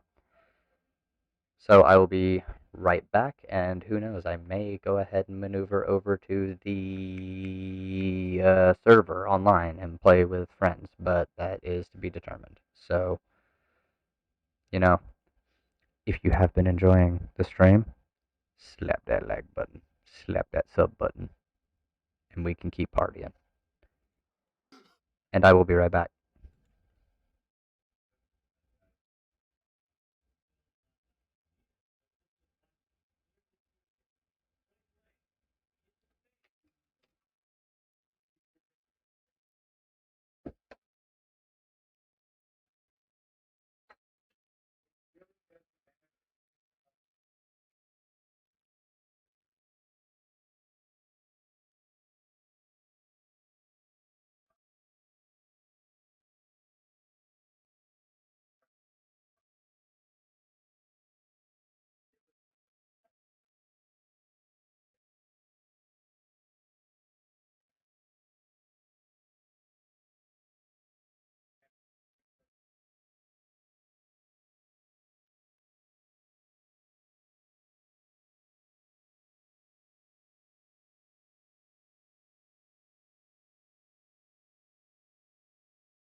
We are back.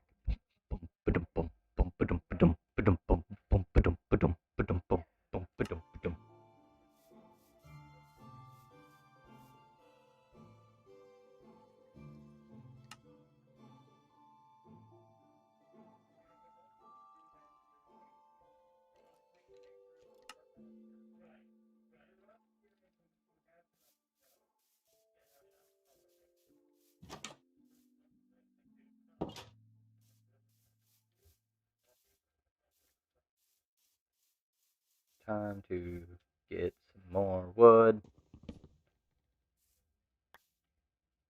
And I need to use this log to get even more wood. Because to reach my destination, I need to break the logs.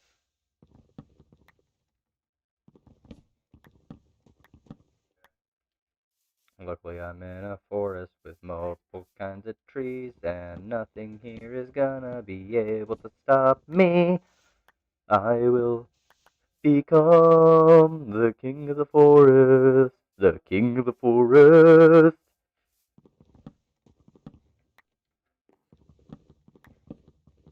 By king, I mean no monarchs. I will just live.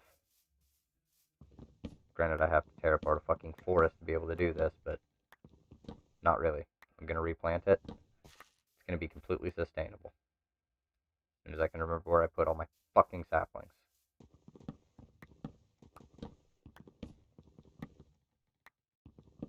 Fuck this birch tree. It can get out of my way. Alright, so I need to investigate the area a bit more, because my house is... I mean, my house is over here. It's sick as fuck. Nobody can contest against it. My house is sick. Alright. See? This thing right over here? How sick this house is? Wait. It's over here. Here we go.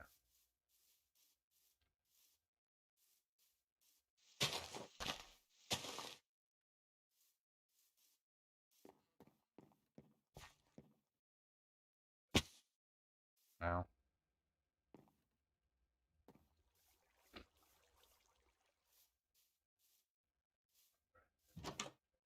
It's a little dark in here, but yeah, no. That'll be fine. We can make this work.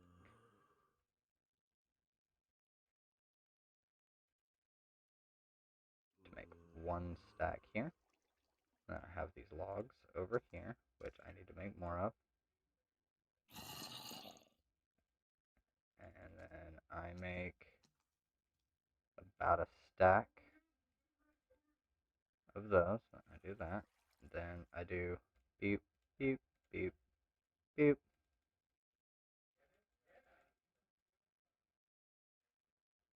One stack.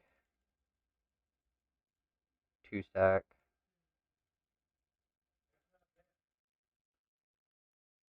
Three stack of torches. Boom. Boom. Boom. Chest. Open up. Put the... Actually, the coal is going to be used for some stuff. Put the sticks there. Put these logs here. Boom. Probably going to need to make another...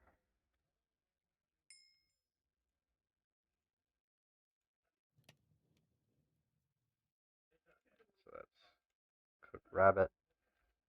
I don't have all that much food yet.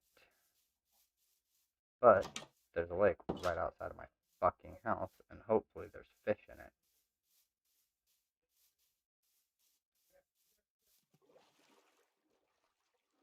You would hope there's fish in it, but doesn't appear to be any that one can see. So with the torches, I need to illuminate the area around my house.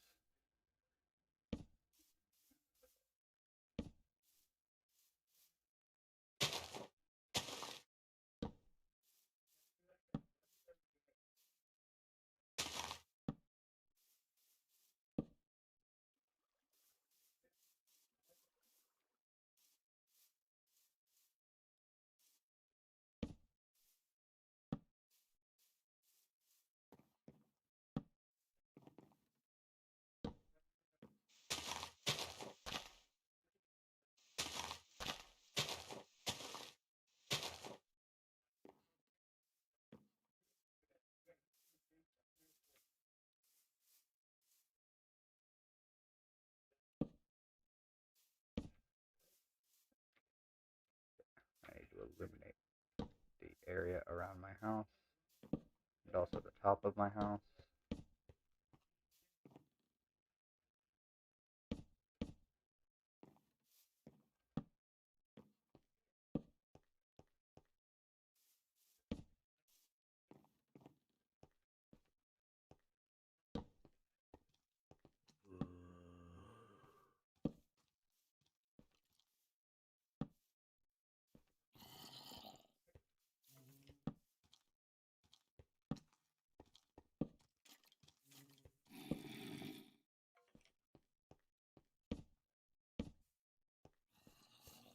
Just torch spam the area, you know.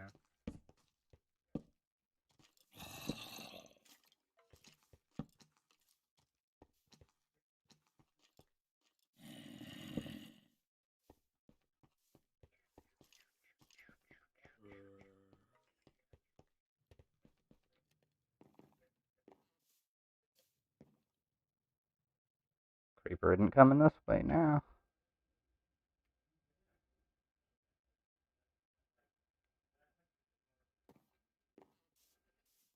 So, house is pretty well lit up at this point, you know. And then I can just go boop, boop, boop, and that's path to the house. And then do the same thing over here. And so if I'm going this direction.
So we now have a proper path, everybody.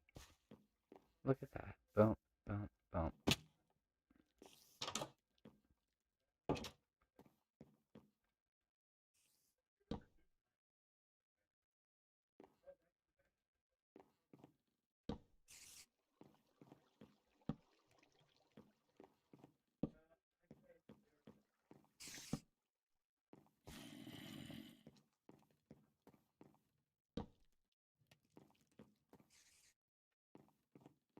Now, here's the real question.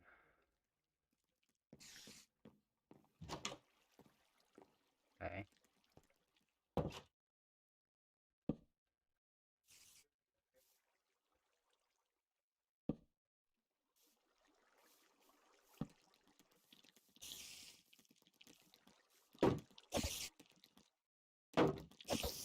Where the fuck did you even come from?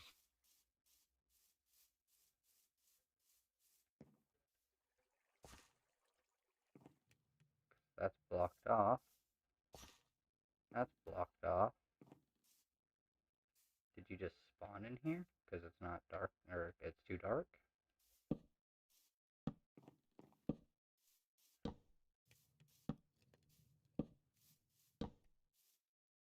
Did you manage to come up here? Is that what it is?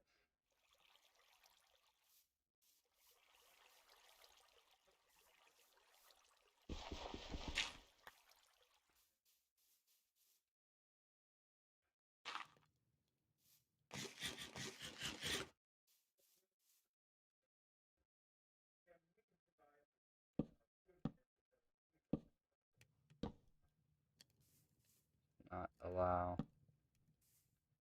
anything.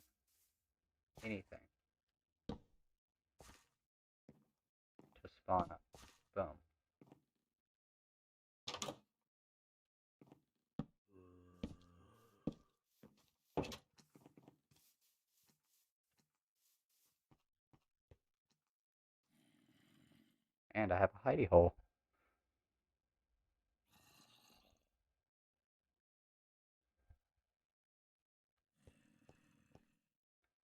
Nice. What do you think of my impromptu house, Ian? I made this.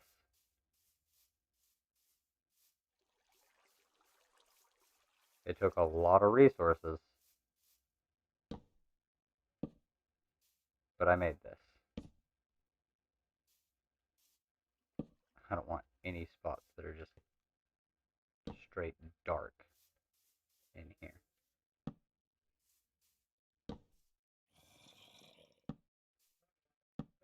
For what I find to be pretty good fucking reasons, actually.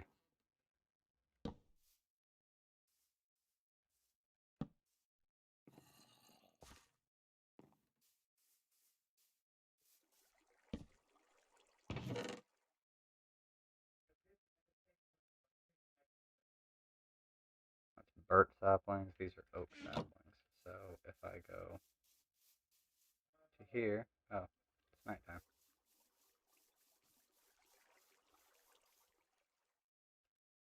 Okay. Thank you. I had, I'm sure you, as you saw, I just made this out of an over, like a mountain thing, because above me, here, I'll just go ahead and go upstairs. I built this wall here and then this ceiling here, and I was like, you know what, there's stuff that can just fall off the top into my shit. So I wanted to make it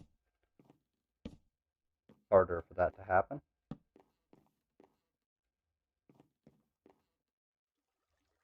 And I think this right here is the only spot I really need to worry about. It's right there. They still can't go through a one block space.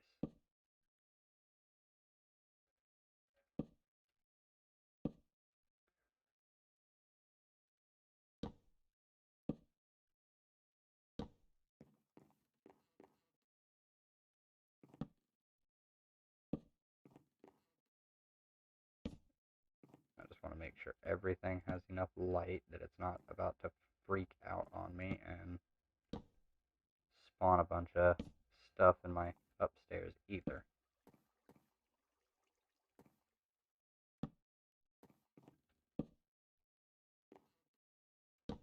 Boom. Boom. Boom. There we go. And of course my balcony. I want to make sure it stays nice and bright. And then if I could, I would actually just build like an overhang that goes out one block further than this, so that anything that tried to come at me would fall all the way down there. I'd be fine with that.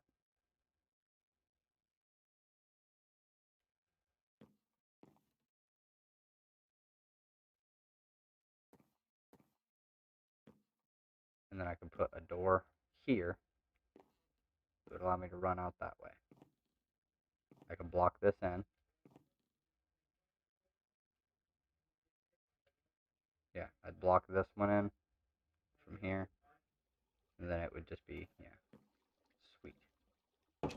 And then I could just remove these doors and have a balcony here that monsters couldn't get to, and then I'd have these doors available.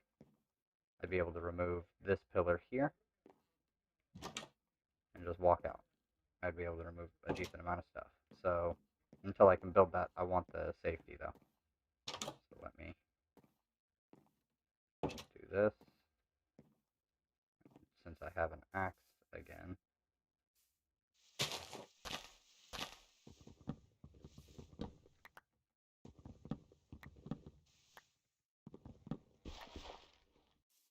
And since I need way more material, I'm gonna go ahead and collect it.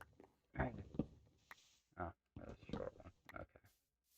I probably don't need all that much more for...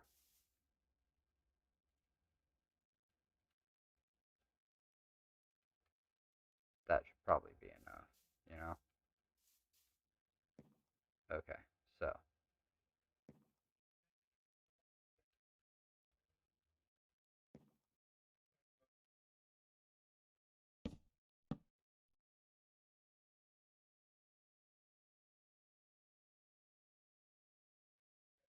needs to be right there so that I can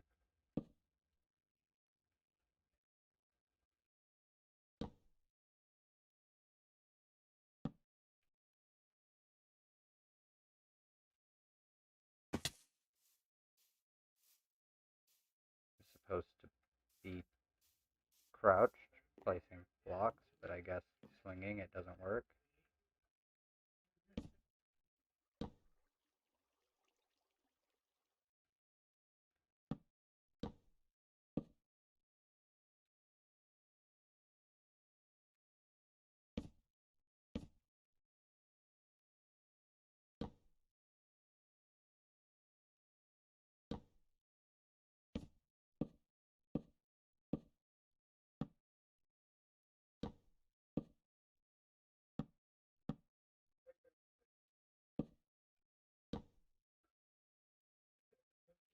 Alright, the rest of this can just be done from here.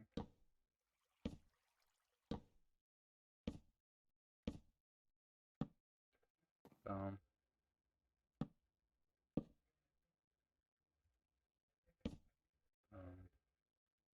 And then this will have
that took even less wood than I thought.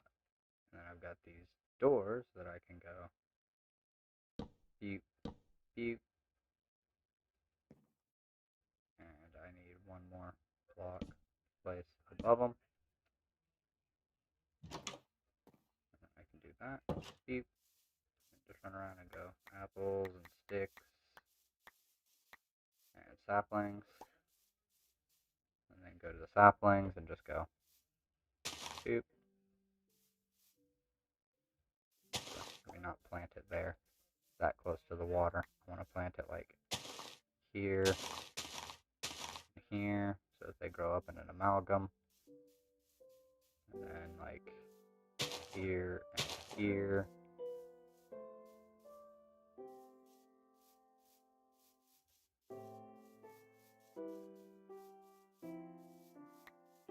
And then for the shits and giggles, here and here. And then I'm going to turn some of this into farm.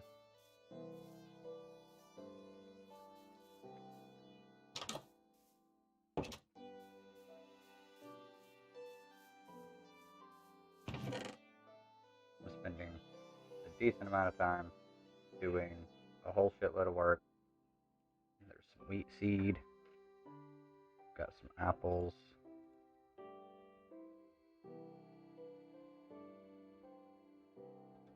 Okay. I could actually go ahead and combine those. Collect the iron that I've got.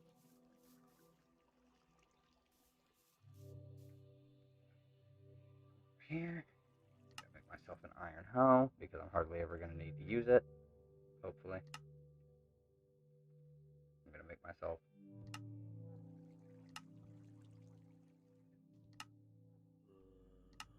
pick. There we go. And then I need to make a set of sticks.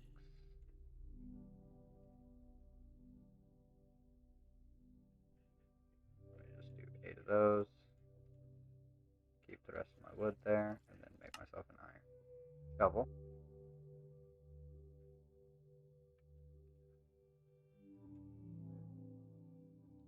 I'm just going to place this one torch.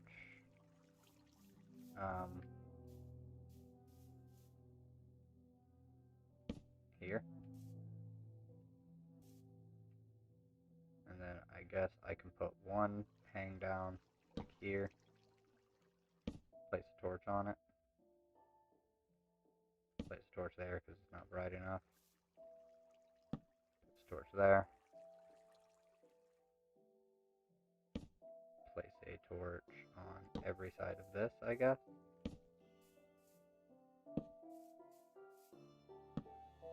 Do the same thing over here.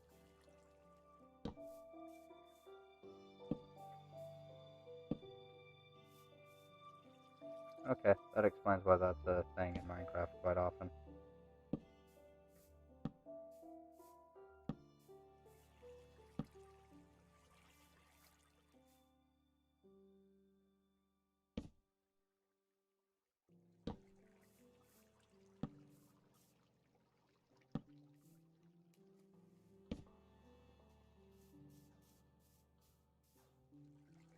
Oh, I know what I need to do.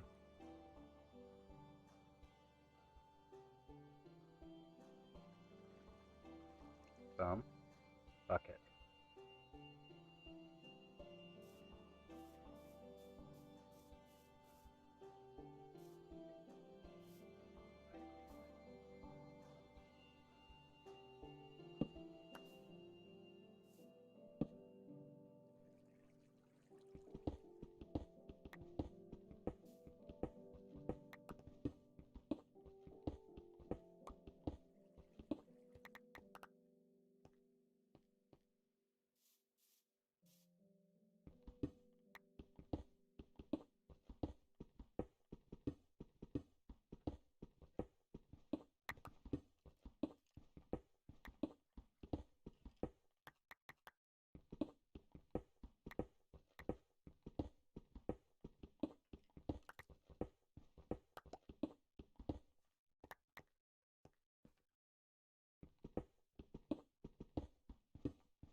Woo! Yeah, I like my house being close to water, the trees being part of it, the fact that, yeah, all I have to do for... That's not the right door. Like, if I just want to make my house even cooler, I just literally can just come out here and be like, weep. Instead, just try and fill in all the spots where it's...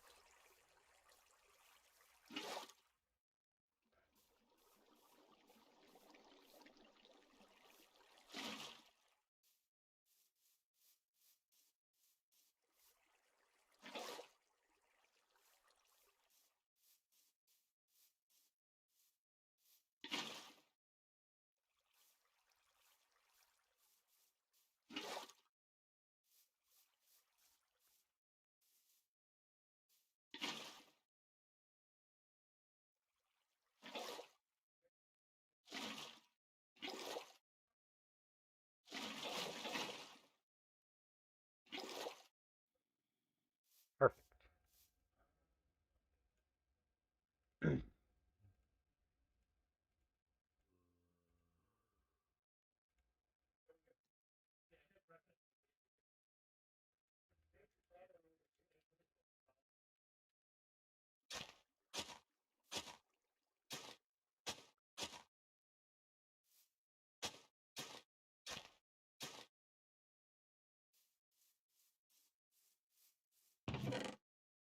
Give me my 3 wheat seeds.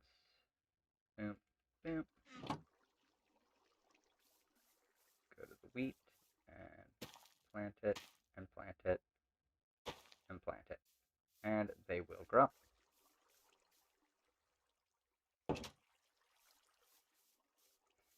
And now I've started a farm.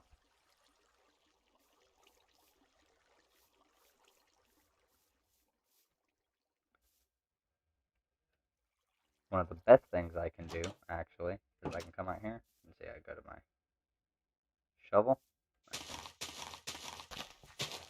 Take some of this dirt right here. And then I come here and I fill in these fucking holes in my floor for one. And then you jump up here and you can walk across safely. And you just place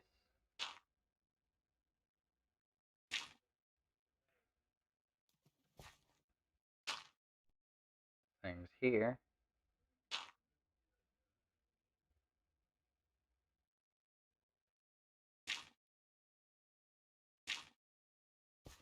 Right there. Right there. That's where this bucket of water comes in again. Boom.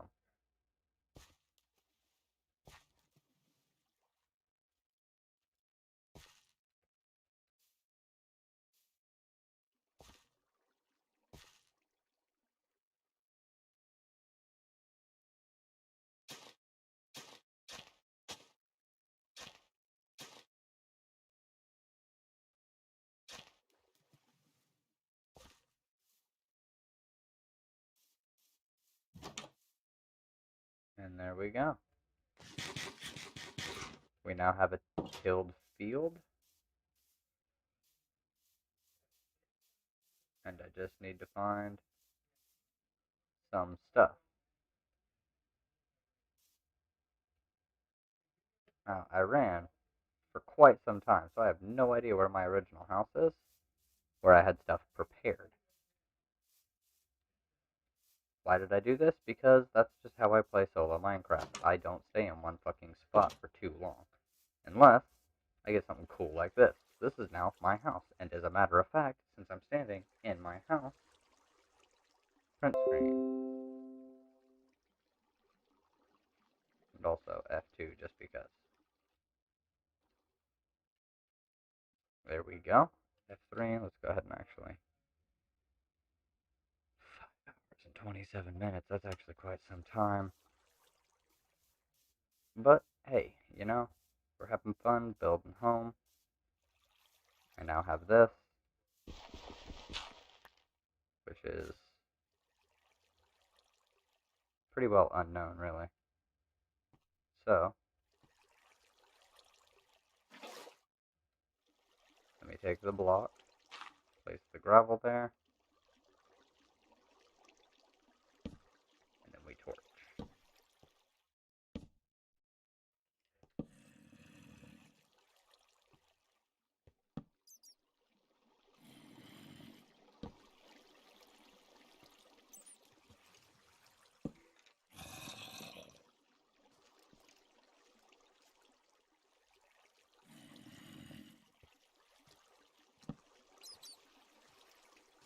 Probably down and around that corner, isn't it? But, you know, that's cool. We've got stuff here that is good for the mining. And because of what this area is, I can actually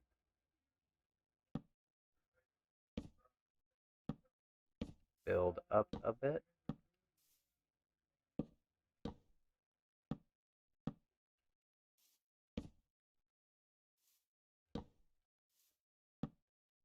Really, it doesn't need much in the way of blocking off.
So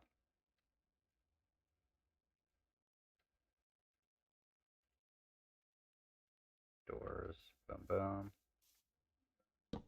And this is now blocked off. There isn't a way to get into it accidentally. I have to go down there on purpose. And we are now safe.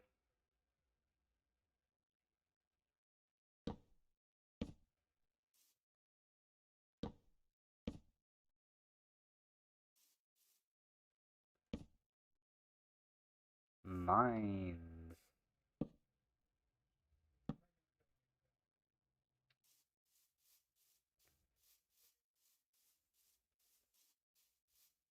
So, as it sits, my food supply is actually low. This is quite a thing, but I am farming wheat. And if I can find something else, then that is excellent.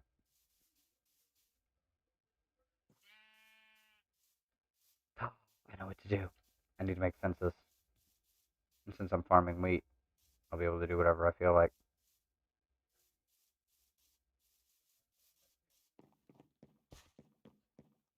Yeah, see, now because of this, I can't even get into my house that way. I have to go around like this, and then land here, and then boom, and then boom, and then my door. And then I can wander over to here, and I can actually remove all of this, to be fair.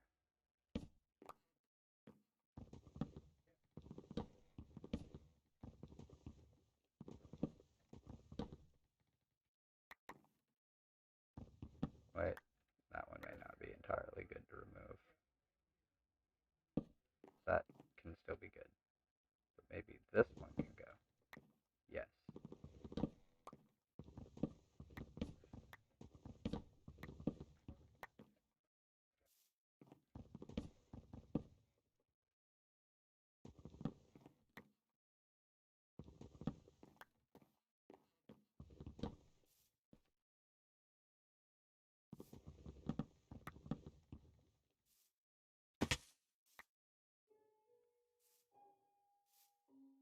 Now,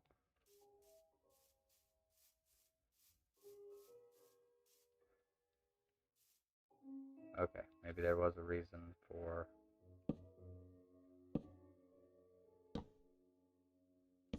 this.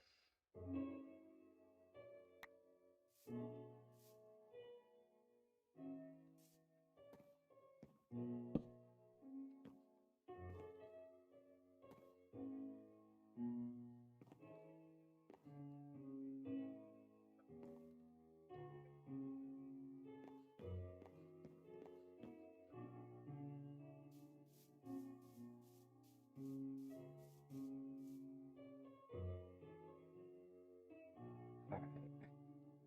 To the resting point. I think this should be enough for right now. I said my food supply is running low. Look at all that. Okay. String. These sticks, these apples. The birch planks. The andesite. Half my iron.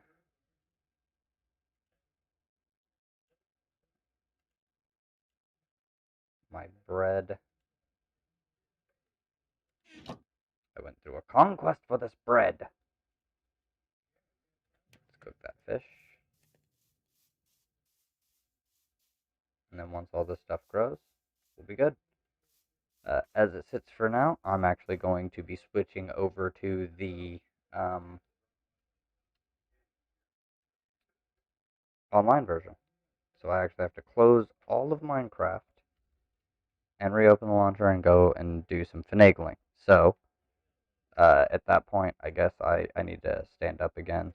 The longer I go, the more my back hurts. So I'm going to go ahead and open up the Java Edition 2 or 1.17.0 or whatever it is, and we will 1.17, and we will just run around online. in the multiplayer version, because that's what the server is set up for at the moment. Check out the Farland multiplayer. And before we actually even connect, yeah, I need to stand up and move around, so give me just a moment. Oh no, Sam Cedar, what a fucking nightmare! Oh no, Sam Cedar, what a fucking nightmare! Oh no, Sam Cedar, what a fucking nightmare! Oh no, Sam Cedar, what a fucking nightmare! I always respect people who enter into the arena. You're gonna do anything you can to avoid the debate. Come on, man. No idea that you were taking your show off early last time. I had no idea this was going to happen. Oh no, Sam Cedar, what a fucking nightmare! Oh no, Sam Cedar, what a fucking nightmare! Oh no, Sam Cedar, what a fucking nightmare! Oh no, Sam Cedar, what a fucking nightmare! I always respect people who enter into the arena. Seems that even Crowder has gotten some cold feet, so I don't think he's coming. Why is that? I would love to ask him myself. He's not even answering anymore. Oh no, Sam Cedar, what a fucking nightmare! Oh no, Sam Cedar, what a fucking nightmare! Oh no, Sam Cedar, what a fucking nightmare! Oh no, Sam Cedar, what a fucking nightmare! Oh no, Sam Cedar, what a fucking nightmare! Oh no, Sam Cedar, what a fucking nightmare! Oh no, Sam Cedar, what a fucking nightmare! Oh no, Sam Cedar, what a fucking nightmare! I had no idea this was going to happen. I thought Ethan was a stand-up guy.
My back. It doesn't feel great. Let's see what happened last time I joined. Oh yeah. Okay, so I need to close some tabs. Sorry about that, everybody. I gotta make sure everything's running great. Audio bitrate is lower than the stream recommends. Yeah, that's a fucking lie. Don't lie to me. Alright, and it is... Okay. It's, Ian. Oh, hey. We have the ability to upgrade gear. But I don't have that on hand. I've got gear. I've got some food. I actually need to throw some salmon into the thingy-o. Let's just go ahead and, why is the nether portal blocked off? What's going on with that? What happened?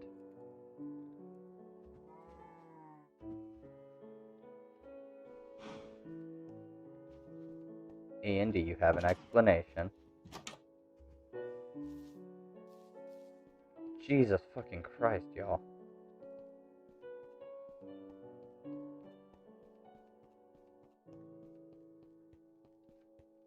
Alright, well, let's go this way, I guess.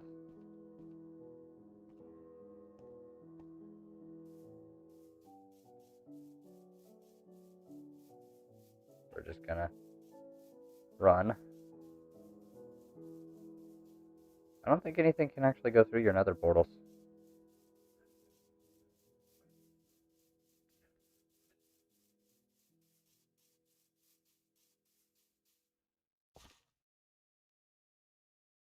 Stairs down for something.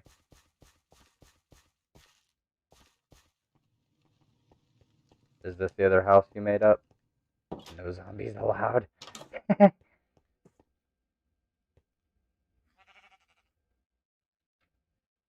Nice. More signs, more stuff that you've gathered. Excellent. Okay.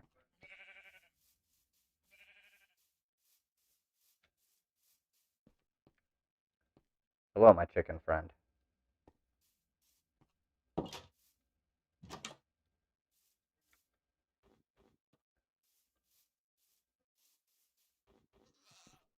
I'm gonna claim this goat and name it Goatsy.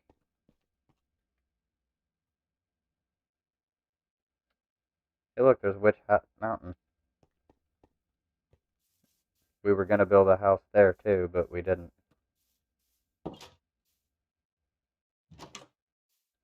Fuck them cats. I'm kidding. Hey, we all got beds.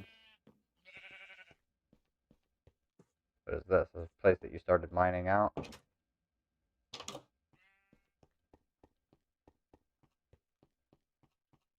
Up until it... Oh, it's just an alternate path on the ground to get to the same spot. Okay. I like that. God damn, y'all have been putting in some fucking work on that. Excellent. Okay. I can appreciate the effort.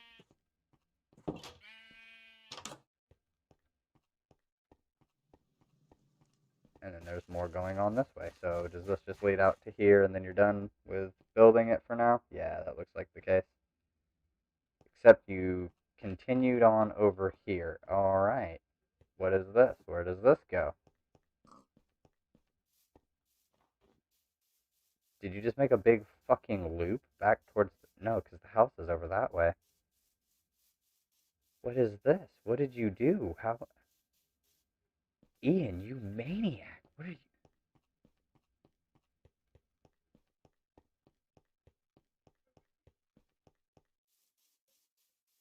You're just out here doing the absolute... Just performing madness over here.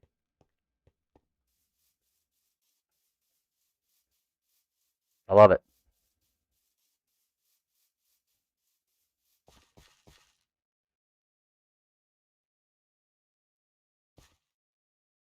We have so much fucking sugar cane.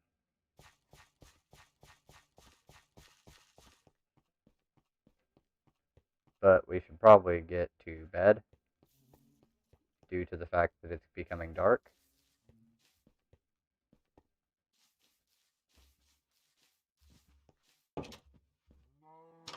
And I am back home at the original house and in my bed.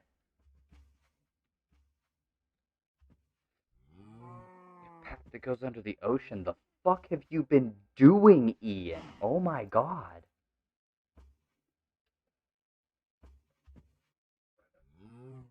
Okay, let's go ahead and continue his debate thing at the end here, because I went ahead and criticized him already, so we're just going to do that. Can't explain the helicopters. I can't explain this. I can't explain that. I can't explain any of this. And he Ian, go to bed, please. Please. Please. kept jumping to excuses to ignore every single point of the conversation. You know, he was like, So by the time you get there, well, it'll you probably got be your daytime. preparation points from the Young Turks guy. Oh, this is the White Helmet's talking point. Oh, you got this from Bellingcat and CIA. Can you go through your evidence, Vaush? I want to hear it so I know what to say to deniers. Do you guys want do you guys want all the evidence? Do you want me to, like, dump it on you? So that guy was a Weasley little fucking snake, so he wouldn't commit to any of his actual beliefs, but he believes, and a lot of other people like him believe, that it was a false flag attack that the United States and Syrian rebels orchestrated to justify the 2018 missile strikes, which, by the way, caused no Syrian deaths and then ended up killed nobody. And only destroyed facilities which the U.S. military claimed were chemical weapon facilities, and then chemical weapon attacks stopped afterwards. So that sure was some crazy WMD false flag that they did. They did a false flag to show the Syrian government did something that they already do all the time anyway, in order to cause 3 deathless strikes on facilities. You're still streaming video to Jackson? No, I'm not. Whatever he's doing on his end, there's no longer anything coming from I'm a little busy right now, Ian. Trying to get some medication dude, that's funny. prepared, You know who just DM'd me saying that I just ran away? Flamenco, a literal neo-Nazi. That's crazy, dude. Well, all bedfellows, you know. That's it's just some wild, very on the left people, you know. Anyway, glad he still watches me. Anyway, okay, so first of all, the claims that this was a false flag orchestrated by the United States are ridiculous because the United States really didn't have anything to gain from it. They didn't make any significant strategic advances in the region. And additionally, the consequences of the chemical weapon attack ended up leading the Syrian rebels to flee from Douma, giving the Assad military forces a hold up in the Syrian civil war. So the United States orchestrated a false flag to achieve essentially nothing and then also gave a strategic advantage to Assad, and it happened 3 years ago. Oh, the debate's over. This is him going over the stuff afterwards, the post-debate and everything, and it goes on for a little while after this. He left the call because the guy wasn't listening to anything he said. He was repeating shit that Vaush didn't say and attributing it to him. He was acting in incredibly bad faith. He couldn't deal with it. I'm listening to Vaush's wrap up because I already did mine, and I wanted to at least have something entertaining going on while I get stuff prepared. Because I have to roll a roach joint because I'm out of fucking weed. So, nope. He already wrapped it up because he blew him out on every goddamn point that there was. So, yeah, I'm getting this put up, and then after that, I want to make a pair of gold boots or something. Oh yeah, he was just living talking points, and bad ones at that. But after this, I want to roll up this joint, and then I want to make some like golden boots or something for going into the Nether. I'll follow you real quick, and then when I get back, that's what I want to be doing. Later, Assad even bragged that he got off easily after the chemical weapons attack. There's so much stuff that we didn't even have the opportunity to go over. Oh my god. First of all, when the OPCW initially tried to do an investigation of what took place in Douma, the Russian and Syrian military forces blocked them, citing security concerns, except they were never able to provide any evidence of them. Then, when the OPCW was finally able to arrive about a week later, the Russian and Syrian forces suddenly, were not present, and then there was small weapons fire that attacked the OPCW investigators. Security concerns, which forced them away. Somehow, this was done in spite of the fact that Russian and Syrian forces controlled the city. The rebel forces had already fled. So what security concerns, and also if it was a U.S. false flag, why the fuck would they be wanting to keep the OPCW from investigating the claims that they believe could support their arguments later? The Russian and Syrian governments prevented the OPCW from investigating the site for 2.5 weeks. No, actually 2 weeks. A little over 2 weeks, I think. Thereabouts. Something like that. A long time. Okay? So after all of this obfuscation, keep in mind the OPCW was delayed, but other organizations weren't. Okay? Other organizations like the New York Times and international humanitarian and anti-war organizations, they were present immediately after the attack, and they were got witness testimonies and found overwhelmingly people arguing that there was a chemical weapons attack, overwhelmingly arguing that that they saw helicopters. Like, all of the testimonials that they gave really ended up aligning with the narrative that I produce. The only notable instance of a person disagreeing with that narrative was a young boy and his father who claimed that there was no such attack. That person right there apparently were interviewed at a military base, and they were prompted by the Russian military, you know? Ooh. So, like, here we have one witness who disagrees with the overwhelming, like, amount of witness. Yeah, so this is information that needed to be brought to light, because this is exactly the kind of shit that these Holocaust deniers and genocide deniers and supporters of Russian and Syrian and dictator narratives run with all the time. Testimonies, and it's this kid and his father. I don't need the Russian gold armor. Okay.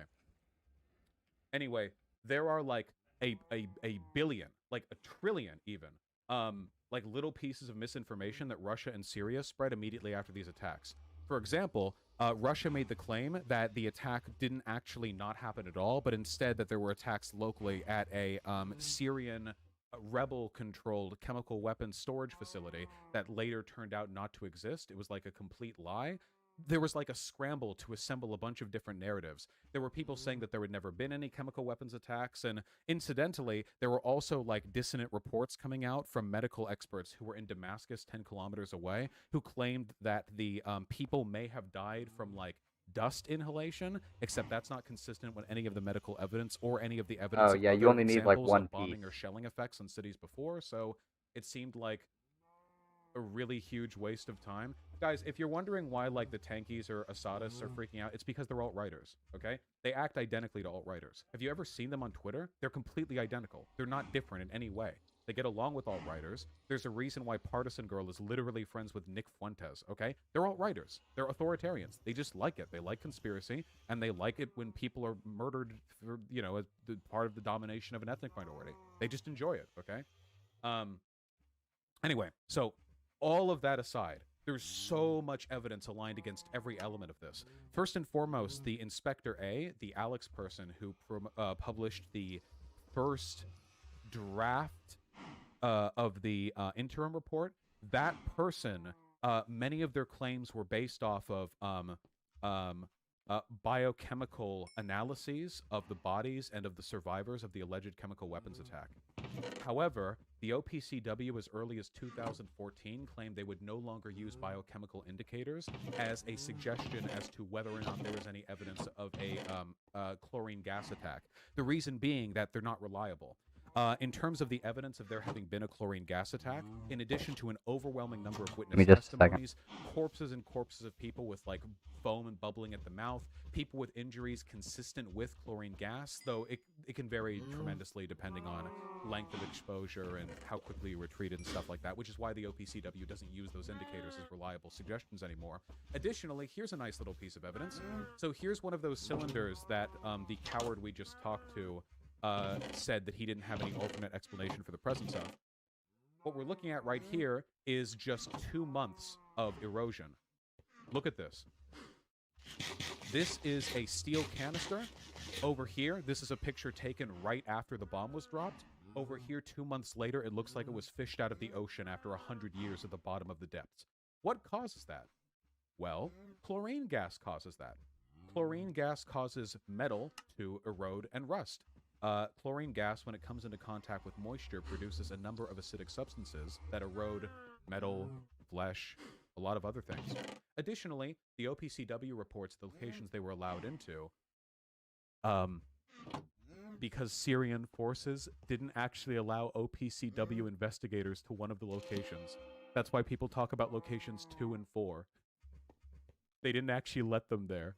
Syrian forces were like, oh yeah, you can't come into this location. The doors are locked. That's not a joke. The Syrian military said that. That's not a joke. Anyway, there's no other explanation for this degree of erosion this quickly. Like, seriously, this is not something that happens naturally. This is about 2 months of erosion. This is insane. And it's consistent with exposure to chlorine gas, in spite of the fact that there was paint over it. Like, painting it will make it take much longer to erode. But it happens anyway. Additionally, other metal at the scene was eroded. Lamps, doorknobs, the little metal bits that hold up lights. Corrosion, not erosion. Sorry, my apologies. Corrosion, not erosion. There was evidence at the scene of substantial corrosion of metal in the area. And there were also chemical residues left on wood at the area that were consistent with the chemical reactions that would take place after exposure to chlorine gas. Additionally, one of the counter-arguments made by people like the dumb fuck that we just had on is that the reason why these trace amounts of chlorine and the chemical byproducts of chlorine were present in the area is because they were produced by bleach cleaning solutions. On the walls, roofs, rubble, infrastructure, piping, scaffolding, very dedicated housekeeping there. Also, there were types of erosion, or corrosion, sorry, that could not take place as a product of bleach. Guys, bleach don't do this. Sorry. Bleach don't do this. It doesn't. It don't. Nope. Sorry. So here's what we have so far, okay? We have overwhelming witness reports indicating that helicopters arrived at the scene and that a gas attack took place. Corpses found with symptoms comparable to those of with chlorine gas exposure. Additionally, the only counter argument to the suggestion that these corpses died of chlorine gas poisoning was from the minutes of a toxicology interview, which were never published because they were preliminary and they didn't even have full information on the presence of the corpses.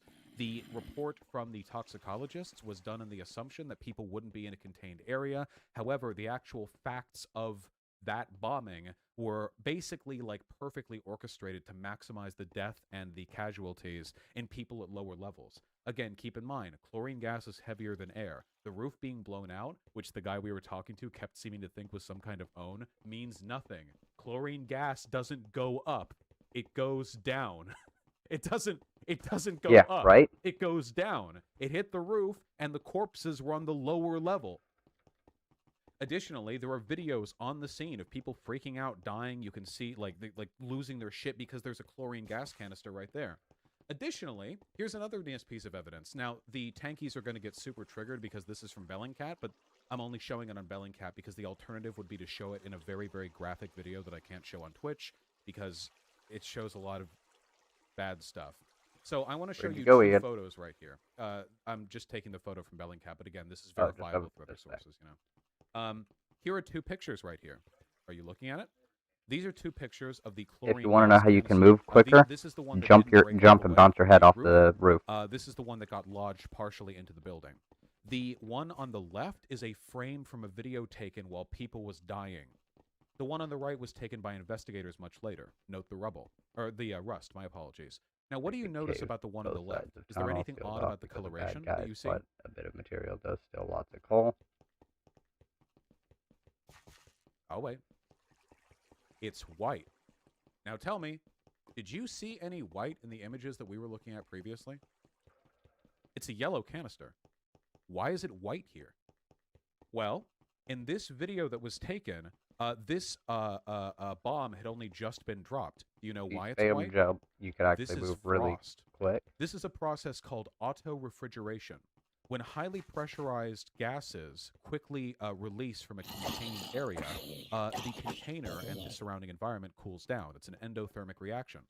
Have you ever had one of those little spray cans, the ones that spray air on your keyboard to clean it up? Notice how they get really, really cold super, super quick? That's called auto-refrigeration. I won't claim to understand the entireties of the chemical reaction there, but it has to do with the pressure inside and stuff like that. So here's a question. Since this frame on the left was taken from a quick frame of a video that was taken right as the bomb hit while people freaking out, if this was a false flag and this was planted, did they spray frost on this canister just so that it could be shown for a couple frames in a video of people dying?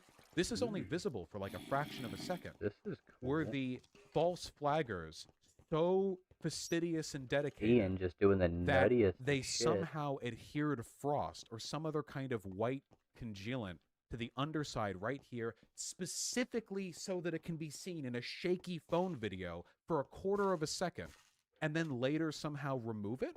How would they do that exactly? Did they, like, knock a hole in this building, prop it up there, and then, like, spray cold on it, and then, like, what? The evidence here is very consistent with the rapid depressurization of the interior of this canister. Anything else would require an unbelievably contrived number of circumstances to explain. That's the reason why the guy I was talking to was a coward and didn't actually commit to any alternate explanation. If you're arguing with a conspiracy theorist, you need to. You need to ask them, what is the other explanation? Because here's the thing, guys. History is rough, and we don't have perfect information on anything happening anywhere, let alone in fucking Syria. Like, we never have perfect info. There will always be gaps in the narrative, in any narrative. This is the case for the Holocaust, too, in spite of it being literally the most well-understood and recorded historical event, arguably in all of human history. We can't know everything. It's a God of the gaps argument. That's why we have historians, analysts, and experts. We can't ever know everything, but we can fill in pieces and come to a really, really good understanding of what took place. So, if you're going to challenge a standard narrative, this narrative, the one that the U.S. Sorry, not the U.S. government. You have to put it in the water, Assad dropped the chemical weapons here, is a very, very well corroborated, well agreed upon, and well understood one. And the only reason it's contested is because Syria and Russia both like freaked out and lied and said that it didn't happen, and they had a bunch of like conflicting information. And I'm going to the closest landmass over here. I'll repeat their lies for them. So the only reason that this is propagated is because they're essentially repeating state propaganda. Like, that's it. It's not because there's actually some like super serious, like major, like lack of credibility on the nature of this investigation. Why did Russia lie? They want to support the Syrian government. It's a geopolitical interest that they have. Anyway, continuing. It's very important to ask about an alternate explanation they have for the conspiracy that they're alleging, because otherwise you could let anyone tear holes into anything, you know? Like, anyone could tear holes into anything.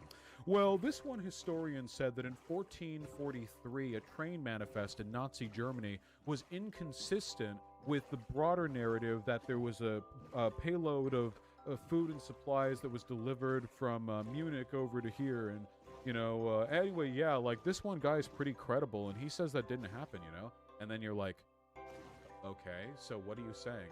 And they're like, did I say 1443? The 1943. Whatever, 1443, who cares? Anyway, 1943. And then you're like, okay, does that matter? And they're like, well, I don't know, it's kind of crazy, isn't it?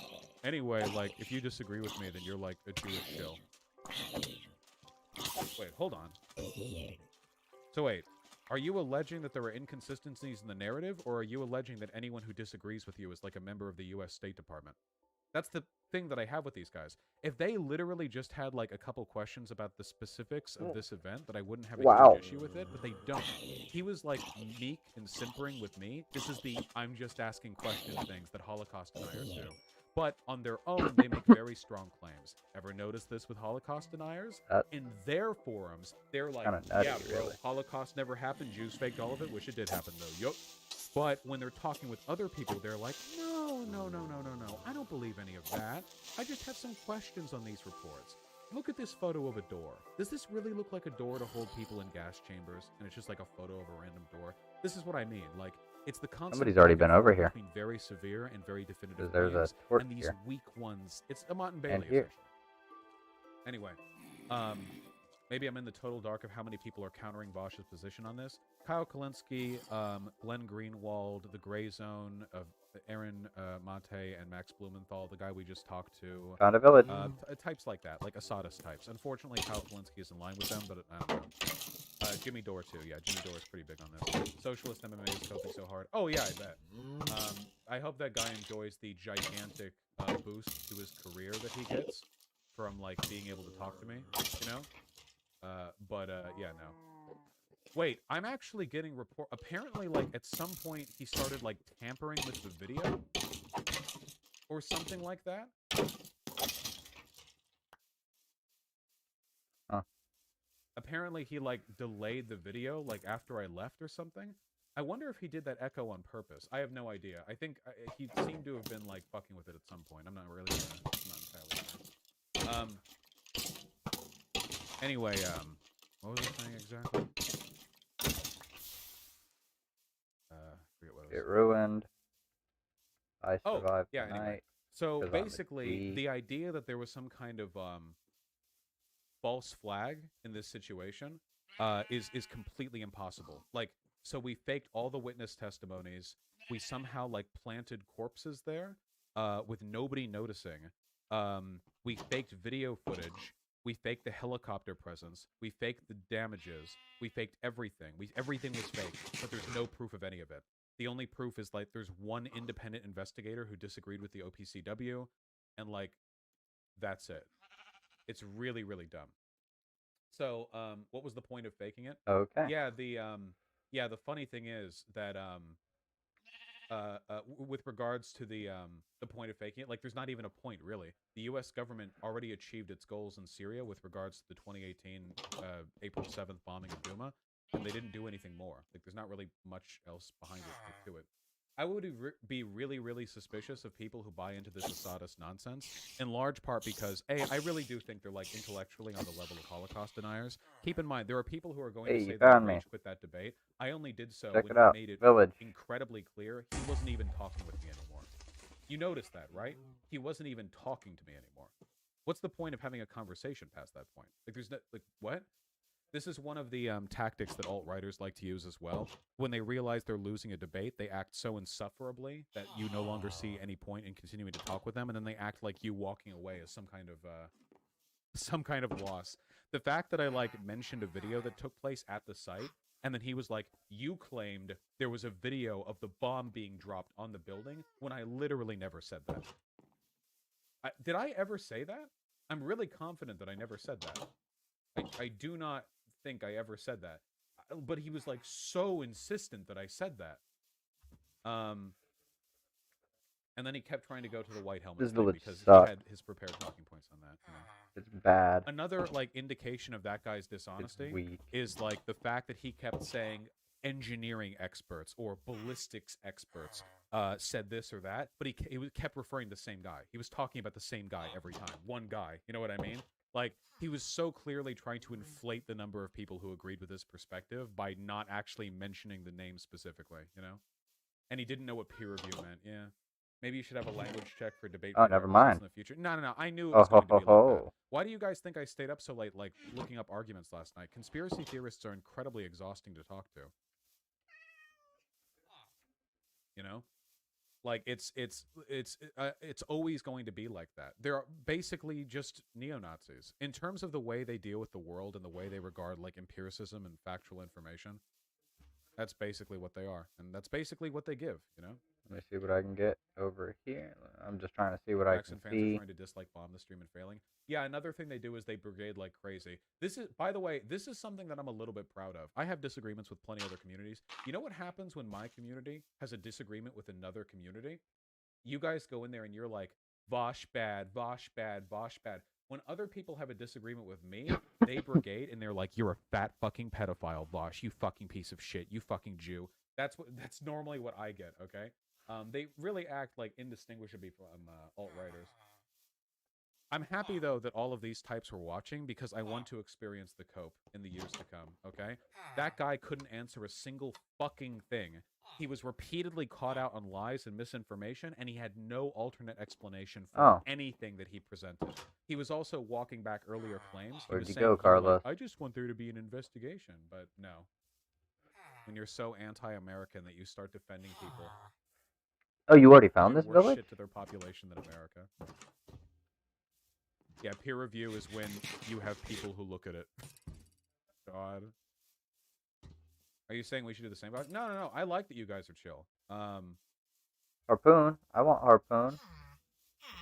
I don't like thinking he did the echo himself, but the idea that you were faking it exemplifies conspiratorial thinking. So this is what I mean about broken brains, okay? When I said that there was an echo on my end, he said I was faking it. I'm live streaming. There's a huge audience of people watching me. How could I possibly get away with... Your fans are watching it too. How could I get away with faking it?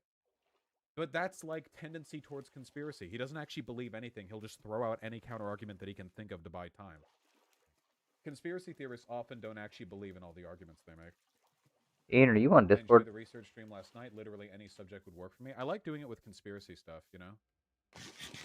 Vaush, you made some good points, but the schizophrenia thing was kind of a low blow. Yeah, I guess. I'm sorry. I get a little ableist when I'm talking to people like that, but this is something that I've always struggled with. I'm not the best at understanding other people's mindsets. I don't know if it's like an autism thing or whatever, but when people are that far gone, I genuinely don't know what to do other than like completely mentally write them off. Like as a crazy person. It's all I can really think of. Like with people like that, like I know it's ableist. I know. It's just like I don't even know. Yeah, we do a little ableism. But does anyone have an alternate explanation? Okay. I could never imagine being like that. I don't know. I place a lot of value on like the belief that I'm not some kind of crazy ideologue. Like I know that I have my biases. I'm not pretending that I don't, but I don't think that I'm so unbelievably lost that I could never even that I could like he couldn't even have a conversation with me. I don't know. God. Well. American derangement syndrome. Yeah. Yeah, but it is deliberate. That's very important to remember. Nobody acts like that like accidentally, you know? This is a very deliberate effort to be that dishonest. It's pretty cringe. Ratio socialism MMA. I already ratioed socialism MMA with my first debate. He got ratioed so unbelievably hard. I just really quickly took a look at Jackson Hinkle's debate, and the first comment in his YouTube. And I think you should be able to join the newly created Minecraft server. Let me go ahead and make sure. Oh, yeah, you're already invited because you are a moderator on my server. No, wait, no, you're not. I don't know why not. Oh, here we go. Boom. There you go. Enjoy, buddy. I'm now in this Minecraft server, so if you wanted to join, that is a thing. I'm going to put it on deafen for a little bit while we finish up the last... Fuck me, how much longer is it? 5 minutes of the video. So, alright, yeah, it's going to be on... I'm going to deafen the server, so it won't come through on my end until we finish up this, last 5 minutes. I muted your video, so whatever you want to do. Oh, it's just for the purposes of the rest of the stream. There's 16 other people watching. Oh, okay, cool. You got a lot of people watching. I'm also glad that people are watching. So I will let you know when I'm done with this thing, or if you're on, if you unmute this stream, then that'll also let you know. But yeah. YouTube video that I saw was Caleb Maupin has a good new book, RedTube Serves Imperialism, that discusses other bad Vaush takes. That was literally the very first comment that I saw. That's incredible. He's found his crowd. Actually, this is the crowd that he would find, right? Because Caleb Maupin is a Russian state agent. Literally, he's paid by the Russian government. He works for RT, doesn't he? Do you think it's important to address these people as a way to push back against the whole Nazbol vortex? Yeah, I do think so. These people are fascists. Jackson Hinkle, the gray zone types, they're fascists. But the thing is, their style of fascism is a little bit more intelligent than like your average dumb fuck, like skinhead, like American white nationalist. What they do is they fall in line with the Russian model. You might notice if you watch Russia Today that there's a lot of info that's pushed on there, but there's basically one like cohesive narrative, and the narrative is destabilization. The broader goal of Russia Today and of the Russian government is to destabilize Western democracies and to lessen people's faith in their government, you know? So people like, Putin, it's not just like, oh yeah, Trump is good, rah, rah. It's more like, I'm going to use the intelligence apparatuses of my country to try and disseminate contradictory propaganda to exacerbate internal contradictions. It's very intelligent. There are plenty of documents out there that credit Russia for an incredibly intelligent approach to cyber What warfare. was that again? They engage Chat? in, you know? What was that negative? Credit where credit's due.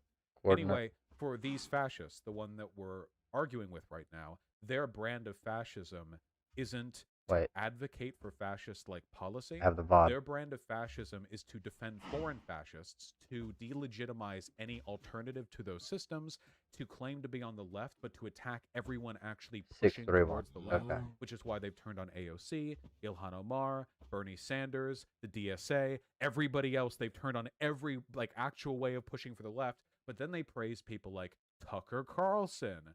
Then they praise people like Assad. Then they say that the actual metric for being a left-leaning person is anti-imperialism, which means basically uncritical support of far-right dictators, as long as they're far-right dictators that America doesn't get along with. They'll destroy and sow division inside of all real, legitimate left-leaning movements in this country, paving the way for fascism. Yeah, if you hit it without rather than advocating for cut, it'll fascism break. from fascism side, they're like So that's not good. viruses who spread within the left and Get to a bed, please. do what they can to tear it apart from the inside. Vaush, that's a lot of inference. No, I think it's a pretty clear strategy, dude. What else are you getting from people like Jimmy Dore and Glenn Greenwald? Like, they're on the left, but they attack everyone on the left, buddy up with people on the right, defend far-right regimes around the world, and spend and simultaneously they critique other left-leaning people for myopic infighting, but that's all they do. Jimmy Dore critiques left-leaning people for myopic infighting, but that's all he does. Same with all these types. Dore regularly goes on Tucker Carlson to agree with him and not push back. Glenn Greenwald called Tucker Carlson a socialist. Vaush, you did give him a lot of clout points, though, IMO, by getting upset and making statements you had to walk back, at least the one. The one statement, I didn't even think I walked it back. I think there was one where I briefly made a mistake by mixing up Inspector A and Inspector B, which, like, I immediately was like, oh, I mixed them up, my bad. Like, okay, that's not really walking back anything. And the other one was, I said, like, the Ian Henderson report affirmed the presence of chemical weapons, but like then more specifically I clarified and said it wasn't really dealing with the existence of chemical weapons, only like its deployment. Like the inference from the Ian Henderson report was still the presence of a chemical weapons attack because it was kind of implicating the Just take one that's in use. This is like a very minute like correction. He fixated on it super hard because he made some like insanely stupid statements that he wanted to pull attention away from. You know? Also, did I come off that angry? I feel like I mostly came off exasperated, but there's only so much I can do, man. There are limits. Comments on the Twitter poster saying you ran away and rage quitted the debate. Lol. Yeah, that's what they always do, dude. They get into a debate, they realize they're losing, so they freak out super fucking hard. They stop engaging in the conversation, and at that point, they basically just want to use my larger platform as a like a speaking post, so they can ramble for as long as they want without any kind of pushback. I'll ask a question or make a counter argument, and they won't say anything in response because they don't have to. He just starts rambling. He wasn't even like responding to any of the claims that I made. I hate. Yeah, Mike from PA said the same thing. Nazi said the same. It's always the same with these people. Always, always, always. If he checked out of the conversation, he's the one who actually rage quit. He was clearly angry and clearly not willing to engage.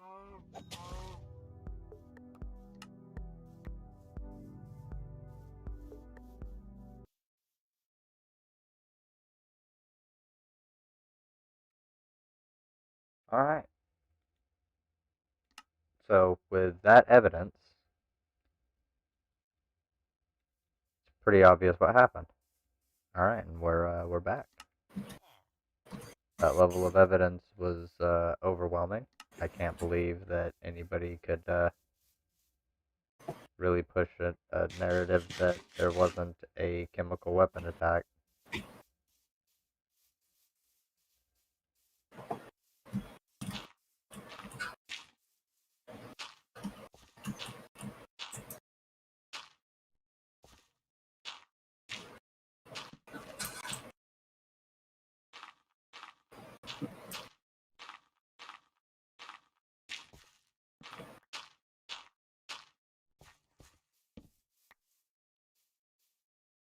Are you there, Ian?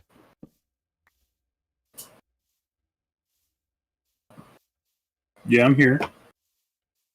Oh, okay.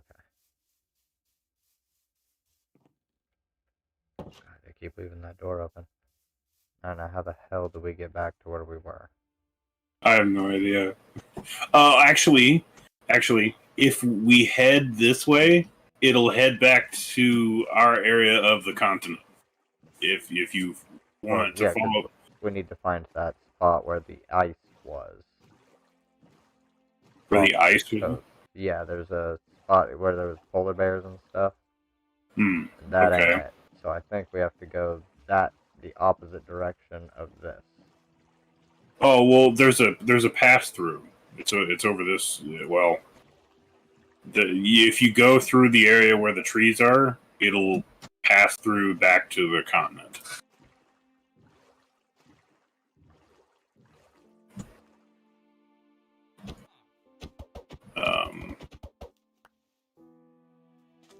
And I only know because I've done it. So wait, where are you? You know where all you kind of go up the hill and there's all the trees.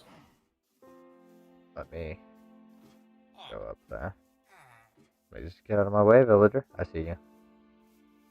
Because here's the thing. I'm gonna go this way. Yeah, I know that it's this way because I put the torches on top of that little animal pen thing. Yeah, and it's right over here because there was this, right? And then this is water, and you can drop your boat. Yeah, I think yeah. What'd I do with my boat? Damn it. See, that seems to dead end over here, but we can.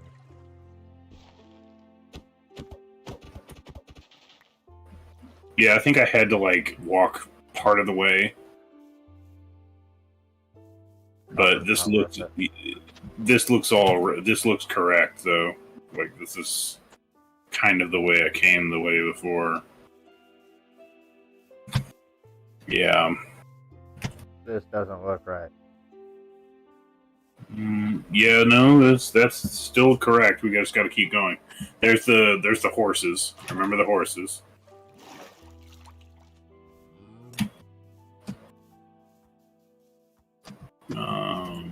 Let's see. Actually, I think we need to turn this way. Let's see, heading yeah, this way. Where are you at? I don't even see you. I'm. Oh, where'd you go? You went past the horses, I think. I did. Oh, I see you.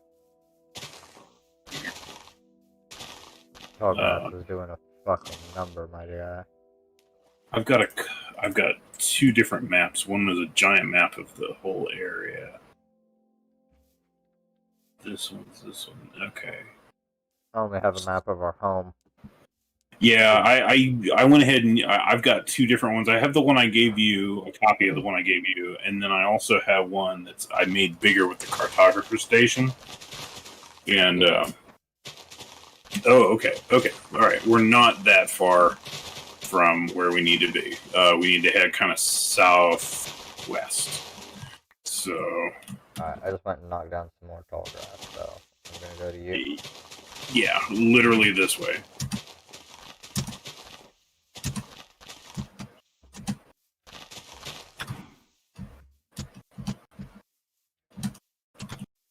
I think I went kind of through the trees over there on the left, but Yeah. I think I did. I think I just went. I think I cut through the trees, literally. Wait a second. Okay, I don't have. Okay. I gotta remember which world I have what on. Because on my solo world, I have 2 saddles. Hmm. But in this one, I don't.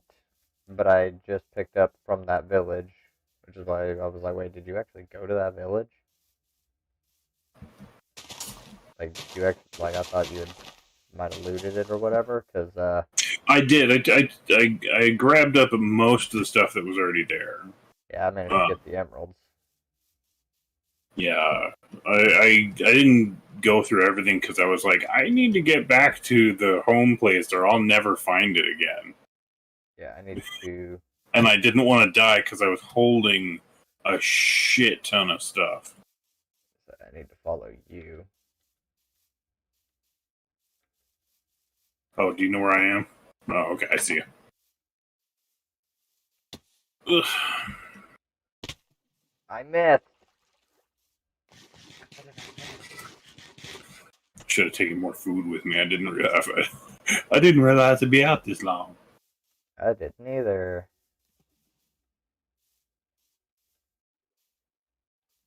All right. Yeah. It's kind of through this way diagonally. Yeah. Because I'm finally back on the bigger map, kind of in the top corner of the smaller map. So yeah, I know where we are. That's good. Yay!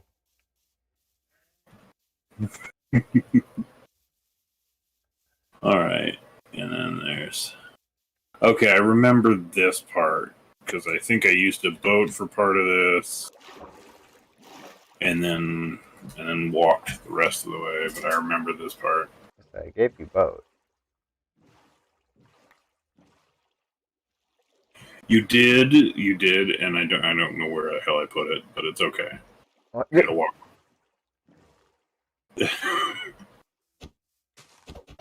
Why? No, the awful thing is I had 2 boats because I already had a boat, and then the boat you gave me, and I don't know what happened to both of them. Oh my god.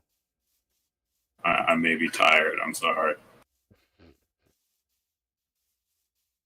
I'm just surprised you don't know what happened to either boat. Okay. Yeah, this is right. This is how, because I literally cut my way through some of these trees, so, like, okay. Yeah, I think so. Yeah, this looks more correct. Right here is a cut. Yeah, and then we just basically just need to go straight south, which is this way. Yeah.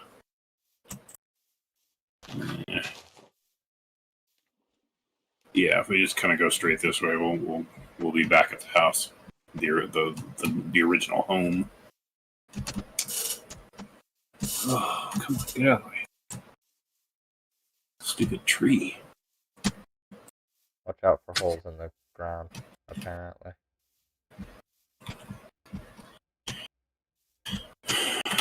Oh, yeah. Okay, yeah, I can see one of my giant bridges. I know we're close. Oh, right there. Yeah. If you go right on, the house is on the other side of the mountain with the waterfall on the left. Yeah, I know. Right here. It is nice how I could see. It's like, oh yeah, I must be heading home because there's my giant construction project. I literally earlier I set out to kind of make a loop between several different kind of mountains, so that we could go between them, mine in them, and then go back to the house as quickly as possible. I wish we had... Oh wait, we can get a garbage place. Oh, to just throw shit away? Yeah. What you do is you dig out essentially this right here that we have water. Of water. But instead of water, you put lava in it. Oh, and then you just toss anything in the lava and it's just gone. Uh-huh. It'll burn the fuck up. Nice. Be careful. I do have a fucking boat. Oh my god, I still had a boat in my inventory. I had just switched away from it. Never mind. Cook that beef. I think I'm going to put stuff up, and I think I'm probably going to stop for the night. Oh, okay. Well, I mean, I guess you have a good night. Unless you really want to keep going, because I'm pretty tired. I'm probably going to keep playing a bit. Okay. Because I kind of want to run around. You can definitely explore. I have laid the path for lots of exploration. And like I said, I'm gonna be running into the Nether.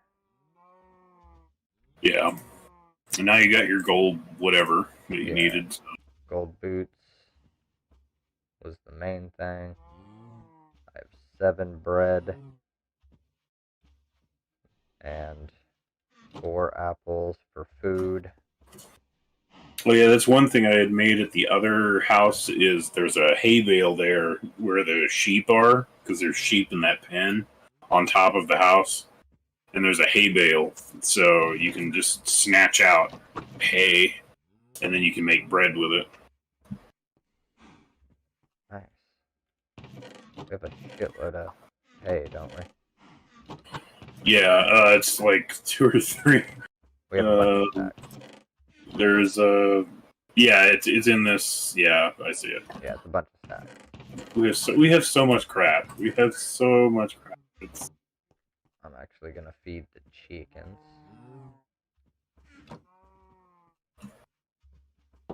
Alright. I'm going to go ahead and just go to sleep, and then I think I'm gonna stop. Okay. Alright. Well, I hope you enjoy. Oh shit. I just want to disconnect. Oh, it won't let me sleep and disconnect. No, apparently not. But apparently zombie pigmen can just wander through your fucking portals. I did not know this. That's why, dude. Yeah, that's why I had it blocked off. That's new. That's new. That is not something that I knew about. Yeah, I encountered pigmen earlier, and yeah.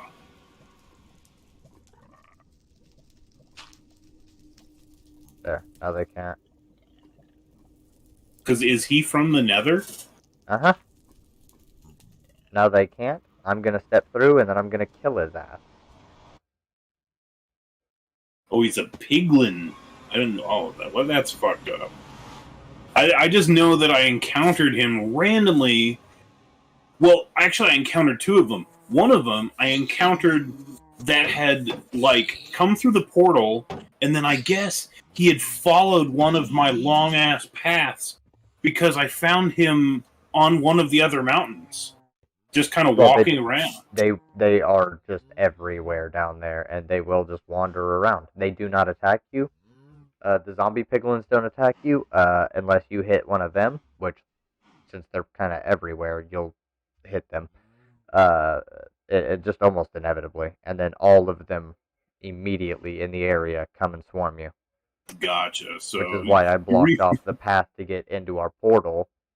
I just put a block on either side of the entryway, and that was it. That's all I need to do. They can't get through. That's good. Yeah, because I checked like both 2 or 3 of the tunnels that lead out of the house. Because I'm like, oh god, are they getting in that way somehow? I'm like, no, there's doors and shit. I don't think they can. And then I didn't know where the hell it came from. And then I saw the one come through the portal, and I'm like, you son of a bitch. So I just blocked it off. I was like, fuck it. I don't blame you. I had to figure out, for the other safe house, I had to figure out how to make doors that the zombies can't see. I asked Sam about that, and I was like, how do I make it? Because I know there's a special way to do it so that the zombies can't see it. So they don't, like, tear down the door. Yeah, I don't know how you do that. I usually just hide from their line of sight.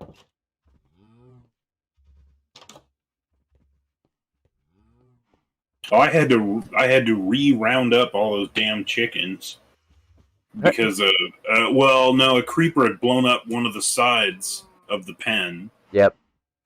So I had to round them all. I had to get some wheat seed, have them follow me, and then I gathered it all back up and closed it up. And jeez. All right. Well, I hope you enjoy, and I'm gonna go to sleep. All right. You have a good night, man. All right. Bye.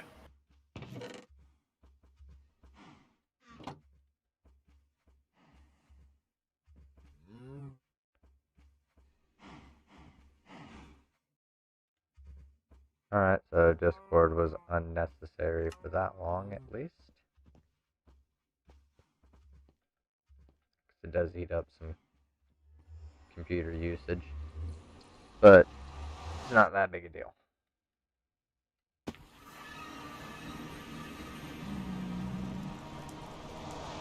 Swap over to gold boots.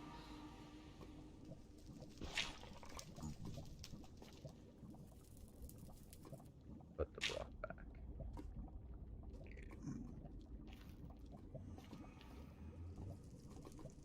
What are you? You're a Strider? Oh, you're cold.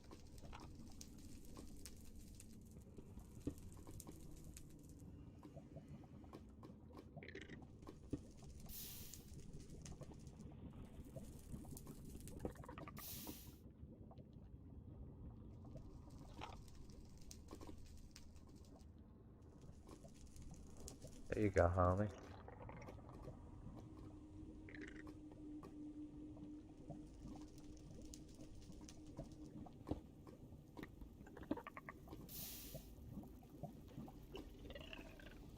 You can move.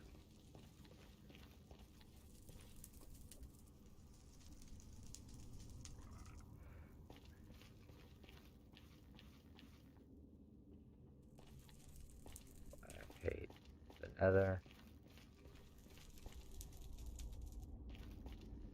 It is.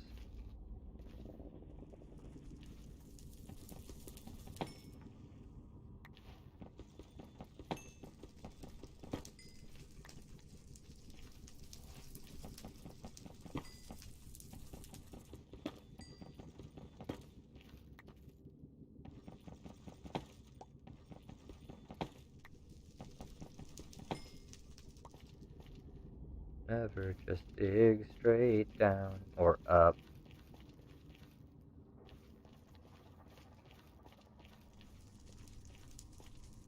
Never dig in just a singular direction. And lay the crafting table down. Hey, one side.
do want to know where that pig one went. Hey. Are you interested? Hey.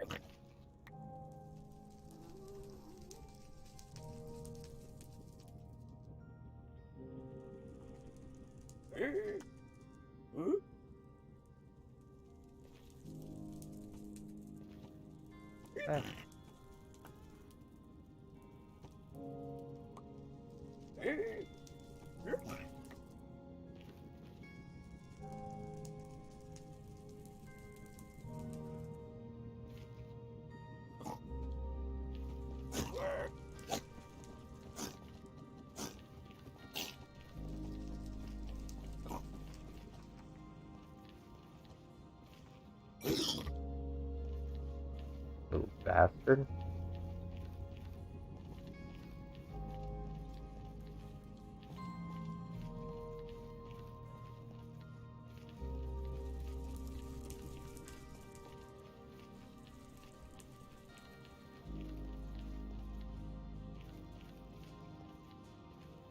What? Where did I go? Where the fuck did I just go?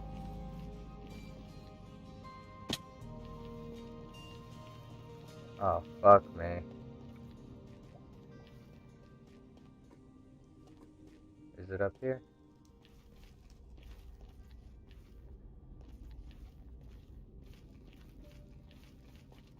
Yeah.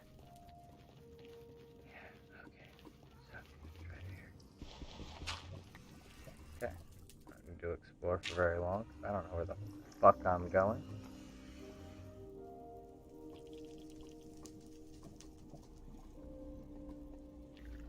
I don't want to get lost. I already made a 4 gold profit.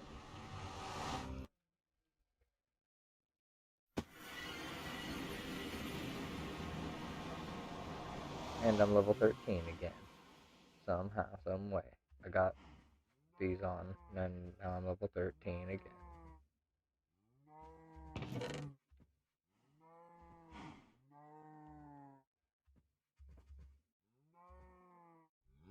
Okay, keep 1 gold.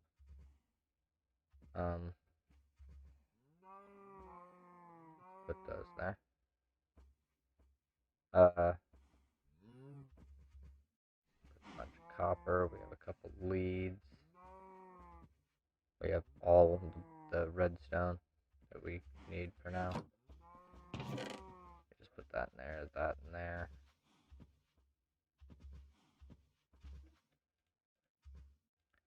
Stuff I'm not really too concerned with at the moment.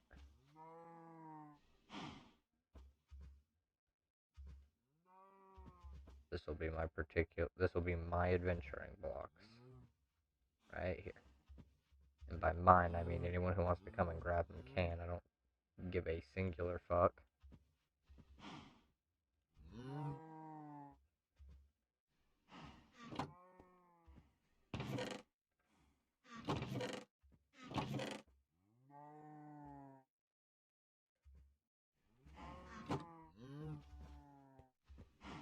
It's night time. I'm gonna sleep.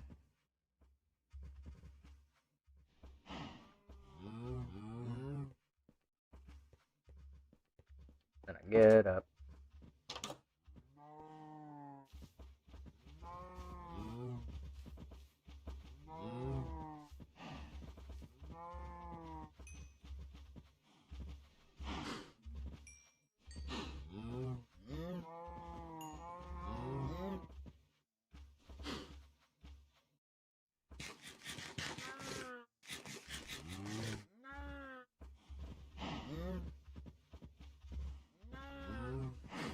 Alright.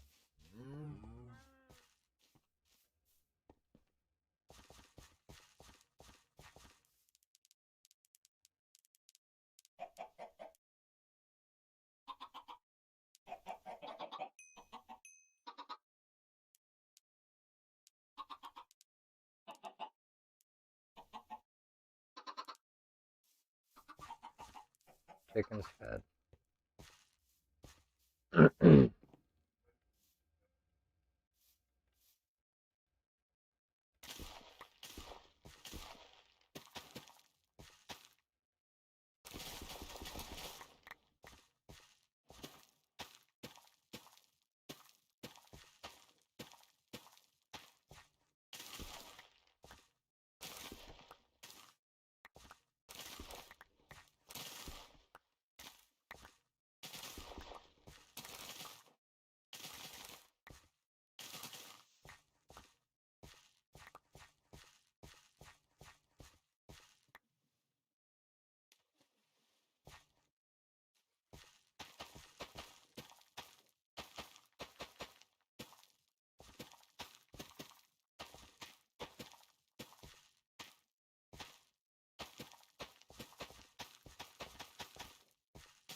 I think that's a pretty good job on the farming. Yeah. What kind of block is this? Oh. No longer tells you the block.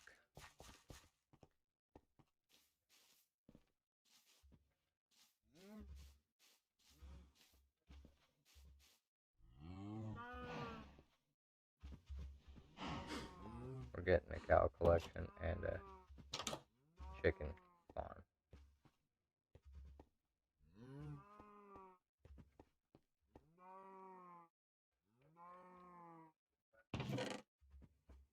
I don't have anything valuable. It's this one.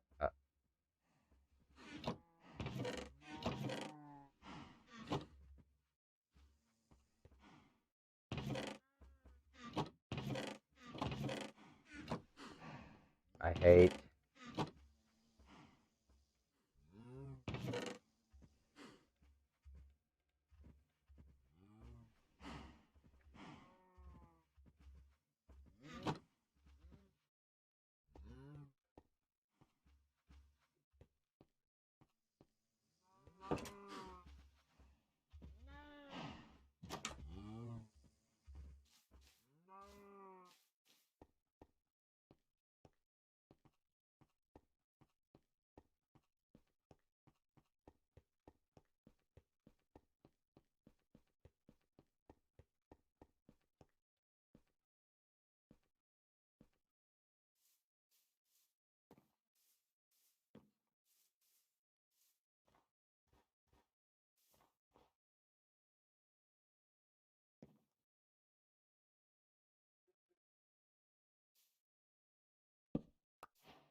Let's go and explore a bit.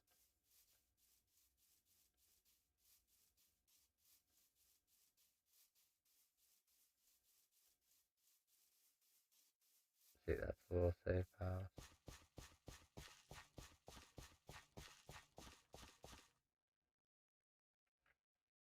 Llama?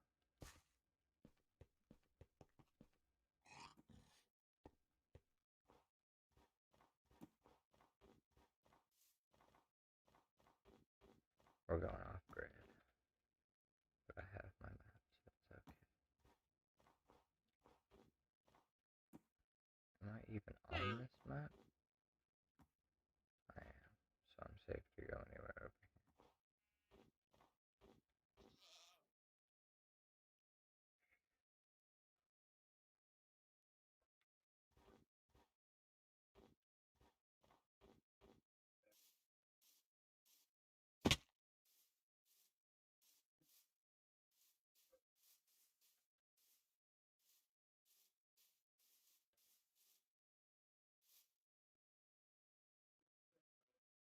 I have one torch.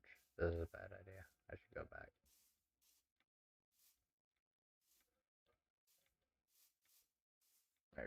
There's more at stake than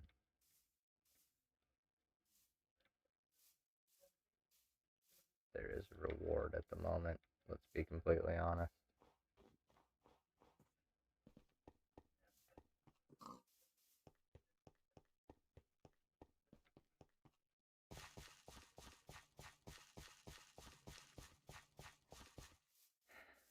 Ian did go absolutely ham.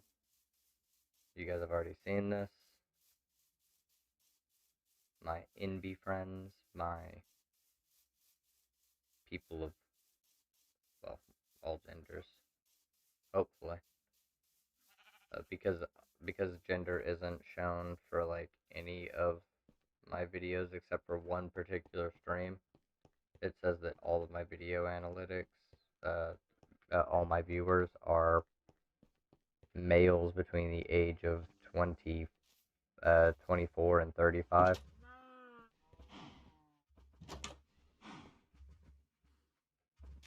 There's not even, like, any way for me to verify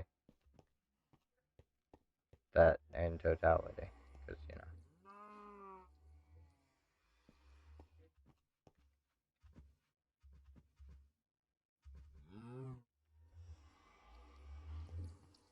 I'm breaking at level 3.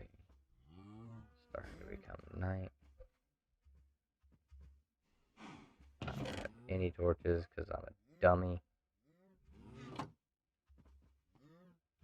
It's ableist a little bit. I'm making fun of myself. But it's also kind of a true statement. I'm not the smartest person. I'm just somebody who will actually look into the stuff. So as you saw at the beginning of the stream.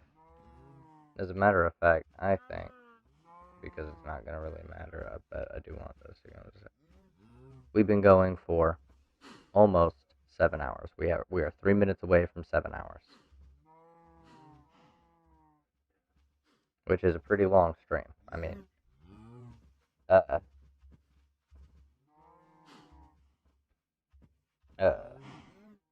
Humorous Boris, are you actually here? Are you the other concurrent viewer? Is it Big Rig? Is it Mike?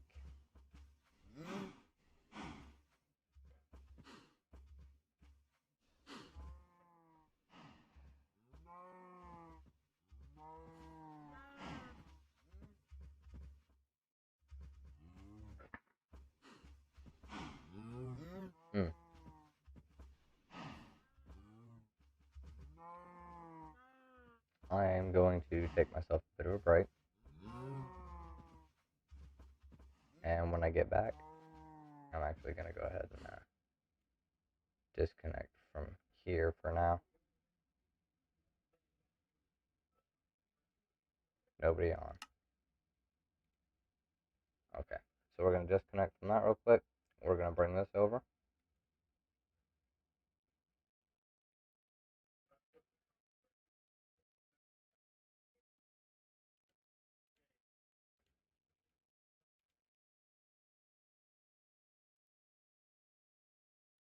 And then, yeah, I've got Zoe Baker stuff. So, we will be back. Oh, there he is. Oh, no, Sam.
Alright, alright. Yep, I know. Okay, so, first things first. Can you see it in my eyes? I'm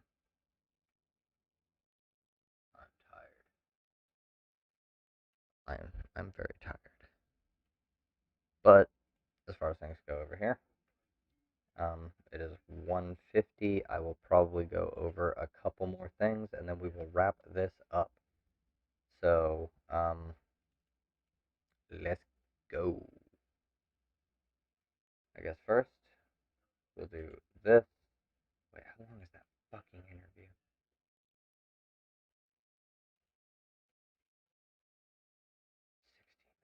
Okay. Laura Ingraham. I mean, this is all, part of a whole. I mean, it's almost the same clip over and over again in some respects, because this is, when they talk about critical race theory, what they're really talking about is even the slightest bit of reckoning with the racism, and which, was foundational to this country. And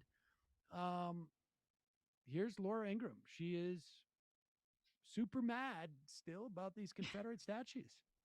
Remember when we told you that it was not just the American, a Confederate flag that they objected to last year? It wasn't just the Confederate monuments that they objected to. Well, we told you that it was all a Trojan horse for what they really wanted to take down: America herself, starting with our national flag. Whoa. There was this heartwarming news story by New York Times reporter Sarah Maslin-Neer. Marlene Rodriguez said that she once regularly flew the flag at her home in Freeport, taking it down only in winter for safekeeping. But about 3 years ago, when spring came, Ms. Rodriguez, who is black and a Democrat, left the flag in storage. It hasn't come out since. It felt like it didn't belong to me anymore, she said. And Washington Post columnist, as that's what you call him, Philip Kennicott, celebrated July 4th by attacking Lady Liberty. Why not? It is ambiguous and ambivalent, meaningless or foreign, a symbol of hypocrisy or unfulfilled promises. Then PBS, they just oozed national unity when during the national fireworks display, Vanessa Williams sang the Black national anthem. I dedicate this to my ancestors, to our new federal holiday, Juneteenth. Lift every voice and sing till earth and heaven ring with the harmonies of liberty. I like this one better. A beautiful woman and a beautiful voice, but come on, this was never about some old monument to the Confederacy. And it wasn't about the flag, the Confederate flag. It's about the ultimate hatred of the left of all things traditionally American. Yeah, it's interesting that she has a picture of Cori Bush up there, and well, I guess Chris Hayes made an appearance. Wearing a tux, smoke salmon, socialist, that guy. Yes, obviously, but not traditionally American. Traditionally American. Yeah, that is about what you would expect. Laura Ingraham is a garbage person. Fox News is just constantly allowing far right and openly racist / Nazi rhetoric to be done on their show. So, a crucial problem facing socialists is what Marxist scholars Al Campbell and Mehmet Tutin term the chicken and egg problem of socialist transformation. The problem begins with the fact that socialists aim to bring about a society based on the democratic self-management of workplaces and communities. Therefore, both the abolition of capitalism in favor of socialism and the day-to-day reproduction of socialism requires the bulk of the population to be self-determining people who decide to, and are able to, collectively take control of, and self-manage, the social, political, and economic dimensions of society. Yeah, this is Capitalism, however, produces people fit for the reproduction of capitalism rather than its abolition. This can be seen in how work is organized under capitalism. The central type of labor under capitalism is wage labor. This takes the form of workers selling their labor to a capitalist in exchange for a wage. Through doing so, they enter into economic relations in which the capitalist determines what they produce and how they produce it. How the capitalist decides the workplace and its division of labour should be organised shapes how workers spend their day, and so the conditions under which they complete tasks, what tasks they complete, and how they complete them.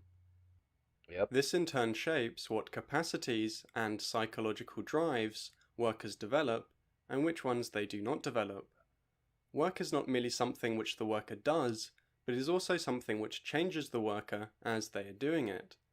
As a result, workers are not only transferring to capitalists control over their ability to labour, but are additionally transferring control over how they as people are developed over time. Since the capitalist and managers monopolise the tasks of making decisions and planning production, the workers develop the ability to complete tasks allocated to them, rather than the ability to determine for themselves what tasks they complete. Or since the capitalist organises production in such a way that workers must perform the same basic and repetitive tasks at high speed, the workers develop their capacities to keep up with this rapid pace of work and perform the same dull tasks as quickly as possible. The consequence of this is that workers do not develop the individual and collective capacities and psychological drives which are needed for workers to both want to, and be able to, collectively self-manage production. Wage labour produces workers who are not fit for the task which anti-capitalists have given them, self-organising the abolition of capitalism and its replacement by democratic self-management. This process of capitalism producing people who reproduce capitalism is not unique to the workplace, but occurs throughout capitalist society. For example, the perpetual daily experience of capitalism makes features of capitalism appear to people as normal and natural in the same way that weather is. This has the effect that the drive to abolish capitalism does not develop because any alternative to capitalism seems impossible and unrealizable. As Marx notes, the advance of capitalist production develops a working class which by education, training, and habit looks upon the requirements of that mode of production as self-evident natural laws.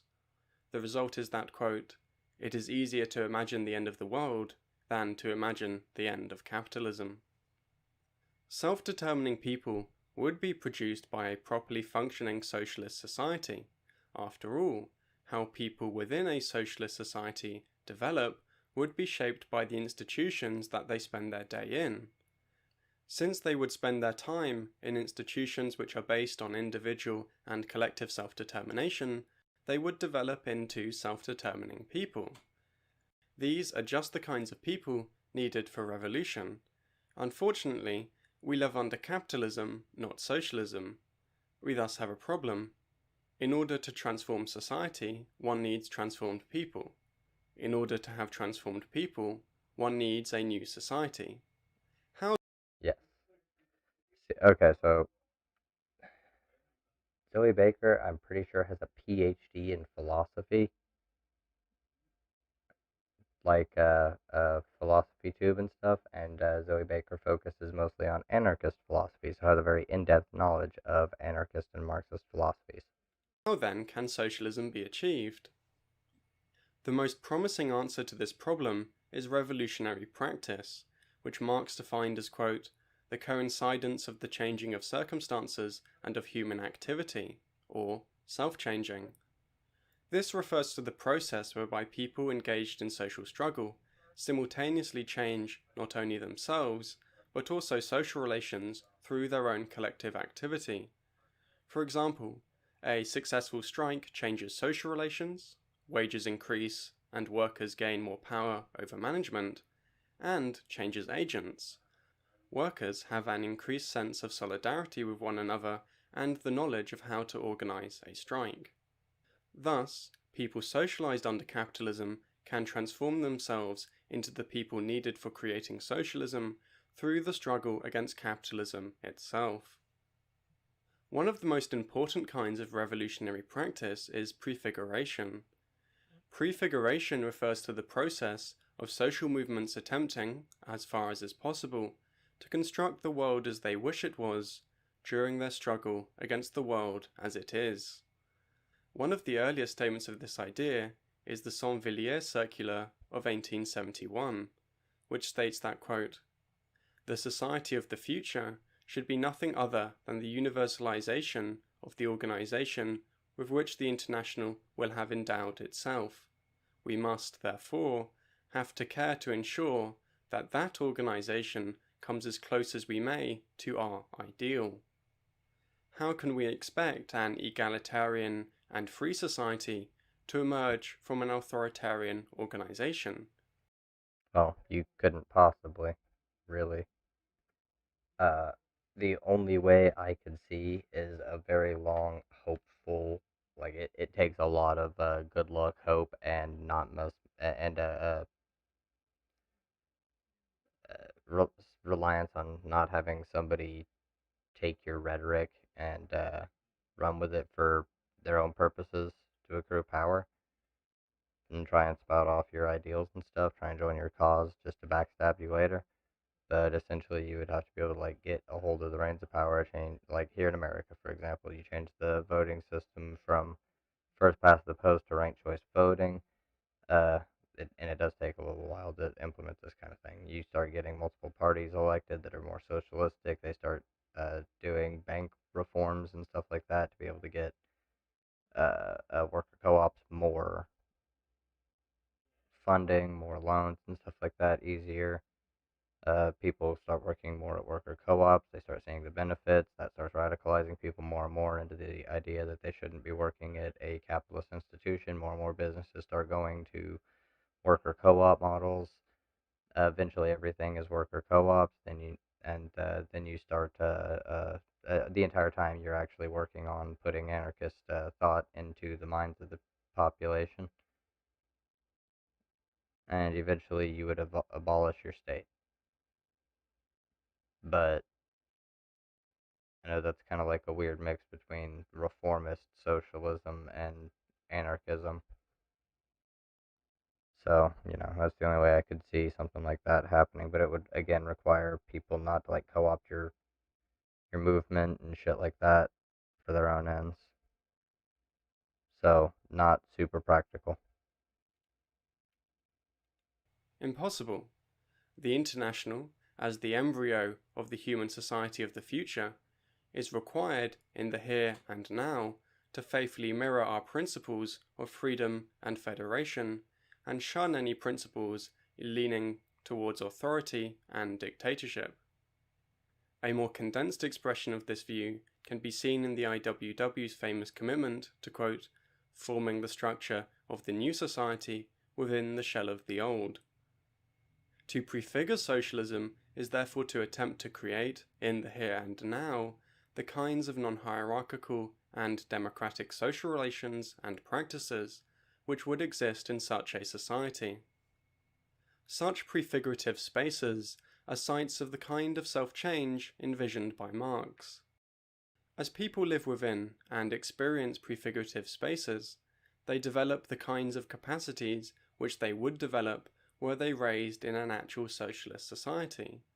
For example, people learn to make decisions democratically, learn to compromise with people they disagree with, and learn how to facilitate meetings. As people learn new capacities, they also simultaneously transform and develop their psychological drives. For example, people may find themselves wanting to make as many decisions as possible democratically, such as using consensus decision-making procedures when ordering pizza with friends. These kinds of tangible experiences of real democracy in turn transform people's understanding of the world, such as a person coming to realize that there are workable alternatives to minority rule, and that a socialist society is possible. Almost every single thing I do in my own house is democratic. So there's that.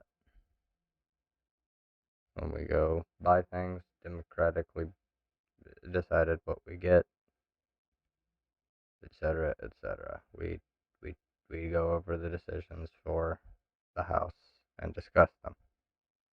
When friends are over and we want to order food, we discuss what all we want and pool our resources together to be able to get it. Somebody's a bit short on something themselves, other people will end up covering it because that's just the way that we work. But then again, all my friends that I hang out with in real life on a semi-regular basis are pretty far left. Now, I mean, there's one of them who considers themselves kind of like just a little bit left of regular SOCDEM, but I mean, I've been radicalizing the people around me for like 2 years now. I got my cousin, I got my old roommates, I got I'm working on the two of the people at work. My boss will never hear the rhetoric appropriately. I got to figure out a strategy to hit him. But if I can eventually if I get my boss fucking bread pilled on anarchist or even just like lower phase communist, slash socialist uh, ideas, that'd be so sick. I'm probably going to listen to this as I go to sleep. You should probably check it out too, because even Chomsky is sitting there like, they ask him a question about voting for Biden or not voting at all, or voting for the Green Party, and he says what he has said for a while, like if you don't vote against Trump, you are essentially helping him enable him.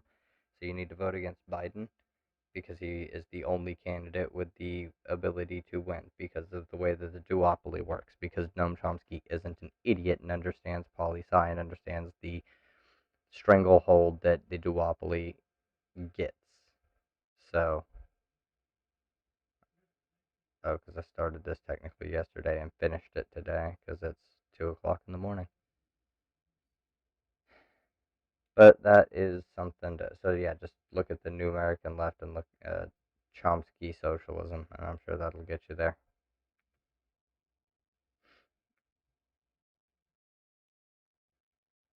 Okay.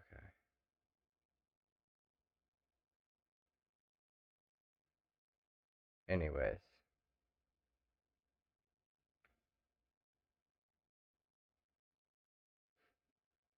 Oh yeah, and they talked. And it was a good chat.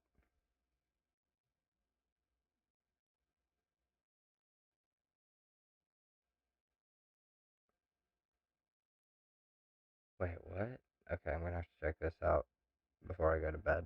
Anyways, that's gonna be it from me tonight. I hope you all have enjoyed the 7-hour stream.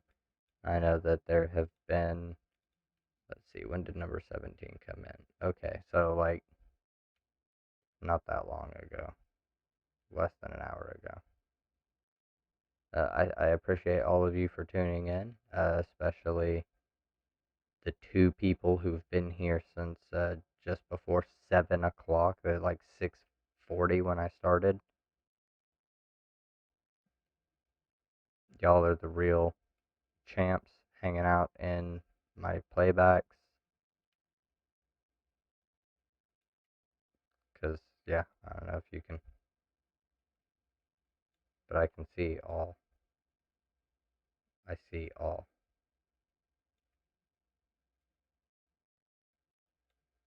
So, I appreciate all of you for tuning in. Take care. Have a great night. If you like the content, go ahead and hit the sub if you feel like it. It supports the channel. It's free. And it gets me closer to being able to have my videos start being ass blasted all over the place, like some of these bigger channels. And then maybe people can hear what I have to say, and I might be able to make some sort of influence on a larger base. But even if not, that's fine. If y'all are just showing your friends the videos, I'm cool with that. As long as I have some sort of impact, doesn't really matter. I just want to make sure that people get radicalized.